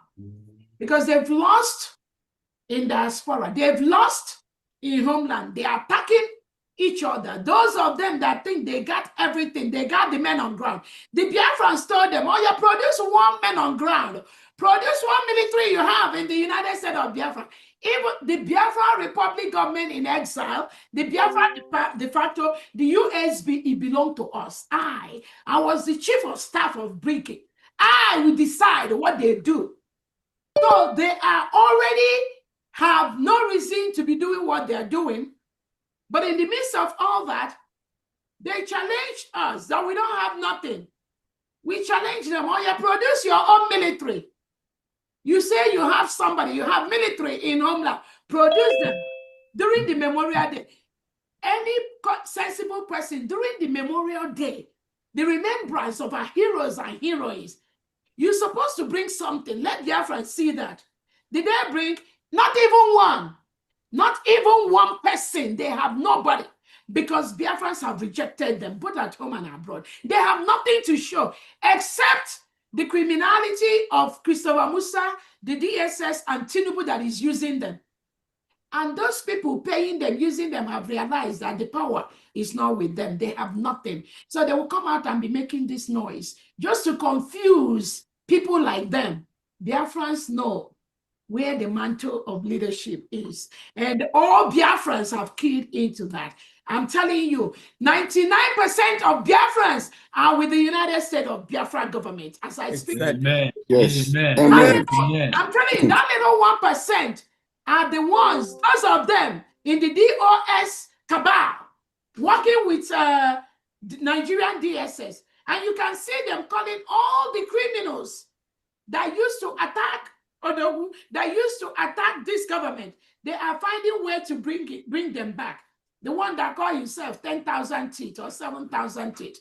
The one that all these criminals, Paula Chebe and all these criminals, these are the so-called people that are calling themselves following Simon Ekpa, they want them to come now. They want to interview them. They want to bring them in. And that's why I keep telling some of them, before they move, I already know where they're going.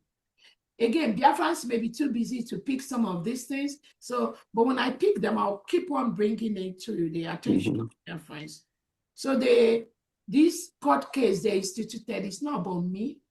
I can get up tomorrow and walk away from this. It's not about the cabinet members. All we're doing is volunteer. Nobody is paying anybody. That is why all Biafrans must know the target of Nigerian DSS that is using these criminals in ex-BRGIE. What is their target? To stop the restoration of the United States of Biafra.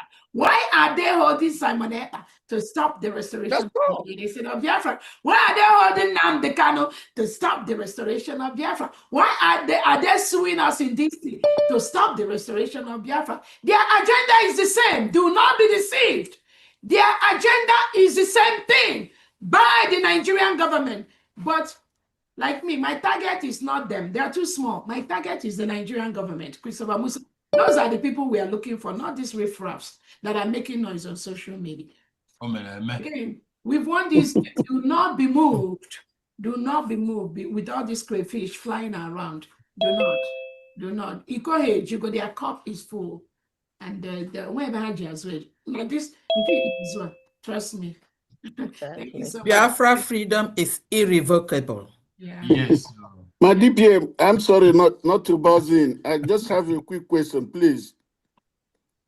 With respect to the ID, for some of us that receive ours in Finland, now the new ones coming, they have new information.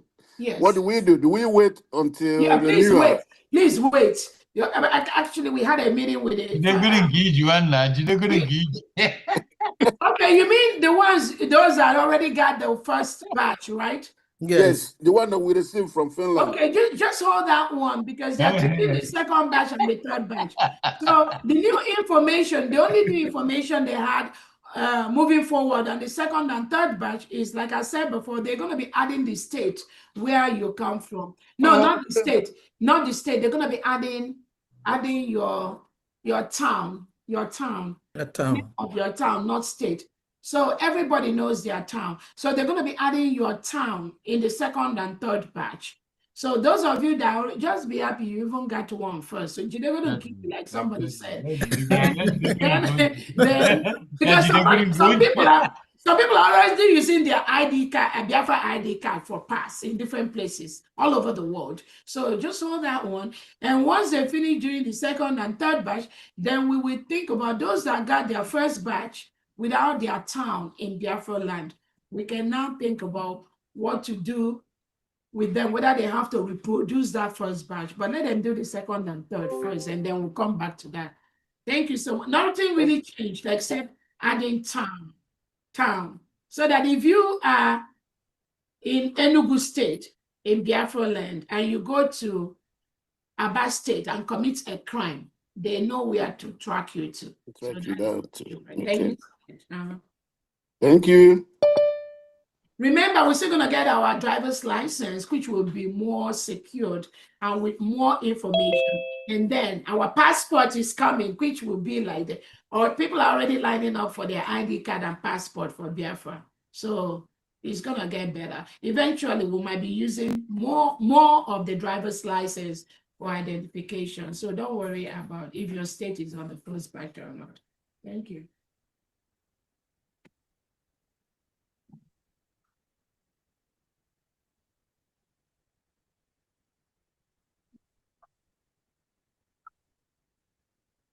No, he already did.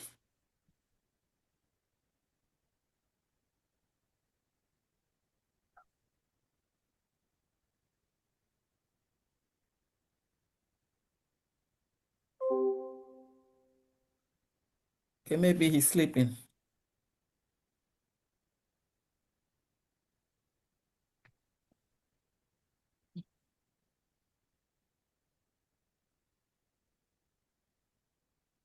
Onyami has spoken. Maazi Uchenna may be sleeping. Okay, call on the Texas admin, Osta Okoro. Hello, can you hear me? Yes, we can. All right, good evening, Biafrans. My greetings goes to the Mazen Nnamdi Kanu, Simon Ekpa, our DPM, and all the cabinet members from Diana. I greet all of you, Ijoma. I greet everyone. Okay, I have myself for $100. I have Sam Aquarando, $100. I have Ugochi Aquarando, $50. I have Matthew for $100. And Ada Ezane Opa for 60. Okay, for a total of 410. Okay, 410 for Texas. Thank you very much. Thank you, guys. Thank you, everyone. Thank you. And happy Father's Day. Yes. Oh, the fathers. That's true. Yes. Happy Father's Day to the fathers. Also, congratulations to the is it Georgia? Georgia. Yes. New admin. Georgia admin. Yes. And the new I don't know what happened, but I think I read on the news that and the new what is it? The new communications secretary. Yes. Honorable Tochi. Honorable Tochi. Tochi. Yes. Okay. Congratulations to them. Thank you. Thank you. Bye bye. Thank you. Okay.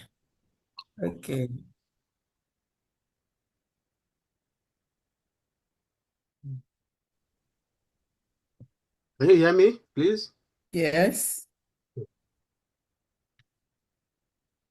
Greetings to all Biafrans, and special greetings to the team that is leading us to our freedom.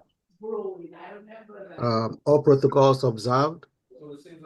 For today's, I'm just contributing for the case file with 50 Ejema. This is Illinois, right? Yes, ma'am. Okay. What did it go? Thank you. Thank you very much. Thank you. Thank you.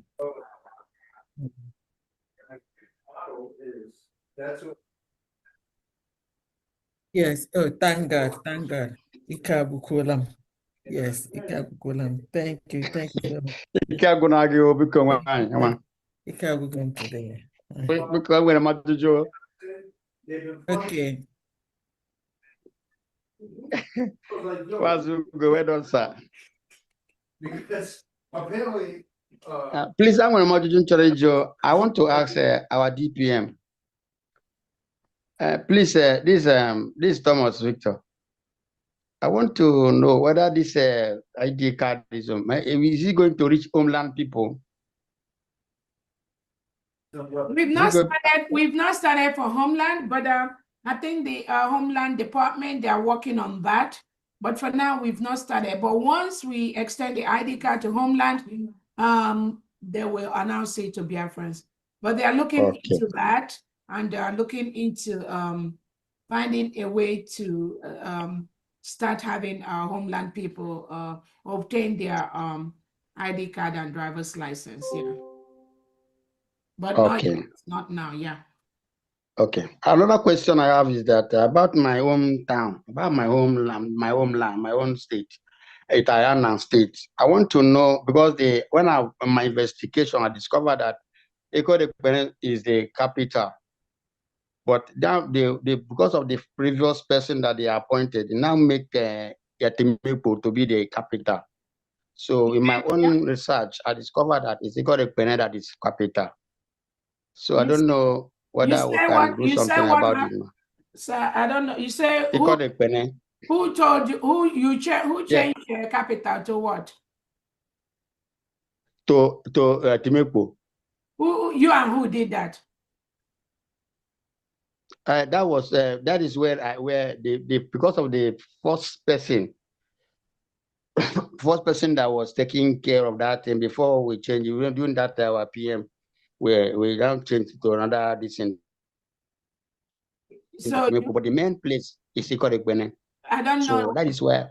Yeah, I don't understand. Who told you that the capital was changed from Ikotekpene? Who told you that? Where are you getting that false information? Okay. And I was getting it from them. Then the person that was there before. Who is them? That was Boniface. That was the first person that was there. They took it to Atimepo. But we believe that it's Ikorekpene that is the place. So I say I'll complain it. No, nobody changed anything. I don't know who is them. The map is there. Nobody changed. Okay, it's still at Ikorekpene. The way Prime Minister left it, is Ikotekpene, yes. Okay. Because I saw it there. That's why I wanted to find out. If you Thank see you, it anywhere, send it to me. There's nothing like that. I don't know where you say you're seeing it. So if somebody sends something, all of you have my number. When you're confused, send me messages. Yes. Okay. All right. Thank you.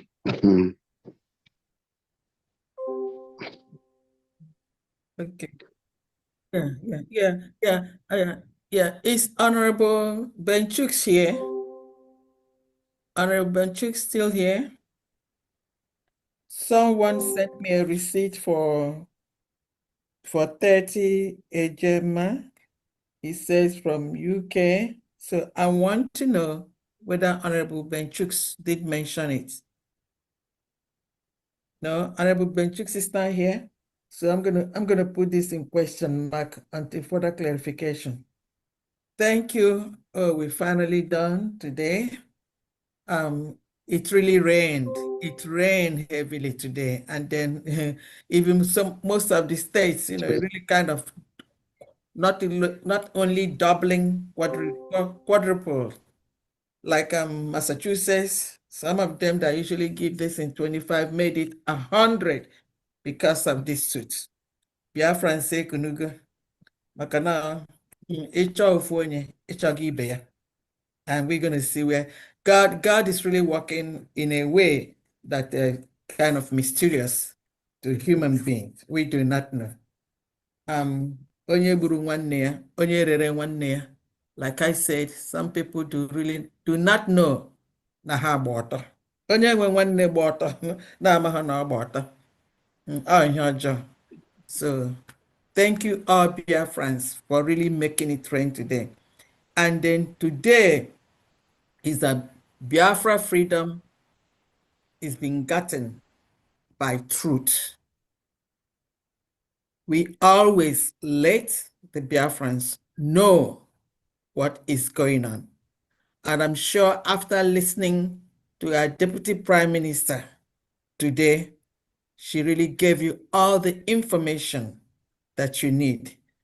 Do not listen to anybody giving you propaganda or trying to twist it, because all they do is twist and turns. You have heard it and you've seen it. It's nothing but the truth. And the truth must reign, and Biafra freedom must reign also. Honorable DPM, are you still here? Yes, I'm here. I wanted to thank you so much. Today is Donald Trump's birthday. Yay! So we wish our president a happy birthday. And we are very, very happy. He is there and doing the wish of the people. And today I took time to go out earlier to present the Biafran, our USB Constitution and Declaration to some congressmen here. And they are very, very excited. Actually, I had so much stories today. You would be so surprised how these individuals We are in Biafra land during the Nigeria Civil War. I'm telling you, Congressman Carter was part. He observed, he noticed, he experienced this Kwashiorkor thing before they left Nigeria with his parents. So it was such a marvelous story. And I feel so happy when, before I even try to talk about, they are the one telling me about what happened in Nigerian Civil War, how the starvation and all that. And I'm like, they were like, they already know about it. They're fully aware. Hello. And I'm like, okay, that actually made our job easier for Nigerian President Tinubu and Christopher Musa that is thinking they can stop us. And some of their riffraff agents, they have scattered all over the world. We will tell them that we are ready this time around. Again, this game is over. You cannot over. an abused wife that ran away from the husband's house to go back to the man that is abusing. Never gonna happen. I don't mean no, it can never happen.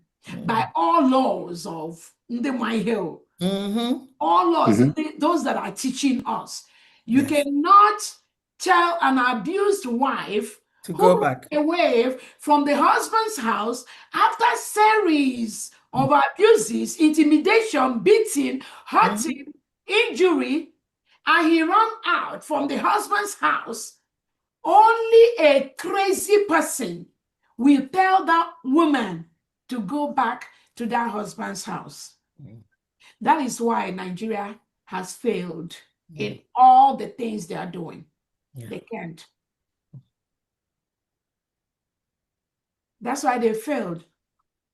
Because we were waiting for Bianca Ojukwu, the one that filed the case to the Finnish authorities, to the Finnish embassy in Finland.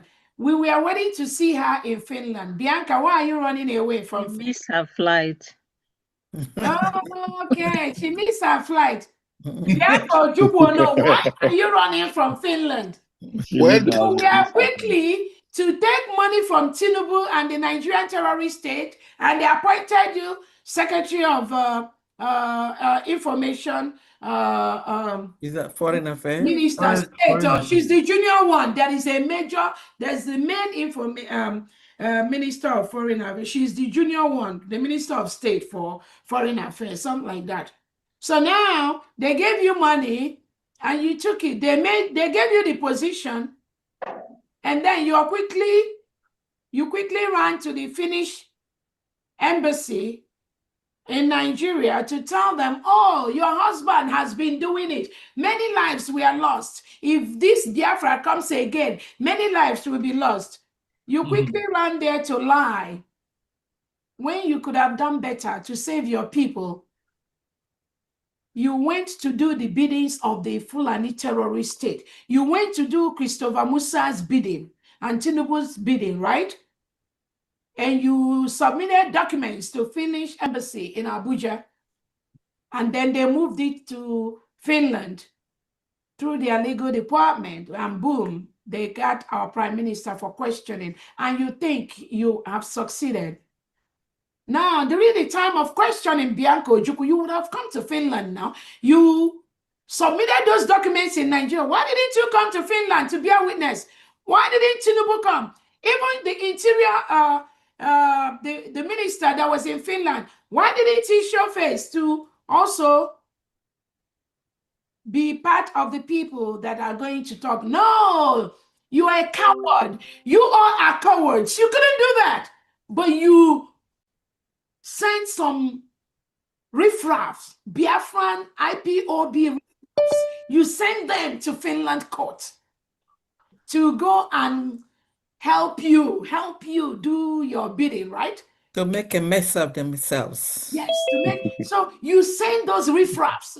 Tinubu, Christopher Musa, and Peter Mba, Enugu State Governor, you all has been shouting Simon Ekpa, Simon Ekpa.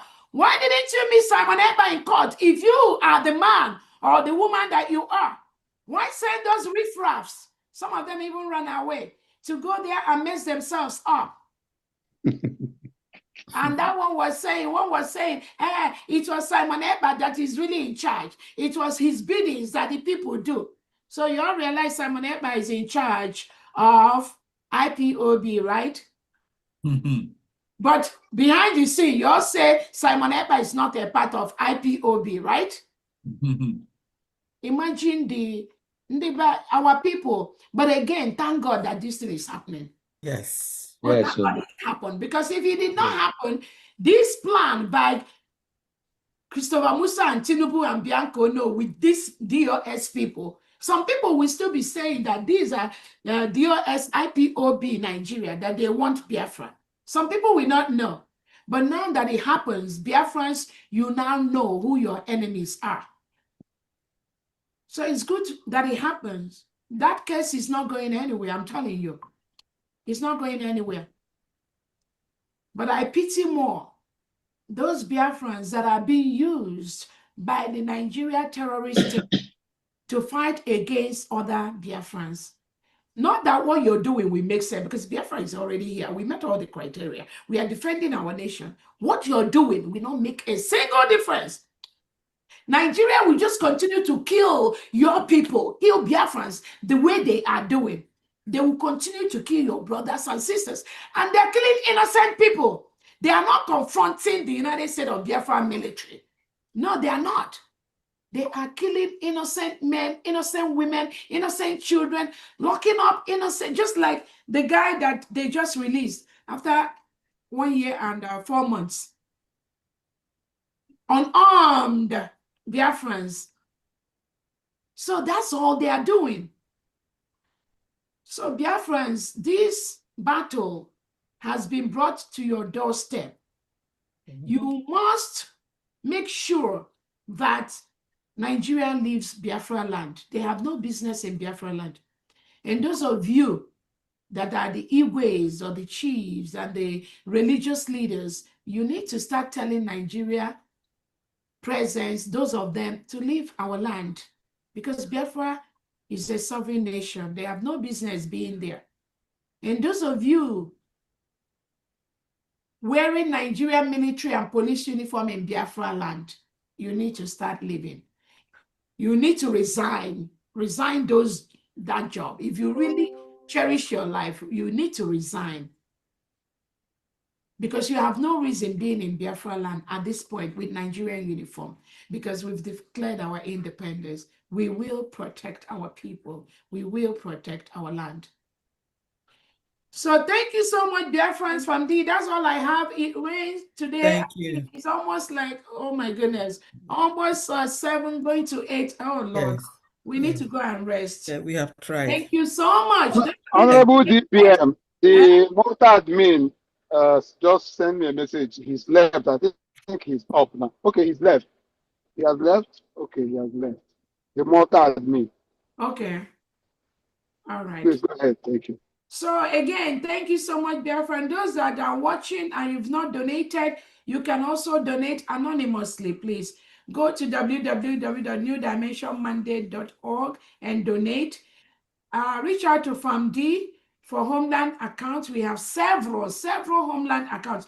Almost all the 40 states of the United States of Biafra government now, they all have their private accounts. So reach out to your state governors. They will give you the account numbers.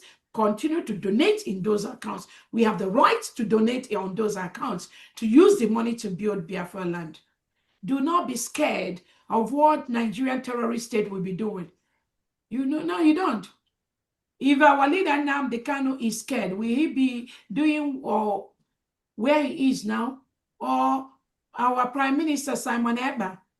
So they are the one that will be scared of us, because we are the people. They are 1%. We are the 99%. Both them and their delegitimized governors, the Ebubago, the Operation Udoga, they are 1%. We are 99%. Put your leg down. Tell them to leave. It is our nation. It is our land. They must leave. There are no two ways of, they don't leave today, they will leave tomorrow. I promise you that. So thank you so much, Famdi. Thank you. and then that brings the curtain down. All right, I see Honorable Chukuma. Honorable Chukuma, can you please make it in a jiffy? Why do we have 4 hands up again?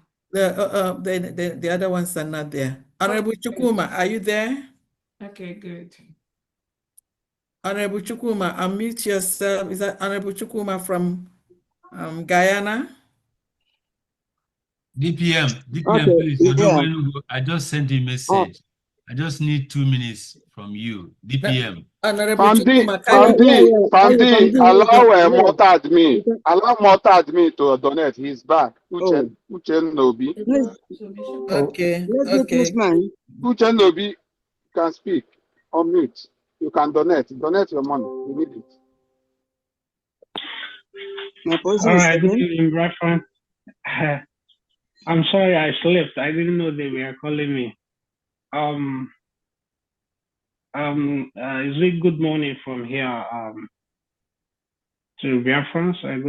Good morning to our DPM. Good morning to all the cabinet, all protocol observed.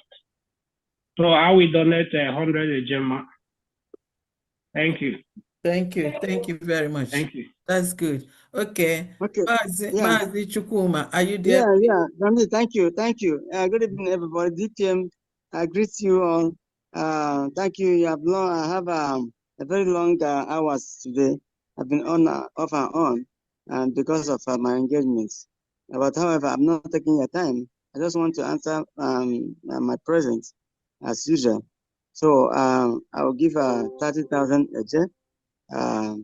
for to support what we are doing today. Thank you. Thank you. Thank you. Thank you very much.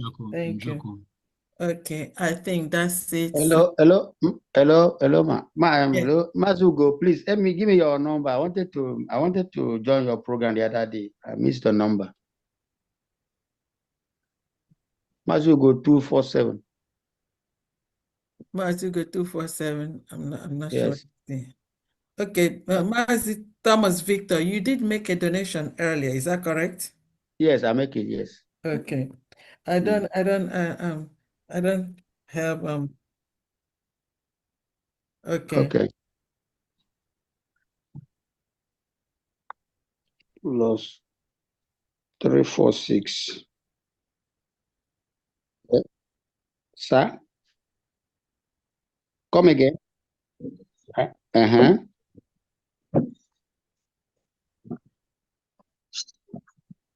I'm hearing, sir. Plus 346.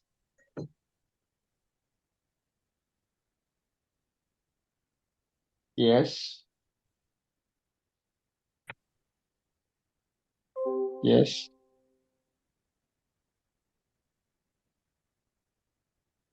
Six, 3, 0, 6 and 6. Okay. Thank you very much, sir. Thank you. Thank Good you. night, everybody. Yeah, Good night, everybody. thank you. Is Ekpa Kano here or still sleeping? And then in the absence of that, I say thank you and may God continue to bless us all as we continue to fight for our freedom. Our freedom is here. Our freedom is here. Ekpa Kano is on the line. Who?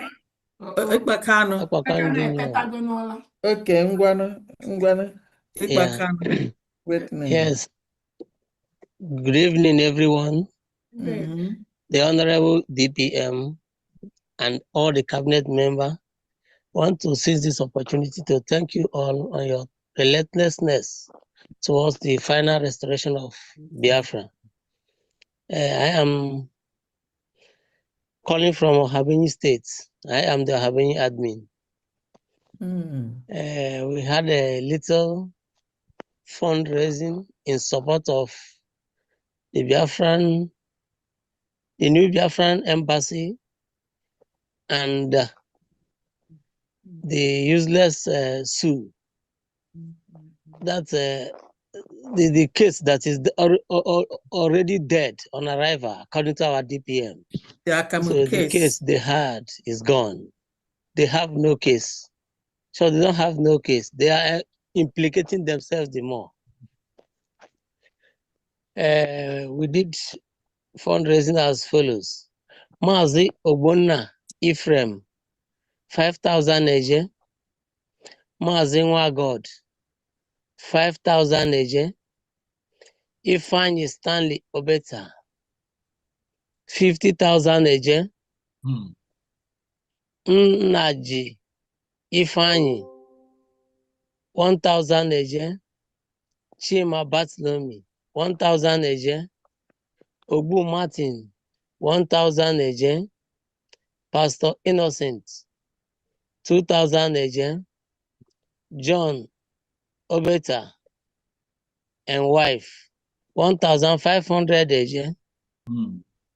Ogbonna Joseph, 3,000 eje.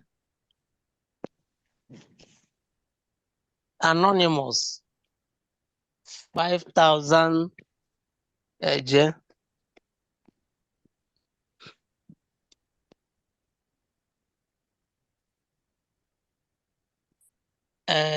Admin, my humble self, 2,000 eje.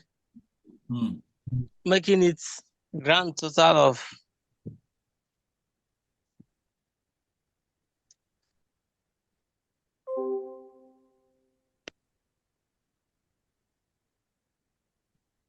please hold on, I'm coming.